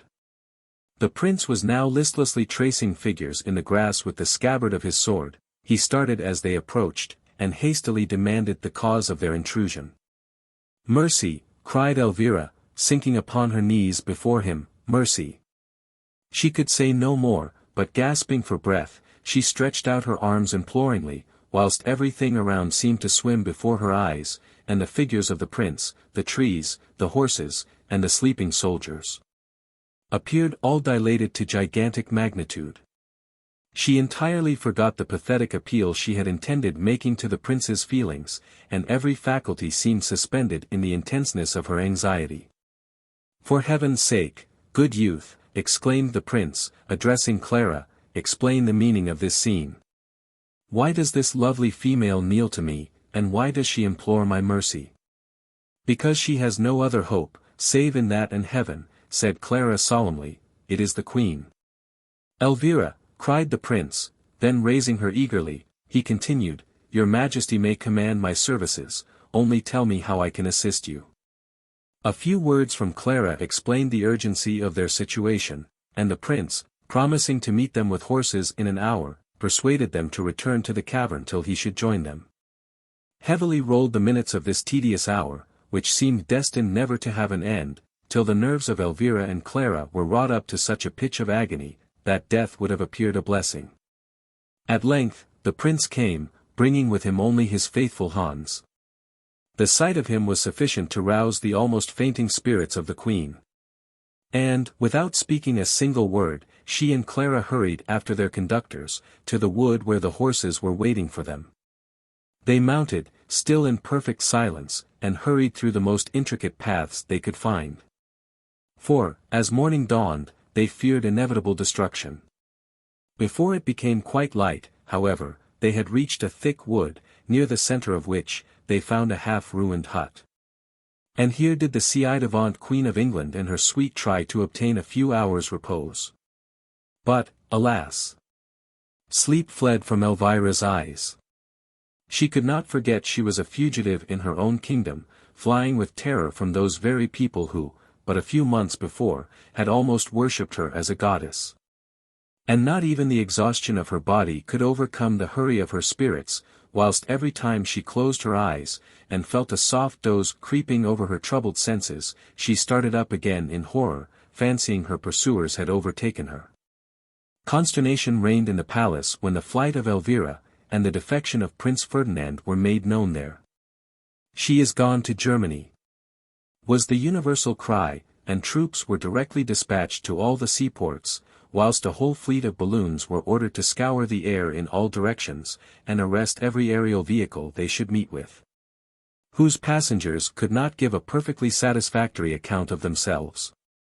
These commissions were executed to the letter, as the guards now sought by extra diligence to excuse the negligence with which they had suffered the Queen to escape. And numerous were the wandering lovers, absconding clerks, and unfaithful wives, who were brought before the council instead of Elvira and the German prince, of whom, however, nothing could be heard, their measures having been taken too well to expose them to detection. In the meantime, the hat and mantle of Clara having been found upon the banks of the river, the Duke and Sir Ambrose were inconsolable, and dispatched emissaries everywhere in search of her. Amongst the rest, Father Murphy and Abelard were sent to the summer palace of the Queen, to inquire if she had there been heard of. Rosabella and her court, however, had removed to London immediately upon the flight of Elvira being discovered, and the disconsolate searchers having inquired of every one they met in vain, wandered through the gardens, restless and forlorn, till at last they found the mysterious cavern. The aspect of the place was dreary in the extreme. A few stunted shrubs grew upon the banks of a dark, dull rivulet, and Father Murphy shivered and crossed himself as he looked around. "Och, murther! And this is an awful place, Mr. Abelard," said he, "and I'm after thinking the sooner we get out of it the better." "Ah, what is that?" cried the butler, springing forward eagerly, and snatching at something in the bushes that looked white. "It is Clara's pocket handkerchief, poor darling," said the friar. "See, here is her name worked upon it by her own pretty fingers," and as he turned to examine it, his foot slipped, and he rolled into the water, floundering about like a huge porpoise. "Oh dear! Oh dear!" cried Abelard, "he will certainly be drowned." Submersion in an aqueous fluid is almost always destructive of animal life, and I see little chance that he has of escape. "Och! And will ye let me drown while ye're talking?" asked the indignant priest. "Before it's the good-natured thing ye'd be doing in pulling me out, will ye let me be suffocated?" "No, no, certainly not," returned Abelard, "my agony is unspeakable at your distress. I only doubt how I shall be able to raise you without a lever or pulley. The application of the mechanical powers may go to the devil," cried Father Murphy, as he crawled out without assistance. "And so you would have let me drown, whilst you were talking of the mechanical powers?" "Excuse me, Father," returned Abelard, "friendship is a powerful affection of the human mind, it invigorates, it warms." "Does it?" said the priest, shaking himself like a water spaniel, "then I should be very glad to have a little of it at present, for I am shivering with cold, to say nothing of being so hungry that I could eat my fingers." "I am surprised to hear you talk of being hungry, Father," said Abelard. "You are surely too fat to feel any craving for food." Fat, you know, is a kind of intermedium through which the nutritive matter extracted from the food must pass before it is assimilated to repair the loss of the individual. It thus forms a kind of magazine to supply his wants. And a fat man may abstain from food much longer than another, because, during this abstinence, the collected fat is rapidly reabsorbed. Father Murphy did not speak, but his look was sufficient, and his teeth clattering in his head afforded an ample commentary upon the text. "You seem cold also," said the pedantic butler. "But that must be a mistake, for animal oil is universally allowed to be a bad conductor of caloric." "The devil take your caloric," cried Father Murphy, again forgetting his holy office in his anger. "I suppose you'll want to persuade me that I have no feeling next." "That is far from impossible," replied Abelard, with the most provoking gravity, "for fat, by surrounding the extremities of the nerves, always obviates inordinate sensibility. At the same time, pray do not let me be misunderstood, I do not say that fat people can do entirely without eating. For the indivisibility and individuality of the living body can only be maintained by an incessant change of the particles which enter into its composition. Though merely part." "Hold, for heaven's sake," groaned Father Murphy.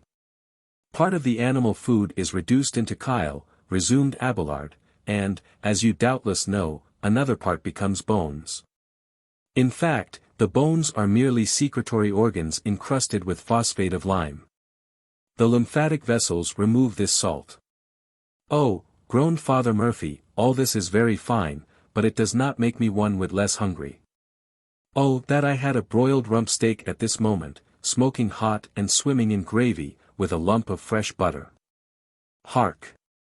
cried Abelard, "the vibration of the air that strikes upon the tympanum of my ears, gives intimation of the approach of some tangible object."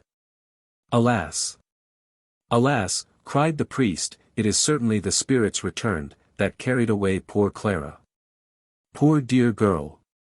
That was certainly her pocket handkerchief." "I despair of finding her," said the butler. "Despair is sinful, my son," replied the friar. "Misfortunes are sent to try us, and we ought to bear them with resignation, and without uttering a single murmur." "But I thought you were even now complaining of being hungry, father," said Abelard with the utmost simplicity. "True, replied the priest, a little disconcerted by this remark, but, it is one thing to preach, and another to practice," resumed the butler, smiling, "is it not, father? However, I certainly heard a noise. And if any one finds us here, we shall be ruined." "Och! Never mind that," said Father Murphy, "for that we are already, ye know." "Who have we here?" cried some soldiers, who now descended into the cave.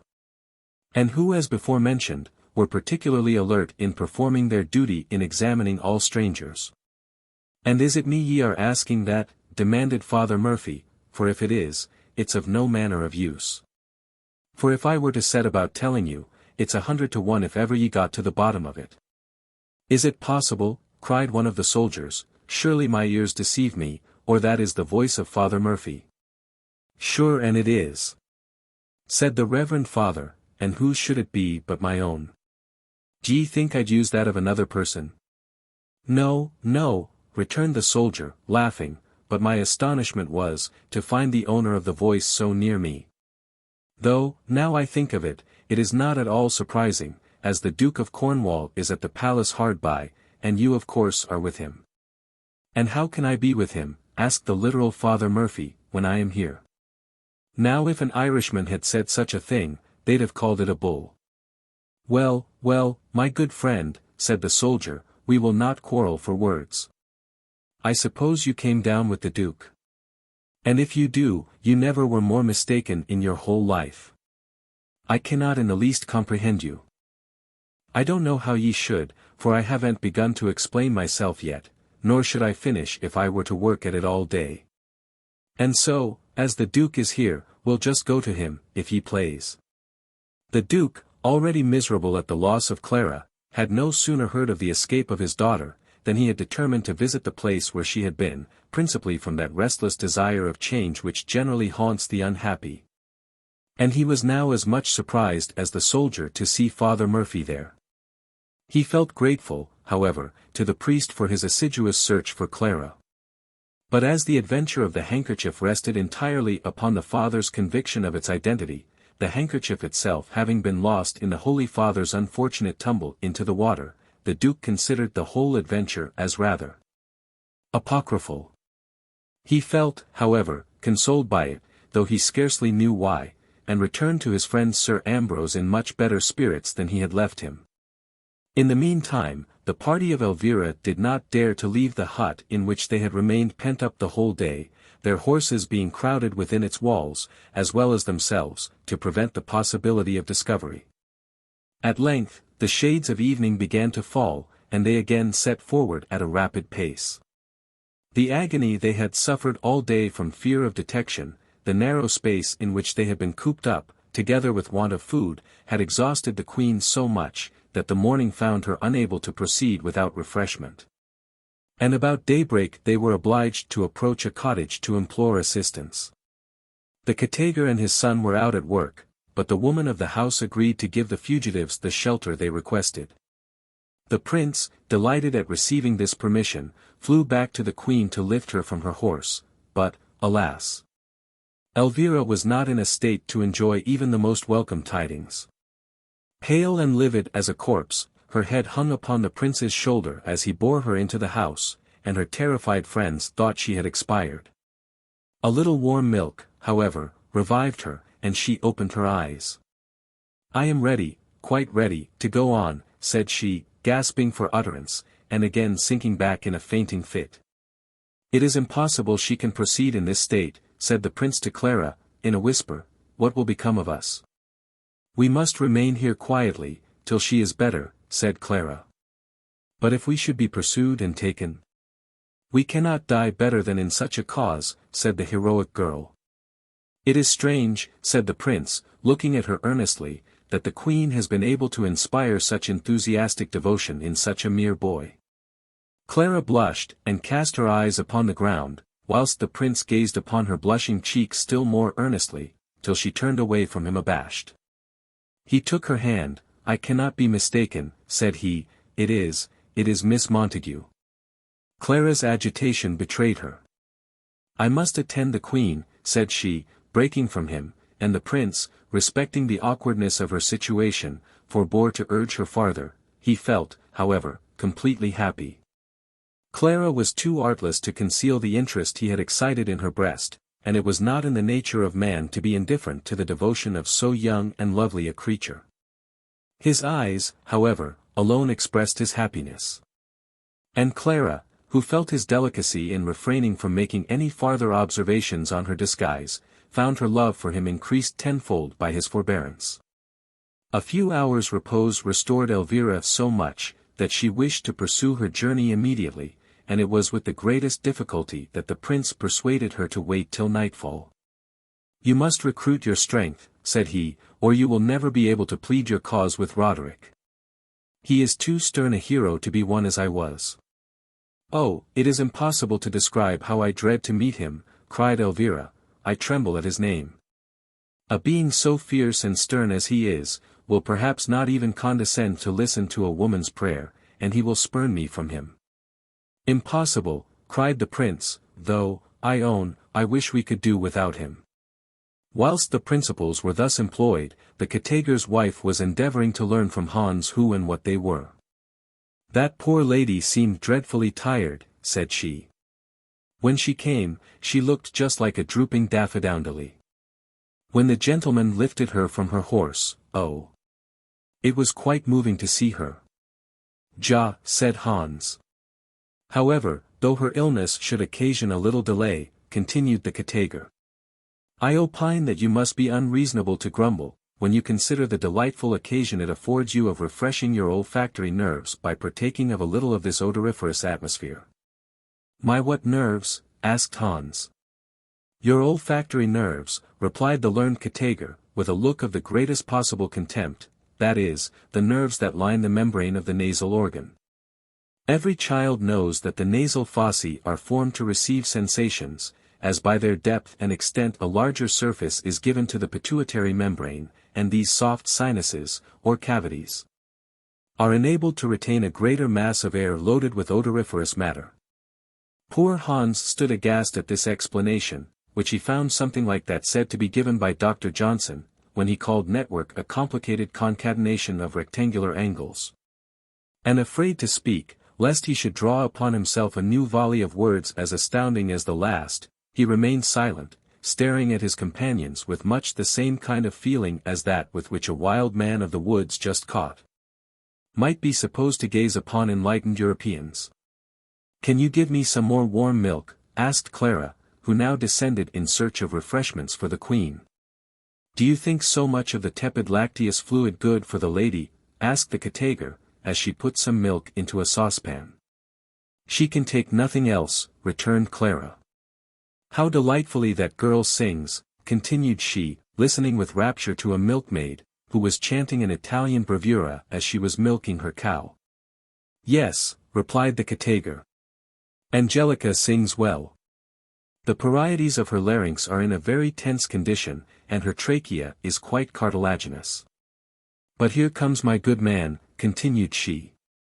"He has been hard at work all day in the roads, and I am sure he must want some refreshment." "I do indeed feel excessive lassitude, missus," said the Katager, as he came in, "and I want something to eat." "What have you got? Do see, will you, for it's dreadful hard work breaking stones. Most we had today were primitive limestone, but I found a few fine specimens of quartz. The crystals were quite rhomboidal, and I stopped at least half an hour admiring them." "Rock crystals are often found amongst quartz," said his wife, "so I don't think you had any occasion to lose your time in admiring them, when, you know, you break stones by measure, and your wife and children are starving for want of bread." "Do not distress yourself upon that head, my good woman," said Clara, "we have money, and our gratitude will not permit you to want anything that we can give you." Thank you," cried the woman. "It's a pleasure to serve a generous gentleman like your honor." "What a charming voice you have," said Clara, turning away to avoid the woman's praises, and addressing herself to the milkmaid, who, having finished her task, now stepped over the stile that divided the field from the garden of the cottage, with a pail of milk upon her head, and advanced gracefully in measured steps towards them. "I am very happy to have pleased you, sir," replied the girl, dropping her foot into the fourth position, as she made an elegant curtsy, and then glided gracefully on. "Stay, cried Clara, "won't you give us another song before you go?" "You must excuse me, sir," said the girl, again gracefully curtsying, "I am exceedingly sorry to be obliged to refuse a gentleman of your appearance. But singing requires an alternate enlargement and contraction of the glottis, an elevation and depression of the larynx, and an elongation and shortening of the neck, very difficult to be performed with a pail of milk upon one's head." "Set down the pail, then," said Clara. "Indeed I can't, sir, for I have not a moment to spare. I just met some gentlemen of my acquaintance on the hill, and as I expect them here every moment, I must snatch an instant or two to arrange my toilette." "Gentlemen of your acquaintance," cried the mother. "What gentlemen can you have met with here, child, that know you?" "My cousin John that went for a soldier some time since, and a party of his companions." "And what brings them in these parts?" "No good, I fear. For John was always a wild good-for-nothing lad." "It is no evil, I assure you, mother," said Angelica pertly, "but you are always fancying the worst. John is become a man of consequence now, and he is at the head of a party of soldiers, searching for some state prisoners. He'll be made a captain if he finds them, and I hope he will, with all my heart." "Where are they now?" asked the mother. "In the wood," replied the girl, "and my brother is gone to help them to search, as he'll get a share of the reward if they find the fugitives whilst he is with them." "And you'd go too, if you'd any wit," said the wife to her husband, who had now seated himself comfortably before the fire, and seemed very unwilling to be disturbed. Inspired, however, by his wife's remonstrances, he roused himself, and, stretching his heavy limbs, rolled rather than walked away. Angelica had also retired, and Clara was left alone with the woman. It has already been mentioned, that presence of mind was one of Clara's distinguishing characteristics, and, perceiving the danger of the Queen, she was aware not a moment was to be lost. The observations of the woman to her husband, and, in fact, her whole manner, showed that avarice was her master passion, and upon this hint Clara spoke. She offered her abundance of gold. She enlarged upon the greediness of the soldiers, who, if she waited for their approach, would perhaps cheat her of her share in the promised reward, or, at least, give her such a trifle as would not to be worth having. And at last drew forth the glittering metal and spread it before her eyes. Gold softens the hardest heart, and the Katager's wife could resist no longer, but promised to connive at their escape. Clara instantly ordered Hans to prepare the horses. And, informing the prince and Elvira of what had passed, the whole party again set forward on their eventful journey. Chapter 31. In the meantime, Roderick had been completely victorious in Spain. He had reached Madrid and established Don Pedro as king, and was now on his return to Seville, where he had left M. de Mallet and his charming daughter. Edric, of course, accompanied him, but the rest of the army had marched to Cadiz to embark, the Greek page only attending upon his master. "Well, Edric," said the king, laughing, as they approached Seville, "does not your heart beat with pleasure at the thought of quitting Spain? How can you torment me so, Roderick?" "Torment you? Why, I thought you would be in raptures. Though I must own, if you are, they are the most melancholy raptures I ever beheld in my life. This raillery is not generous. It is unworthy of you. I own I love Mademoiselle de Mallet, but I despair. And why? Alas! How can I ask her to share the fortunes of a banished man? Am not I your friend? I know it, but I cannot brook dependence even upon you. I do not wish you to be dependent, but what can I do to serve you? Shall I make war upon this cross old father of yours? Oh, do not speak of him so lightly. Say what you please of me, but spare my father. I respect your feelings, and as I can say no good of him, I will have the discretion to be silent." Edric felt no inclination to reply to this remark, and they travelled on in perfect silence till they reached Seville. Here they found everything changed. The town had been partially rebuilt, and the lovely groves of orange and myrtle trees in the vicinity, glowing with all the rich luxuriance of a southern spring, gave no idea of the scene of ruin and desolation it had before presented. They inquired for the house of M. de Mallet, and upon entering the inner square, or courtyard, they found him seated under the piazza that stretched round it, enjoying the evening breeze, whilst his fair daughter was occupied in reading to him. A fountain played in the centre of the court, its sparkling spray descending in silvery showers, whilst innumerable orange trees and flowering shrubs, which were placed around, perfumed the air with their delicious fragrance. And a light awning, spread over the roof of the court, mellowed the light to a soft though glowing tinge, which gave an air of voluptuous languor to the whole scene. The delight felt by M. de Mallet and his daughter at again seeing their deliverers was enthusiastic, and though it was most openly expressed by the father, the burning cheeks and sparkling eyes of Pauline spoke quite as intelligibly her silent transport. "We have long expected you," said M. de Mallet, "for I cannot describe how anxious we are to leave this country. Pauline has wearied heaven with prayers for your safety, and as I have felt my strength decay daily, I too have prayed for your return, for I have a secret to confide to you that weighs heavily upon my spirits." "To confide to us?" cried Edric. "Yes, to you," said M. de Mallet.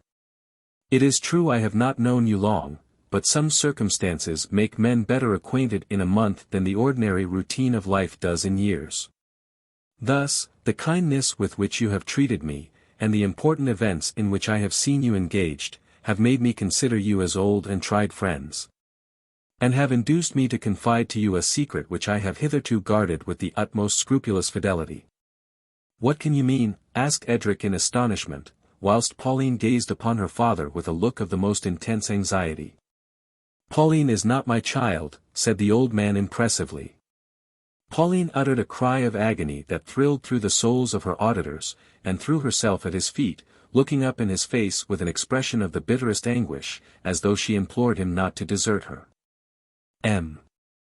de Mallet's agitation was equal to her own, and, as he fondly regarded her, he continued. "Yes, miserable being that I am. I am not her father. Alas!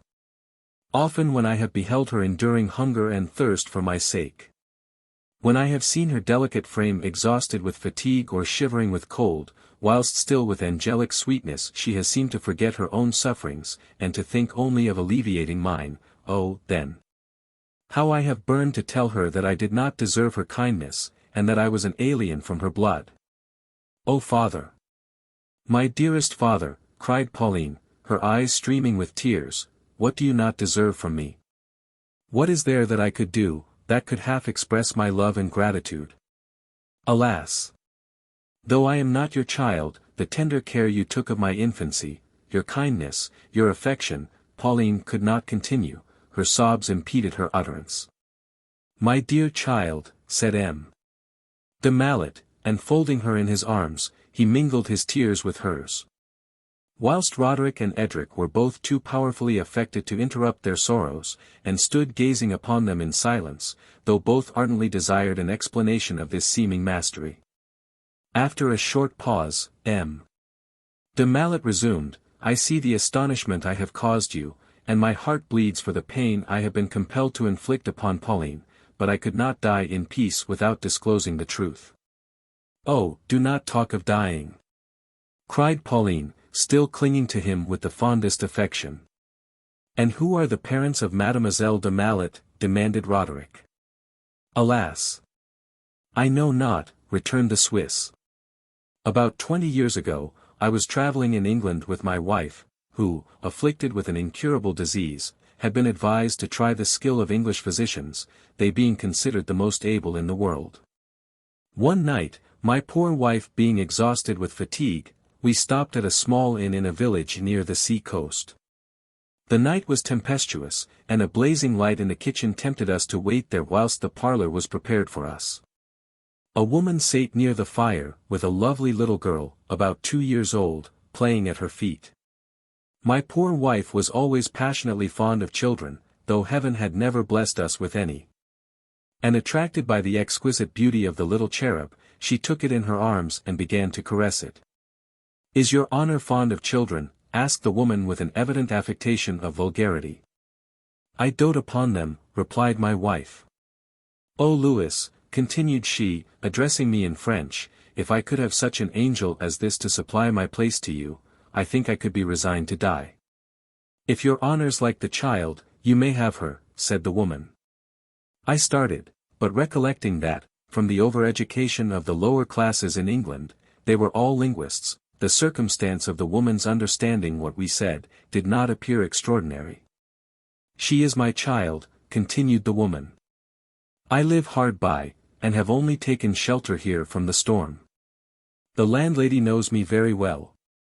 My husband has been dead some months.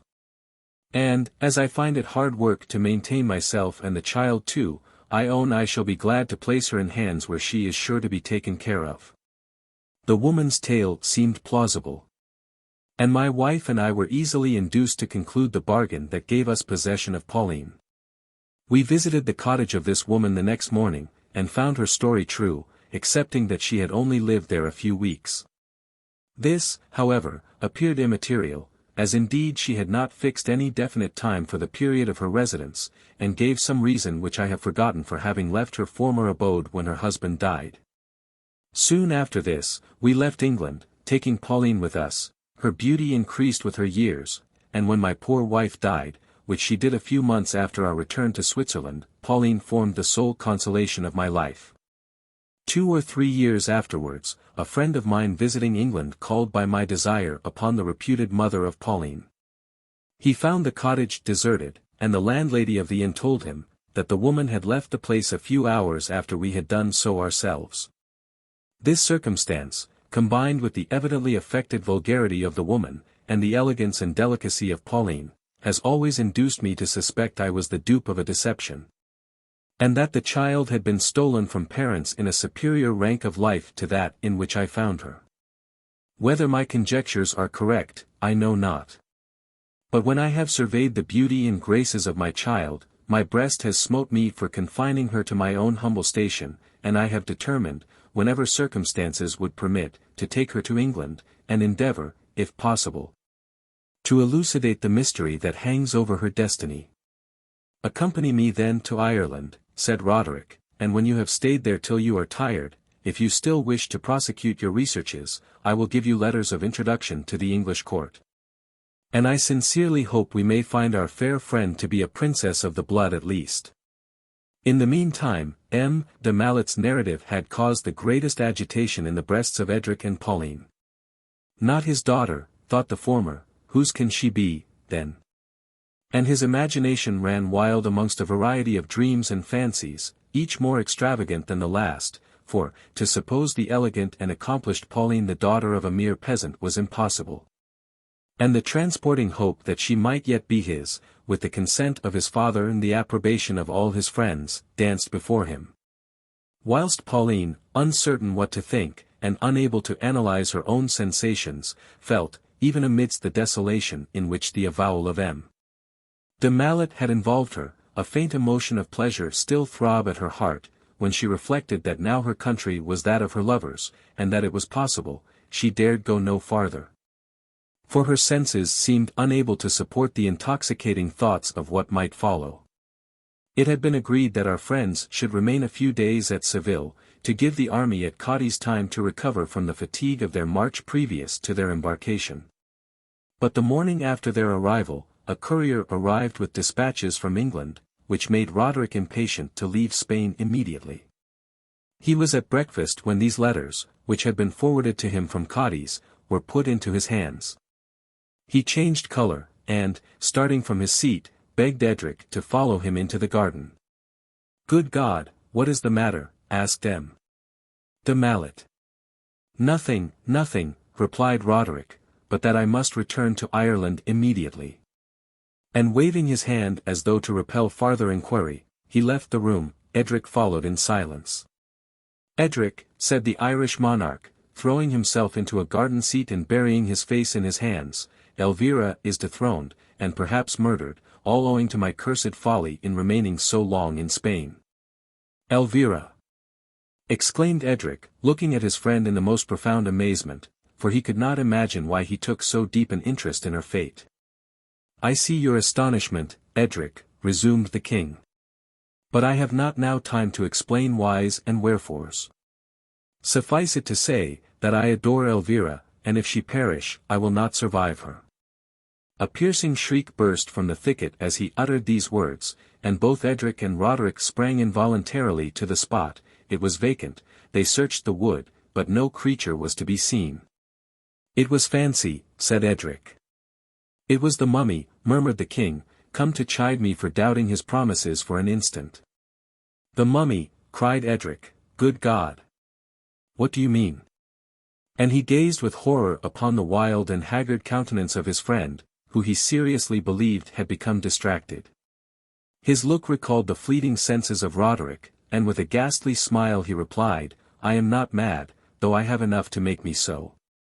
We must return to Ireland without a moment's delay, and there reinforce my army. Elvira must be restored immediately, for her life is in danger from every moment's delay." "I hope not," said Edric, "for, though I detest Rosabella, I do not think her capable of assassination." "If she be not, Father Morris is," returned Roderick, in a low voice, with a look of intense feeling. Edric turned pale. "In the name of God, tell me who and what you are," said he earnestly. "And how you have obtained this close knowledge of the English court." "I am called the devil's favourite, you know," returned Roderick, smiling, in spite of his distress, at his friend's embarrassment, "and it would be very hard if my patron did not give me a hint now and then upon subjects of importance." "How can you jest upon such a topic?" asked Edric reproachfully. "True," returned Roderick, "as you say, the subject is not one to joke upon, for we must quit Seville in a few hours, and leave M. de Mallet and the pretty Pauline to follow us under the escort of my Greek page, or rather, what perhaps you would prefer, you shall stay behind to take care of them, and Alexis and I will proceed alone." "Oh Roderick!" exclaimed Edric, "how can you imagine I could leave you?" "Not even for Pauline?" asked the king, smiling. "Not even for Pauline," repeated Edric firmly, "my love for you surpasses even the devoted love of woman. And whilst I breathe, neither peril nor pleasure shall tear me from your side." "My dear Edric," said Roderick, The tears glistening in his eyes, the next instant, however, he dashed them away, and added gaily, "But come, we must go and make our bows, and take our leave like pretty behaved cavaliers. And you may trust my discretion, Edric, that I will not tell Pauline of your want of gallantry." The Greek page looked the image of despair, when he heard his master's commands that he should remain behind. And passions, dark as the lowering heavens before a storm, hung upon his brow. He offered no opposition, however, to his master's will, and crossing his arms upon his breast, bent his head in token of obedience. The voyage of Edric and Roderick to Ireland was rapid and favourable in the extreme, and on their arrival, their reception was enthusiastic. The Irish are proverbially warm-hearted, and the rapture with which they now greeted their victorious monarch defies description. Triumphal arches were erected, the walls were hung with tapestry, and the streets strewed with flowers, to greet his entry into his capital. Roderick did not refuse these honors. But it was evident to all who knew him well, that his mind was occupied with other things, and, in fact, he took his measures so promptly and so decidedly, that, by the time his army, with de Mallet and his daughter, Dar. Entwerfen, and the Greek page, arrived from Spain, he had assembled a force quite sufficient for the restoration of the Queen. The very day that Elvira fled in terror from the power of her rival, the combined army of Roderick began its march to hasten to her assistance. And it had nearly advanced through the whole of the tunnel under the sea, which separates the two kingdoms, without opposition. Orders were now given for the soldiers to rest for the night, and tents were rapidly pitched for that purpose. Roderick, however, could not sleep. And he stood with his arms folded, gazing at the singular scene before him, the innumerable torches fixed against the dark sides of the tunnel shedding their lucid light around, and showing distinctly the long line of white tents that stretched as far as the eye could reach. Whilst the distant roaring of the sea above their heads, sounded like the hoarse murmur of gathering thunder. Whilst Roderick was thus engaged, Edric perceived a group of people enter the cavern from the English side, and eagerly inquire for the king. They were brought before him. They were 4 in number, but one stayed behind, holding their horses, which looked dreadfully jaded and distressed, whilst the other 3, a man and 2 women, approached and threw themselves at Roderick's feet. "Good God! It is Elvira!" exclaimed he. "Henry Seymour," screamed the Queen, and fell senseless upon the ground. In the meantime all was anarchy in England. Disgusted with the world and with himself, the king secluded himself from society, and passed his time entirely upon a small estate adjoining the chateau of his father. Sir Ambrose and he often met. But they never spoke, though their hearts yearned towards each other. With all his good qualities, Sir Ambrose was prejudiced and obstinate. He loved his son passionately, but he could not endure a rebel, and the poor old man was fast sinking into the grave, for want of the very consolation he would not condescend to receive. Edmund also was wretched. The habits of respect in which he had been always brought up towards his father, prevented his daring to intrude upon him against his will, though he would willingly have relinquished his empty title of king, and have exposed himself to all the miseries of absolute want, to have obtained the privilege of throwing himself upon his father's neck, and receiving his forgiveness. The title of Edmund was, indeed, now only an empty one. Rosabella alone exercised the power of a sovereign, and her haughty temper and capricious tyranny made her universally detested. Monarchs to be respected must be firm. And whilst they continue to inspire respect, they may sometimes venture to be tyrants. But Rosabella was no longer respected, he was despised. And the commons, finding themselves oppressed, and their complaints completely unattended to, began to regret the gentle sway of Elvira. She, at least, said they, treated us with kindness. And if she did refuse our petitions, it was with gentleness. But now we are treated with scorn, and trampled beneath the feet, not only of the Queen, but of her confessor. We will not, we cannot bear it. Sad and mournful also was the life of the Duke of Cornwall. For days and hours he would wander in the gardens of his chateau with his friend Sir Ambrose, and lament sorrowfully over the complete destruction of his hopes. In these walks they often saw Edmund, gliding at a distance like a solitary ghost, and plunging amongst the trees when he thought himself observed. "How changed Edmund is become," said the Duke. "Alas! How guilt corrodes the heart. He has destroyed my daughter, and he is now suffering the penalty of his crime." "Say not so," rejoined Sir Ambrose, who could not bear to hear his son blamed by any one but himself. "If Elvira had not eloped with Prince Ferdinand—" "Eloped with Prince Ferdinand," cried the Duke, "I did not expect this." "What? Can you, Sir Ambrose, join in the general voice? Will you slander poor Elvira? Elvira, whom you have known from her cradle, whom you have loved and fondled as your own child. Patience. Patience. My good friend. I have no patience, I can have no patience, when I hear my daughter scandalized, my poor motherless girl. Remember, if she should err, she lost her mother in her childhood, she has been always brought up with me, and as she has been the playfellow of your sons, from her earliest infancy. Perhaps she may not act according to those rigid restraints imposed upon her sex, by those who have been always secluded from the society of men. But she means well, Sir Ambrose, she means well always, and I'd answer for her virtue with my life. Besides, you know, she has always been used to have an intimate friend of the other sex. You know Edmund. No one ever blamed her whilst Edmund was her friend. And who dares blame her now? No one, I trust, whilst I have an arm and a sword ready to defend her. My good friend, you reason like a fond father. Who, though he sees, is willing to excuse the faults of his offspring. Your judgment condemns Elvira, even more than mine. No, no, if I thought her wrong, I should not blame her as you do. Your partiality to Edmund blinds you, and you fancy my poor child has 1,000 faults, because she was not sensible to the merit of your son. You mistake me quite. My opinion of Elvira would be just the same if Edmund were not in existence, though I acknowledge frankly, that every time I see his fine noble countenance, worn with care, his pale cheeks and sunken eyes, I feel a pang through my inmost soul. It is a strange infatuation that she should repulse my noble boy, and yet elope so readily with a youth she scarcely knew. Take care what you say, Sir Ambrose, take care what you say, I will not have my child insulted. I do not wish to insult her, I speak but the truth, I do not even think her guilty, though the whole court rings with her shame. Guilt. Shame. And this to me?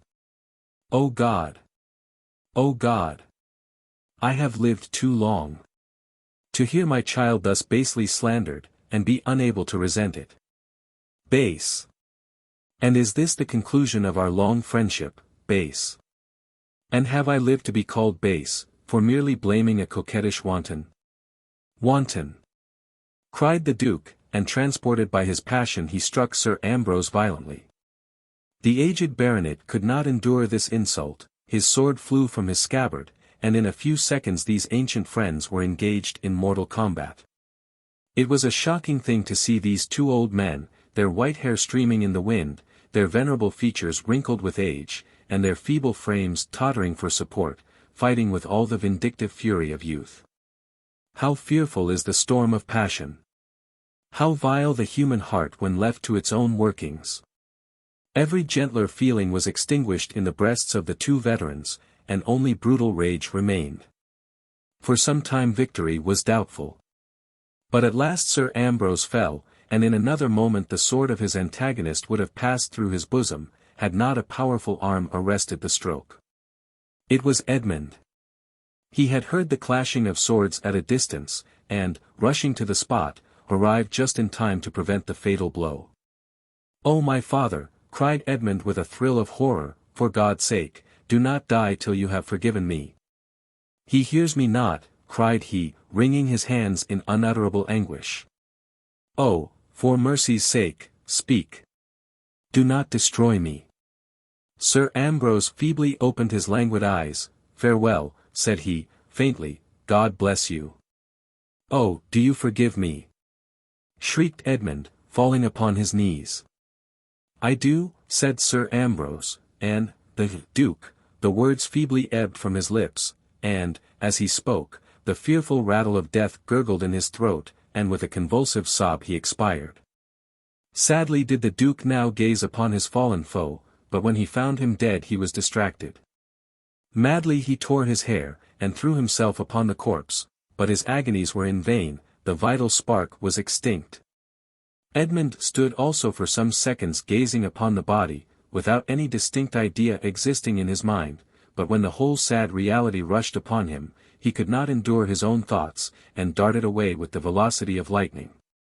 The Duke heeded not his departure, he had thrown himself upon the body of his departed friend, and the whole universe seemed to contain for him only that bloody corpse. "I have killed him! I have killed him!" cried he, "I have killed him!" His fearful shrieks soon drew many persons to the spot. "I have killed him!" screamed the Duke, in answer to all interrogations, "I have killed him!" Abelard was one of the first collected round this mournful spectacle. "What can we do?" said he to Father Murphy, "the case seems desperate." "I've killed him," again screamed the Duke in agony. "He's entirely mad," said Father Murphy, "and there's no doubt of it." "I've killed him," repeated the Duke, with a still more piercing shriek, "I've killed him."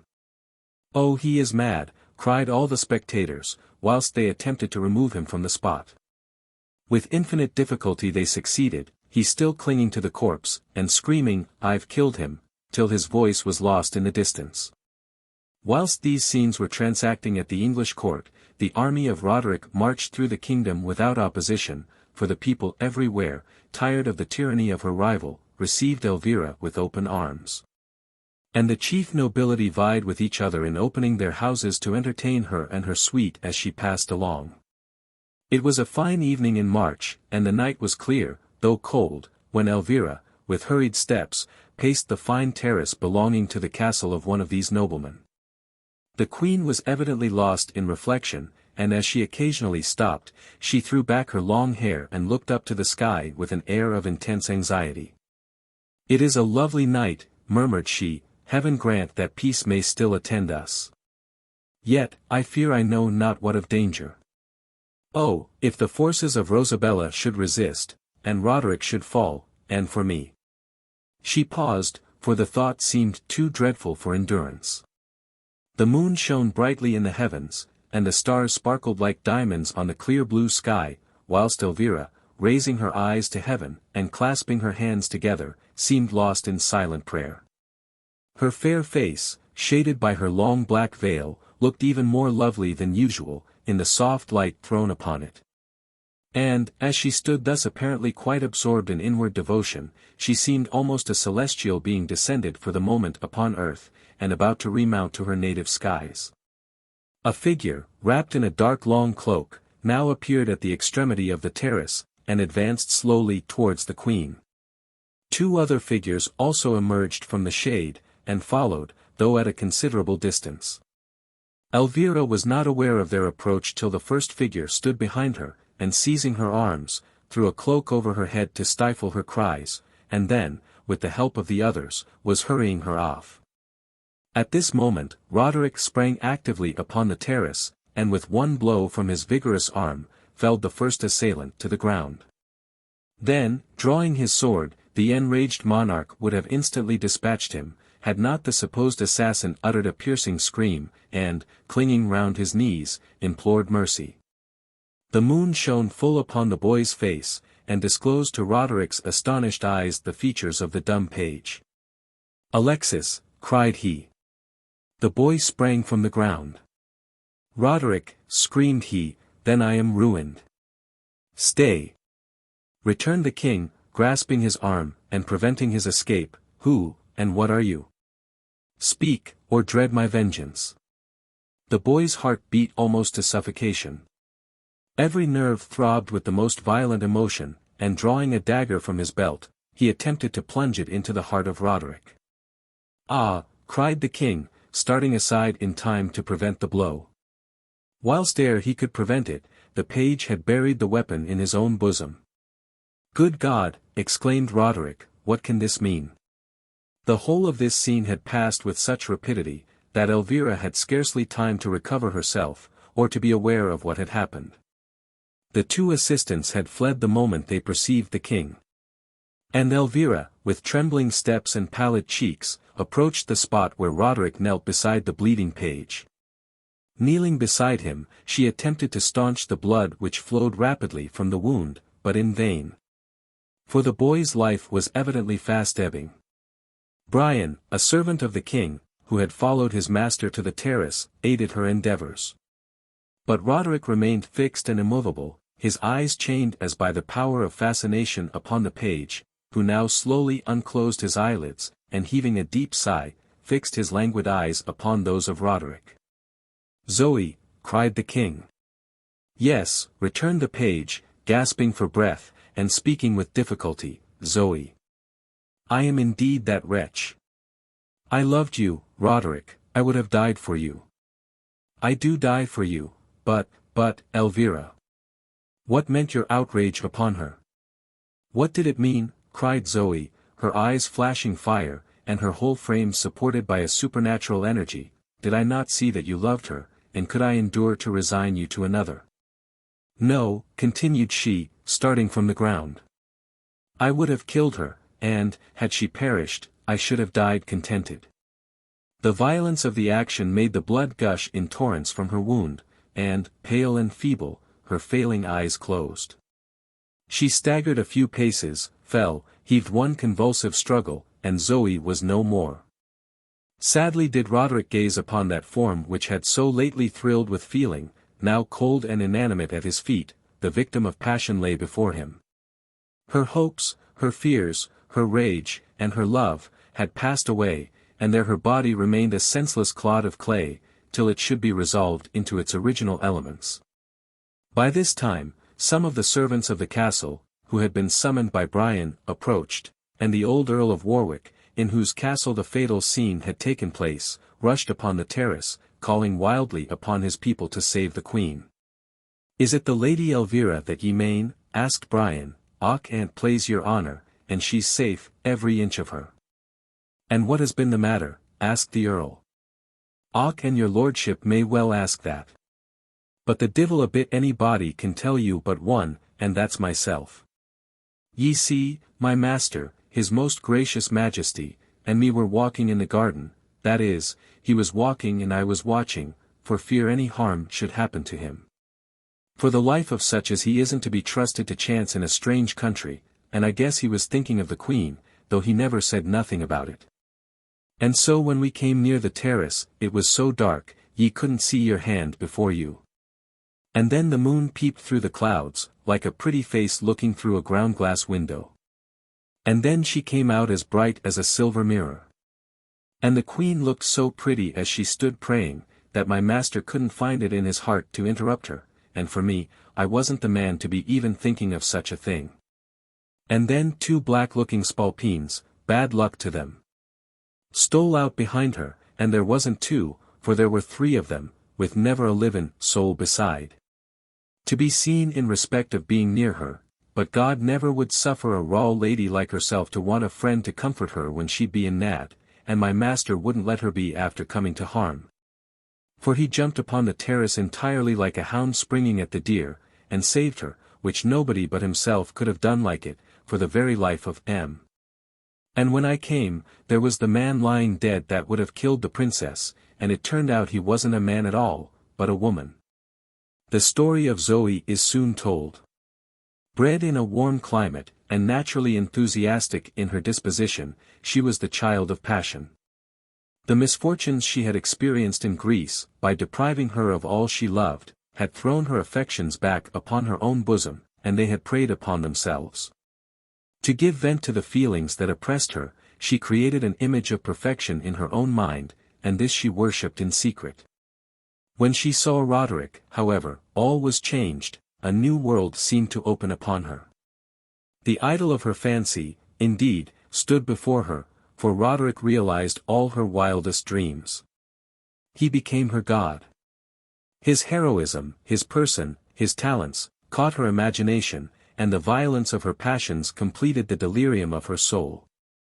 Notwithstanding, however, the intensity of her feelings, no thought of grosser texture contaminated her mind.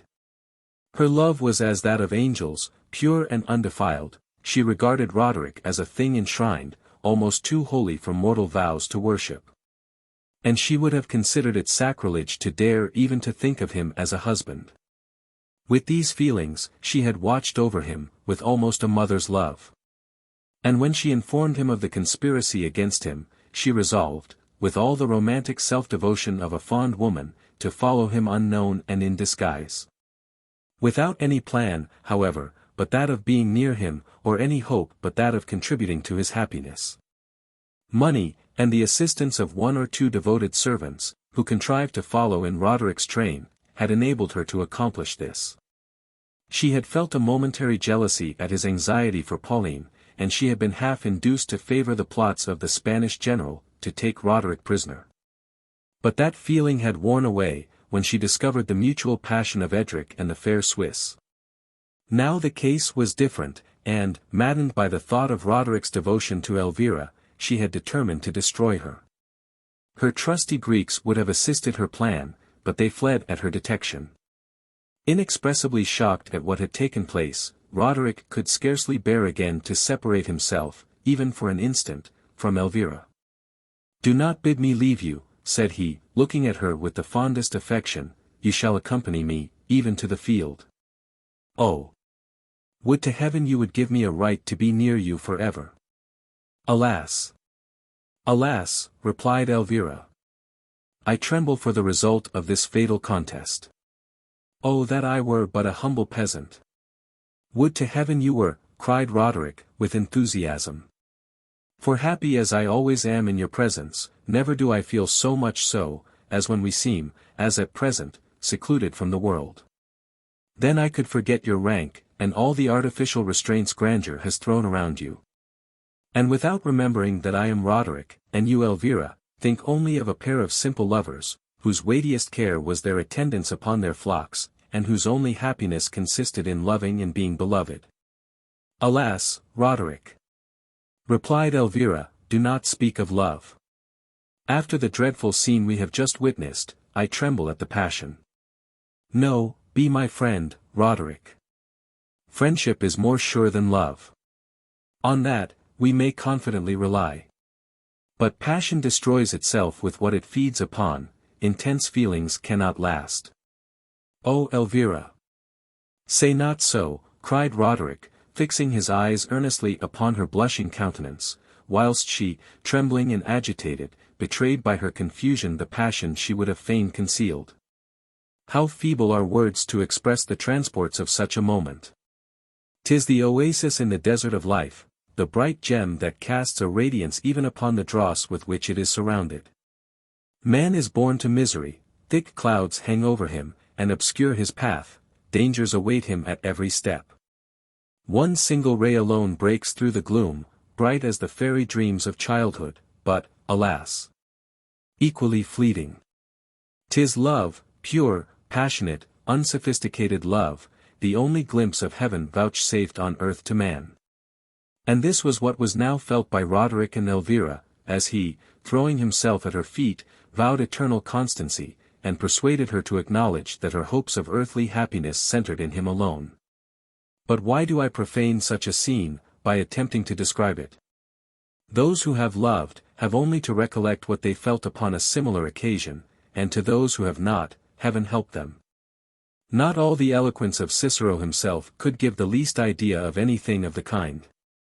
Suffice it to say, that before Roderick and Elvira parted, she consented, if success should crown their efforts, to become his bride.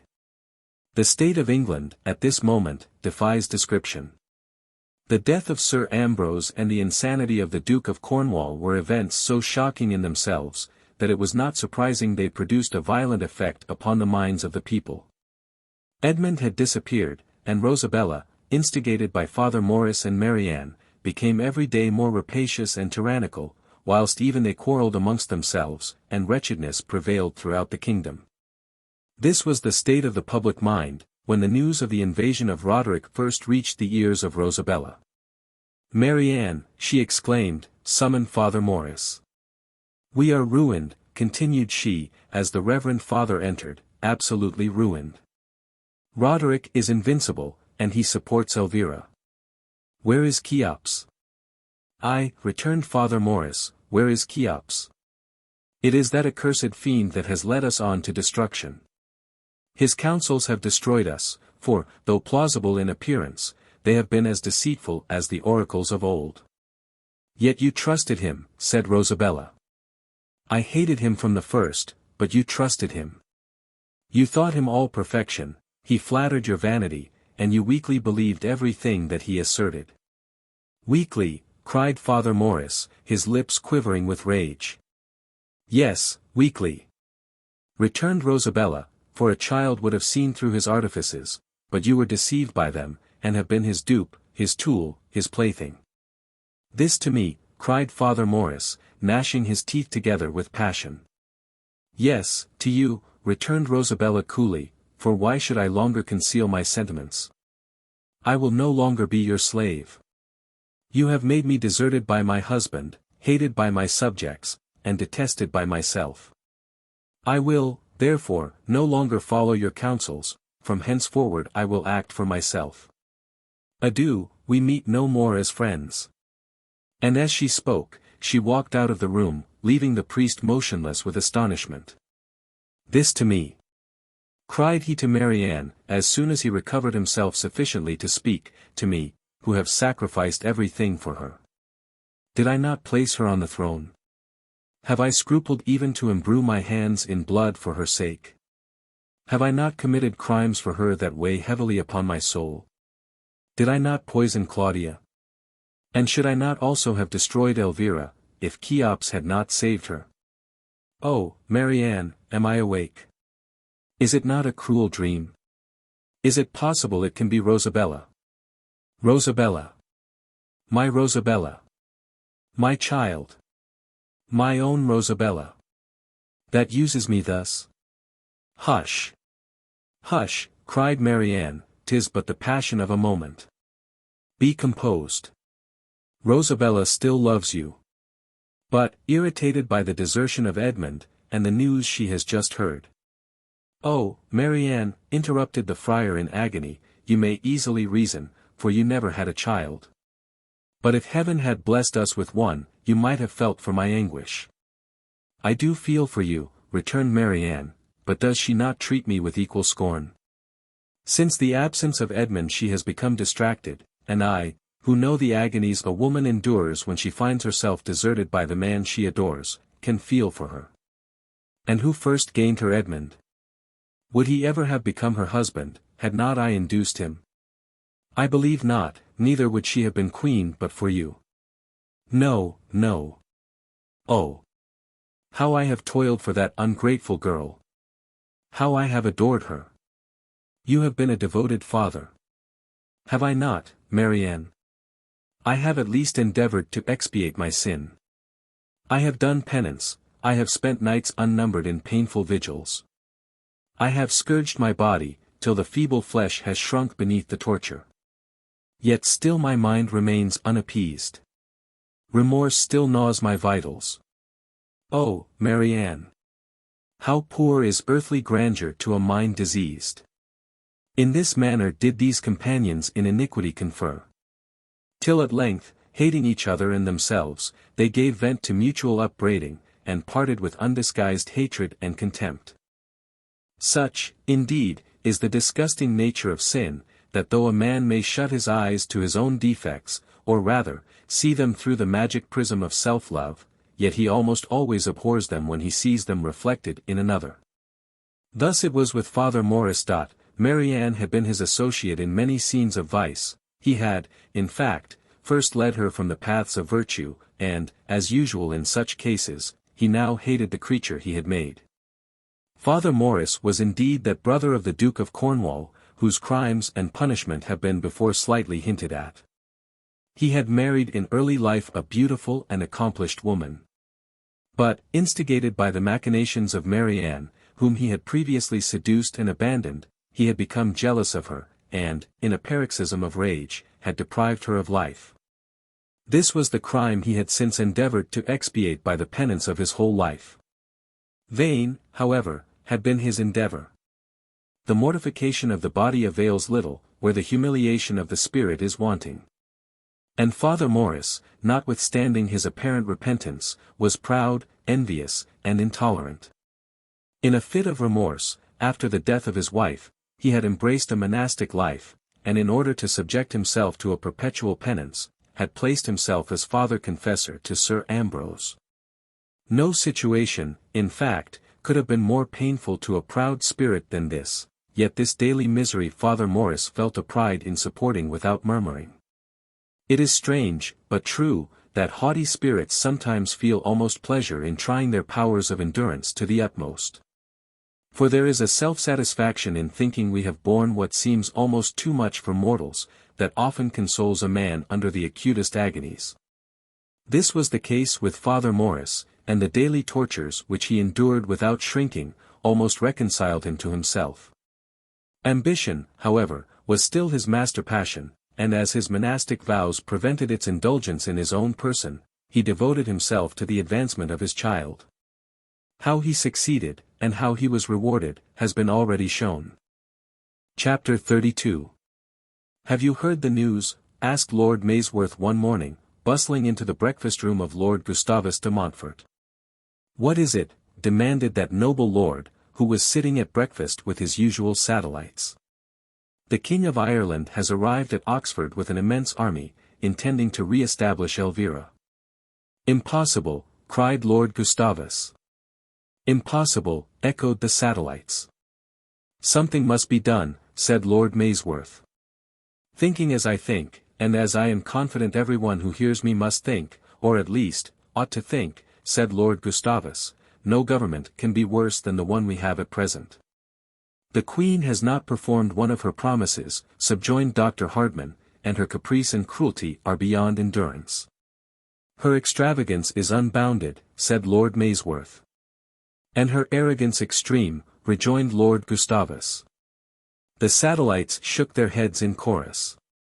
"In my opinion," said Lord Maysworth, "we had better seek Elvira and try to propitiate her. She was used to be mild and gentle. But will she not be too much exasperated with our former desertion, to listen to us?" asked Dr. Hardman. "I think not," said Lord Gustavus pompously. The result of this conference may be easily imagined. Rosabella found herself deserted. Many who would not have had courage to abandon her cause, had they not found precedents for their conduct, fled in the suite of the rebel lords. Roderick rapidly advanced, and his army was every day augmented by the discontented English. "I am lost, Marianne," cried the Queen, when she found the enemy was within a day's march of her capital. "I am ruined past redemption." "Do not desert yourself," said Marianne, "and you may yet be saved. If you despair, it is a virtual acknowledgment of the weakness of your cause." "What will become of me?" continued Rosabella, wringing her hands. "No earthly help can save me." "But courage may," said the deep voice of Cheops, who had entered the room unobserved. "Ah!" screamed Rosabella, "it is the fiend." Cheops laughed, and the unearthly sound rang hoarsely in the ears of his auditors. "Speak, demon! Or whatever thou art," cried Marianne, "shall we perish?" "You shall meet with your reward," said the mummy calmly. "Are you satisfied?" "Oh, Rosabella," screamed Father Morris, rushing into the room in an agony of despair, "save her!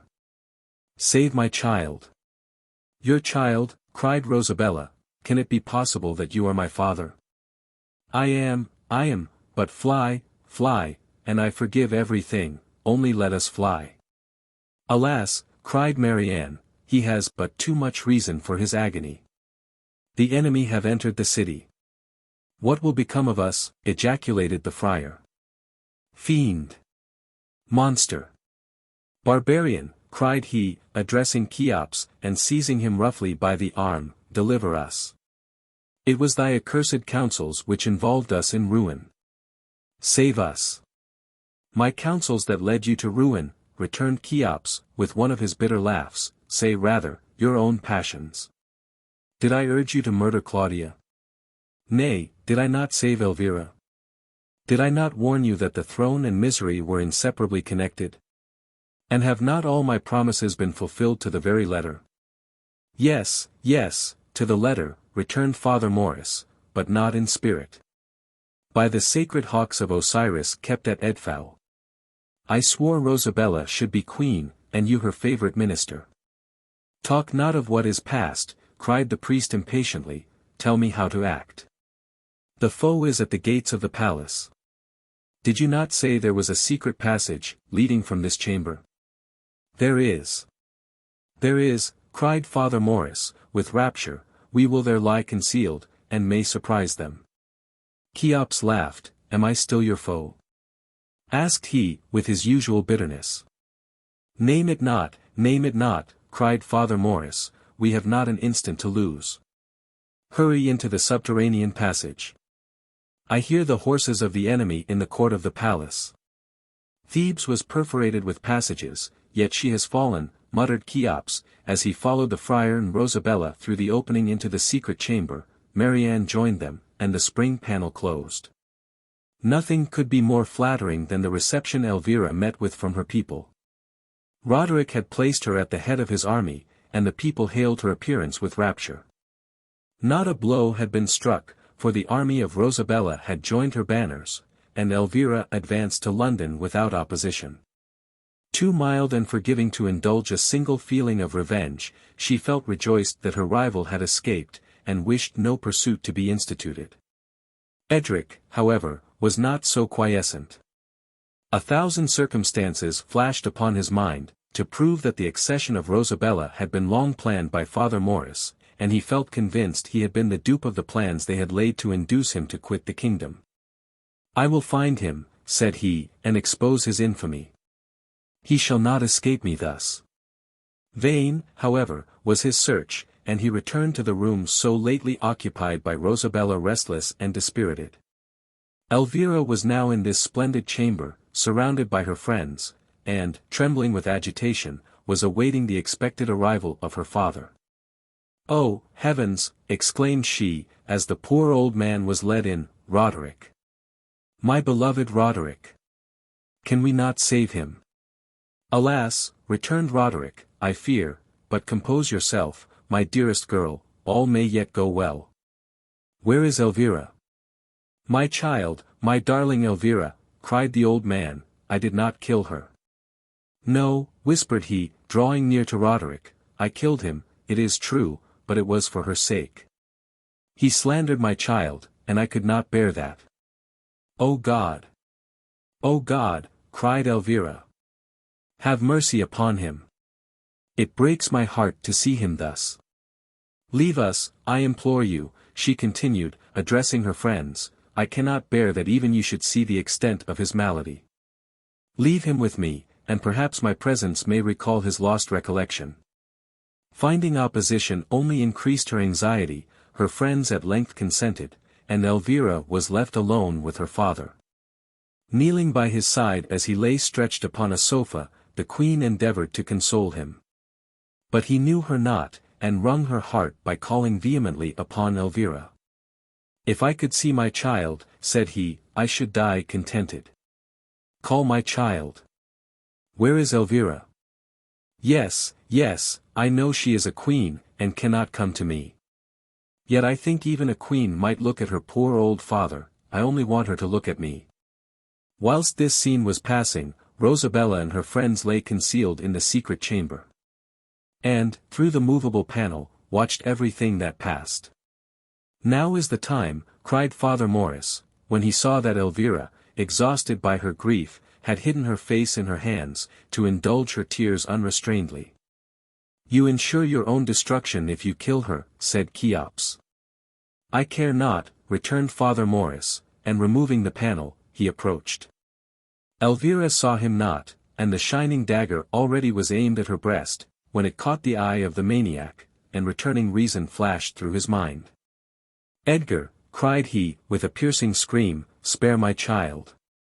The cry roused the friends of Elvira, who had remained in the antechamber, and they rushed in. In an instant the room was crowded, Father Morris was secured, and his confederates, from his having left the panel open, discovered. "Edgar!" cried the Duke. "Yes, it is Edgar. My brother. My only brother. And this is Elvira. She is not fled, I knew she was not. She is safe." "And is it possible," cried Edric, "that you can be Duke Edgar?" "I am that wretch," said Father Morris. "Then Rosabella is my child. And for her I have become the wretch I am. Yet to her I have done my duty, and if she be spared—" "Ah," cried M. de Mallet, it is, yes, I am not deceived, that is the woman who sold us Pauline." "Who, which?" exclaimed Edric eagerly. "There," cried the Swiss, pointing to Marianne. "Marianne," exclaimed Edric. "Yes," said she, "Marianne. He is right, it was I, and now is the moment of my vengeance. Seduced and deserted by this man," pointing to Father Morris, "my passions, always impetuous, panted for revenge. I instigated him to murder the wife for whom he had abandoned me, I stole his child and sold her to a stranger, and I substituted my own wretched offspring, whom I had had by a man he abhorred, in its place." "What?" cried Father Morris, his livid lips quivering with anguish, "is not Rosabella my child?"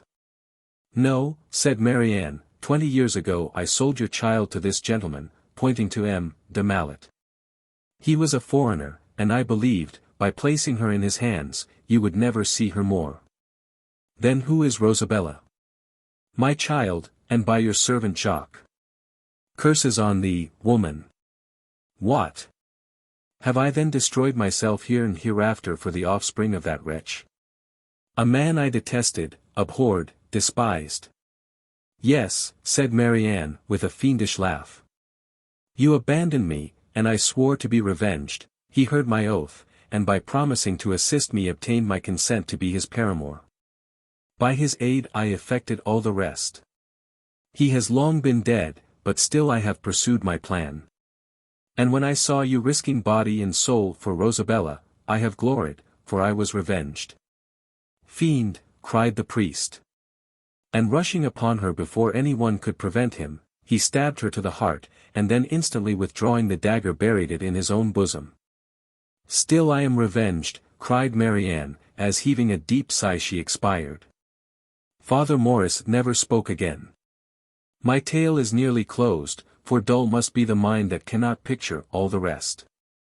The Duke recovered his reason, and enjoyed all the happiness his bosom was yet capable of, in witnessing the union of his daughter and Roderick, whom he had loved as Henry Seymour, and now adored as the hero of Ireland. He gave Pauline a noble fortune, as his niece, and she married Edric, who, in the absence of his brother, took possession of his father's wealth, and fixed his residence in his former dwelling, where, after all his troubles, Dr. Entwerfen found himself comfortably re-established in his ancient chamber, whilst Clara, by becoming the bride of Prince Ferdinand, enchanted her mother, and secured her own happiness. The coronation of Roderick and Elvira, as King and Queen of the United Kingdoms of Great Britain and Ireland, was superb, and far excelled that in which Elvira had previously been an actress. Taught wisdom by experience, however, she no longer placed implicit reliance upon the shouts of applause that followed her footsteps. Yet, even with the reflection that all the promises she received might be evanescent, she could not resist the emotion of pleasure that swelled her breast, when, after the priest had pronounced the nuptial benediction, she walked with Roderick, the chosen of her heart, through a long line of kneeling subjects, and heard every mouth implore blessings on their heads, and bestow praises on her choice. Proudly did Elvira look around as she reached the entrance of Westminster Hall, yet, ere she entered it, a rush and bustle in the crowd attracted her attention, and a man, clad like a monk, threw himself before her. Elvira screamed. When the man, throwing back his cowl, fixed his heavy eyes upon her and exclaimed, "Do you not know me, Elvira?" It was Edmund. "Alas! Alas!" cried he, "the demon was right, I trusted in my own strength, and I have fallen, miserably fallen. Though I knew it not, ambition was my god, and everything else weighed lightly in the scale. Yet, even when my ambition was gratified, I was wretched, for I loved you, Elvira, even whilst I plotted against you. And as my own heart reproached me, I felt every wrong you suffered far more poignantly than you could yourself. My poor father too. But all is over now, and I am doomed to bitter expiation of my sins, bitter indeed, for oh, how far beyond all other sufferings are the never-dying tortures of remorse. One thought alone haunted my mind, one image alone floated before my senses. I could not die till I had obtained your pardon. Pardon me then, Elvira. See. Thus humbly, at thy feet I implore thy forgiveness, crouching in the dust, and bending my neck to be thy footstool.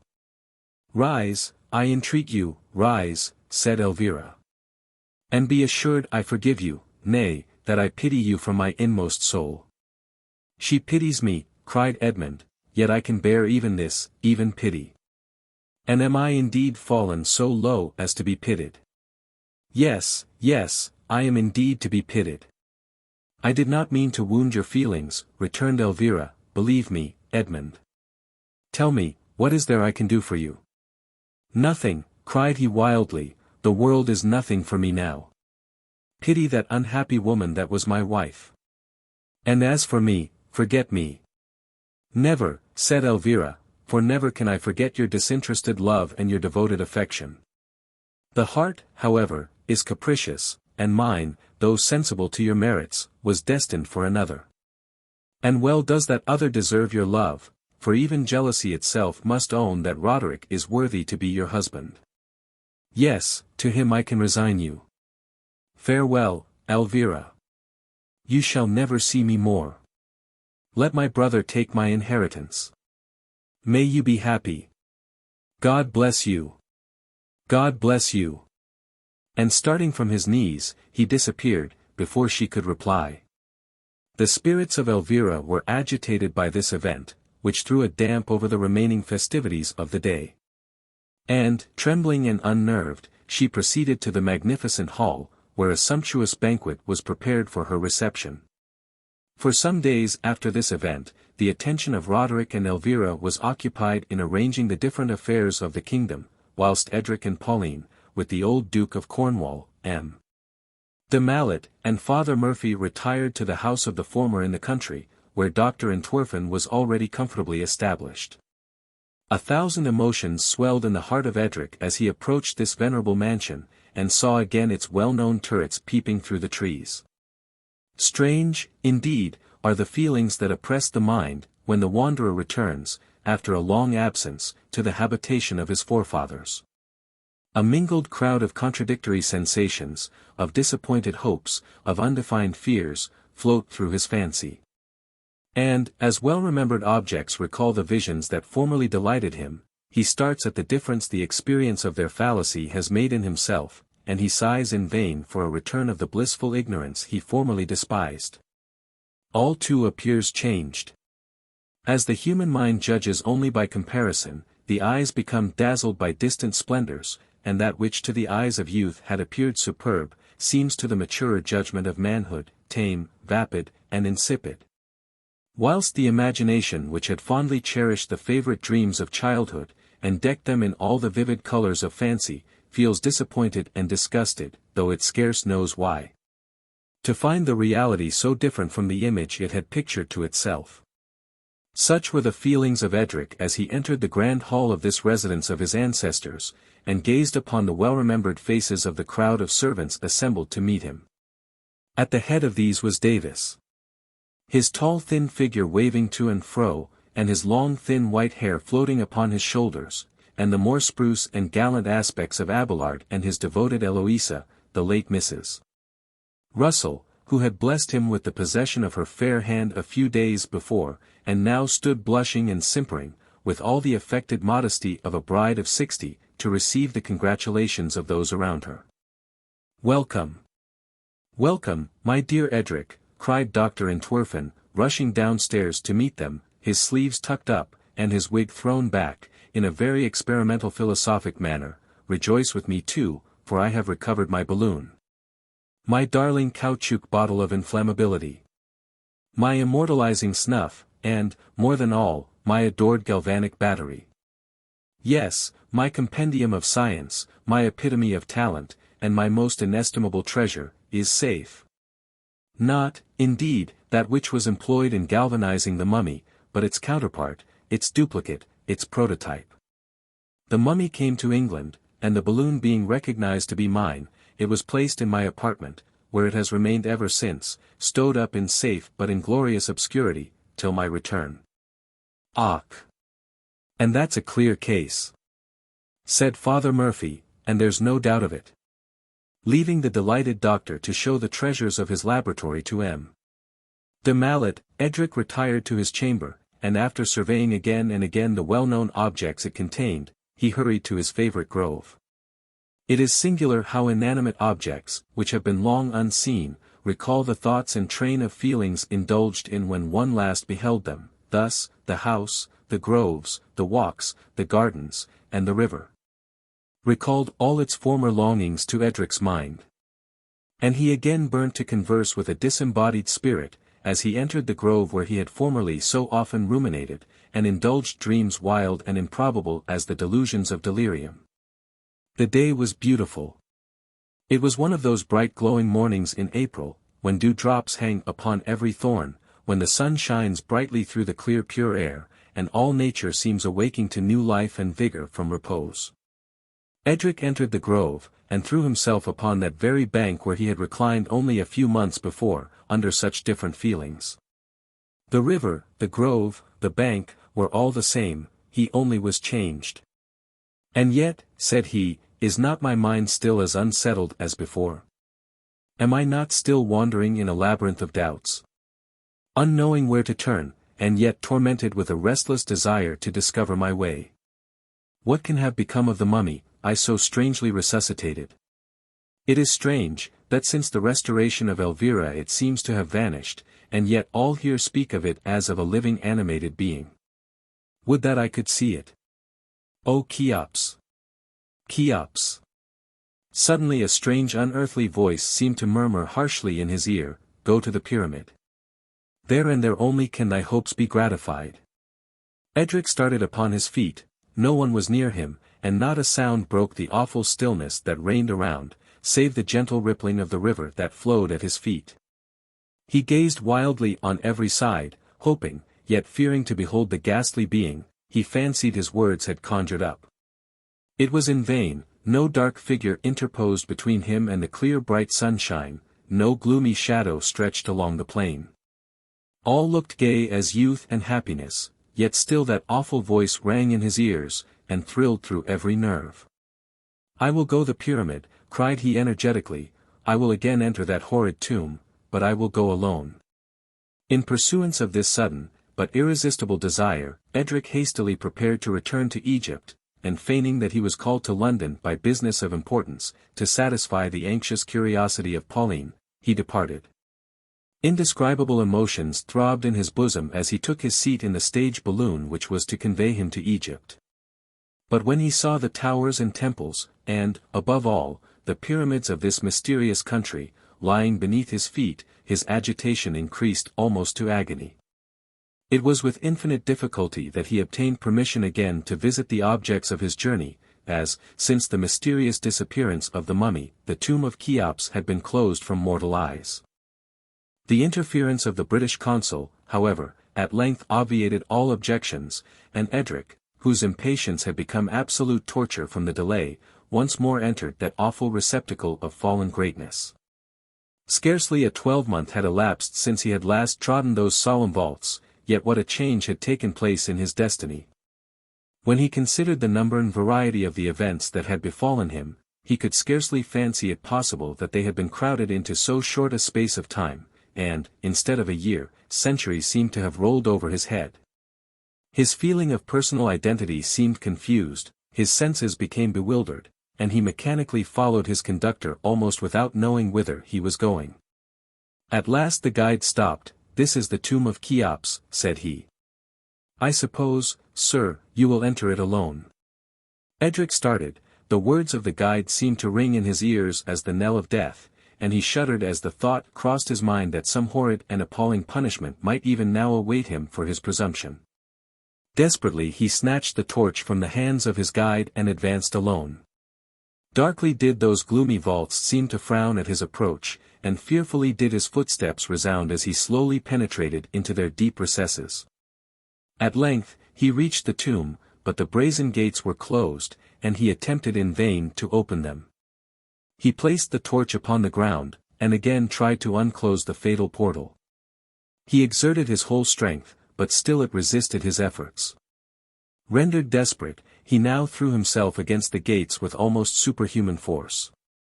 Suddenly a hollow sound murmured through the cavern, and a current of wind rushed by with mighty and resistless fury. The brazen gates flew open with a fearful clang, and the torch fell and was extinguished. The next moment the sepulchral lamp shot forth a faint gleaming light, which brightened by degrees into a steady flame, whilst heavenly music sounded faintly upon the ear, dying gradually away in murmurs, soft as those of the Aeolian harp. The brilliant light of the lamp now glowed with noonday radiance, and showed distinctly every corner of the fatal chamber. Edric looked timidly around, and shuddered as each well-remembered object met his eyes. But what was his horror and surprise when, glancing at the marble sarcophagus of Cheops, he beheld the gigantic figure of the mummy standing erect beside it. It was again simply wrapped in the garments of the tomb, and its glassy eyes, rigid features, and statue-like form, chilled Edric to the heart. He looked at it a few moments in silence, till it raised its arm and seemed about to address him. When, shrinking back with indescribable horror, he uttered a faint shriek, and hid his face in his hands. "Why dost thou tremble?" asked the mummy in a deep hollow voice that thrilled through Edric's very soul. "Didst thou not come here to seek me, and dost thou shudder to behold my form? I am now before thee. Ask what thou wilt, I am permitted to reply. Why art thou silent? Why does thy heart seem to wither in my presence? Alas! Alas! Is no mortal to be found free from the debasing influence of fear? Thou art called bold, courageous, and noble. Thou hast dared to soar above thy fellow men, and thou hast ardently wished to see me. Behold, I am here, and now, weak, fearful, and inconsistent as thou art, thou shunnest my approach." "I do not shun thee," said Edric, removing his hands, and endeavoring to look calmly on the fearful being before him, though the flesh seemed to quiver on his bones with the effort. "I do not shun thee. But the nerves will shrink though the mind be firm. I did wish to see thee, for ardently do I still desire to know the secrets of the tomb." Cheops burst into one of his fearful laughs. "Weak, silly worm! Are you not satisfied then? How would this knowledge avail you? Has anything but misery attended your former researches? And can anything but misery attend the knowledge you now covet? Learn wisdom by experience.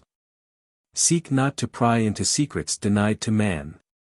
If you wish still, however, to be resolved of your doubts, behold me ready to satisfy them, but, I warn you, wretchedness will wait upon my words. Then I no longer seek to hear them. For, even weak as you esteem me, I can learn wisdom from experience. Thus, then, I tear the tormenting doubts, that have so long haunted me, from my mind, and bid them farewell forever." "It is well," said Cheops, his eyes beaming with joy. "Then my task is accomplished. I have at last found a reasonable man.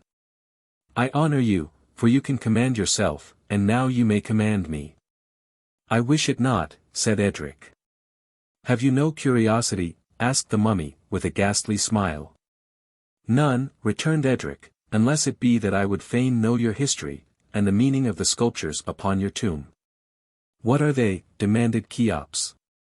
"A youthful warrior is bearing off a beautiful woman in his arms, whilst an old man laments bitterly in the distance." "I was the warrior," said Cheops, "and the beautiful female was Arsino. I loved her, and to gratify my impetuous passion I tore her from the arms of her father by force. The warrior is afterwards contending with the old man who falls beneath his blows." He did," cried Cheops, "he died by my hand. And eternal misery haunts me for the deed." "And this old man was—" "My father," cried the mummy, writhing in agony. And Arsino. My sister, my own, my beloved sister. A solemn pause followed this speech, for Edric was too much shocked to speak again to the awful being who had avowed such crimes, and upon whose face were traced passions too horrible to be imagined. After a short silence Cheops again exclaimed. Yes, yes, I see your horror, and it is just, but think you that I do not suffer? Know that a fiend, a wild, never-dying fiend rages here, continued he, pressing his hand upon his breast. It gnaws my vitals, it burns with unquenchable fire and never-ceasing torment. Permitted for a time to revisit earth, I have made use of the powers entrusted to me to assist the good and punish the malevolent. Under pretense of aiding them, I gave them counsels which only plunged them yet deeper in destruction. Whilst the evil that my advice appeared to bring upon the good was only like a passing cloud before the sun, it gave luster to the success that followed. My task is now finished. Be happy, Edric, for happiness is in your power, be wise, for wisdom may be obtained by reflection, and be merciful, for unless we give, how can we expect mercy? Rely not on your own strength, seek not to pry into mysteries designed to be concealed from man, and enjoy the comforts within your reach, for know, that knowledge, above the sphere of man's capacity, produces only wretchedness. And that to be contented with our station, and to make ourselves useful to our fellow creatures, is the only true path to happiness.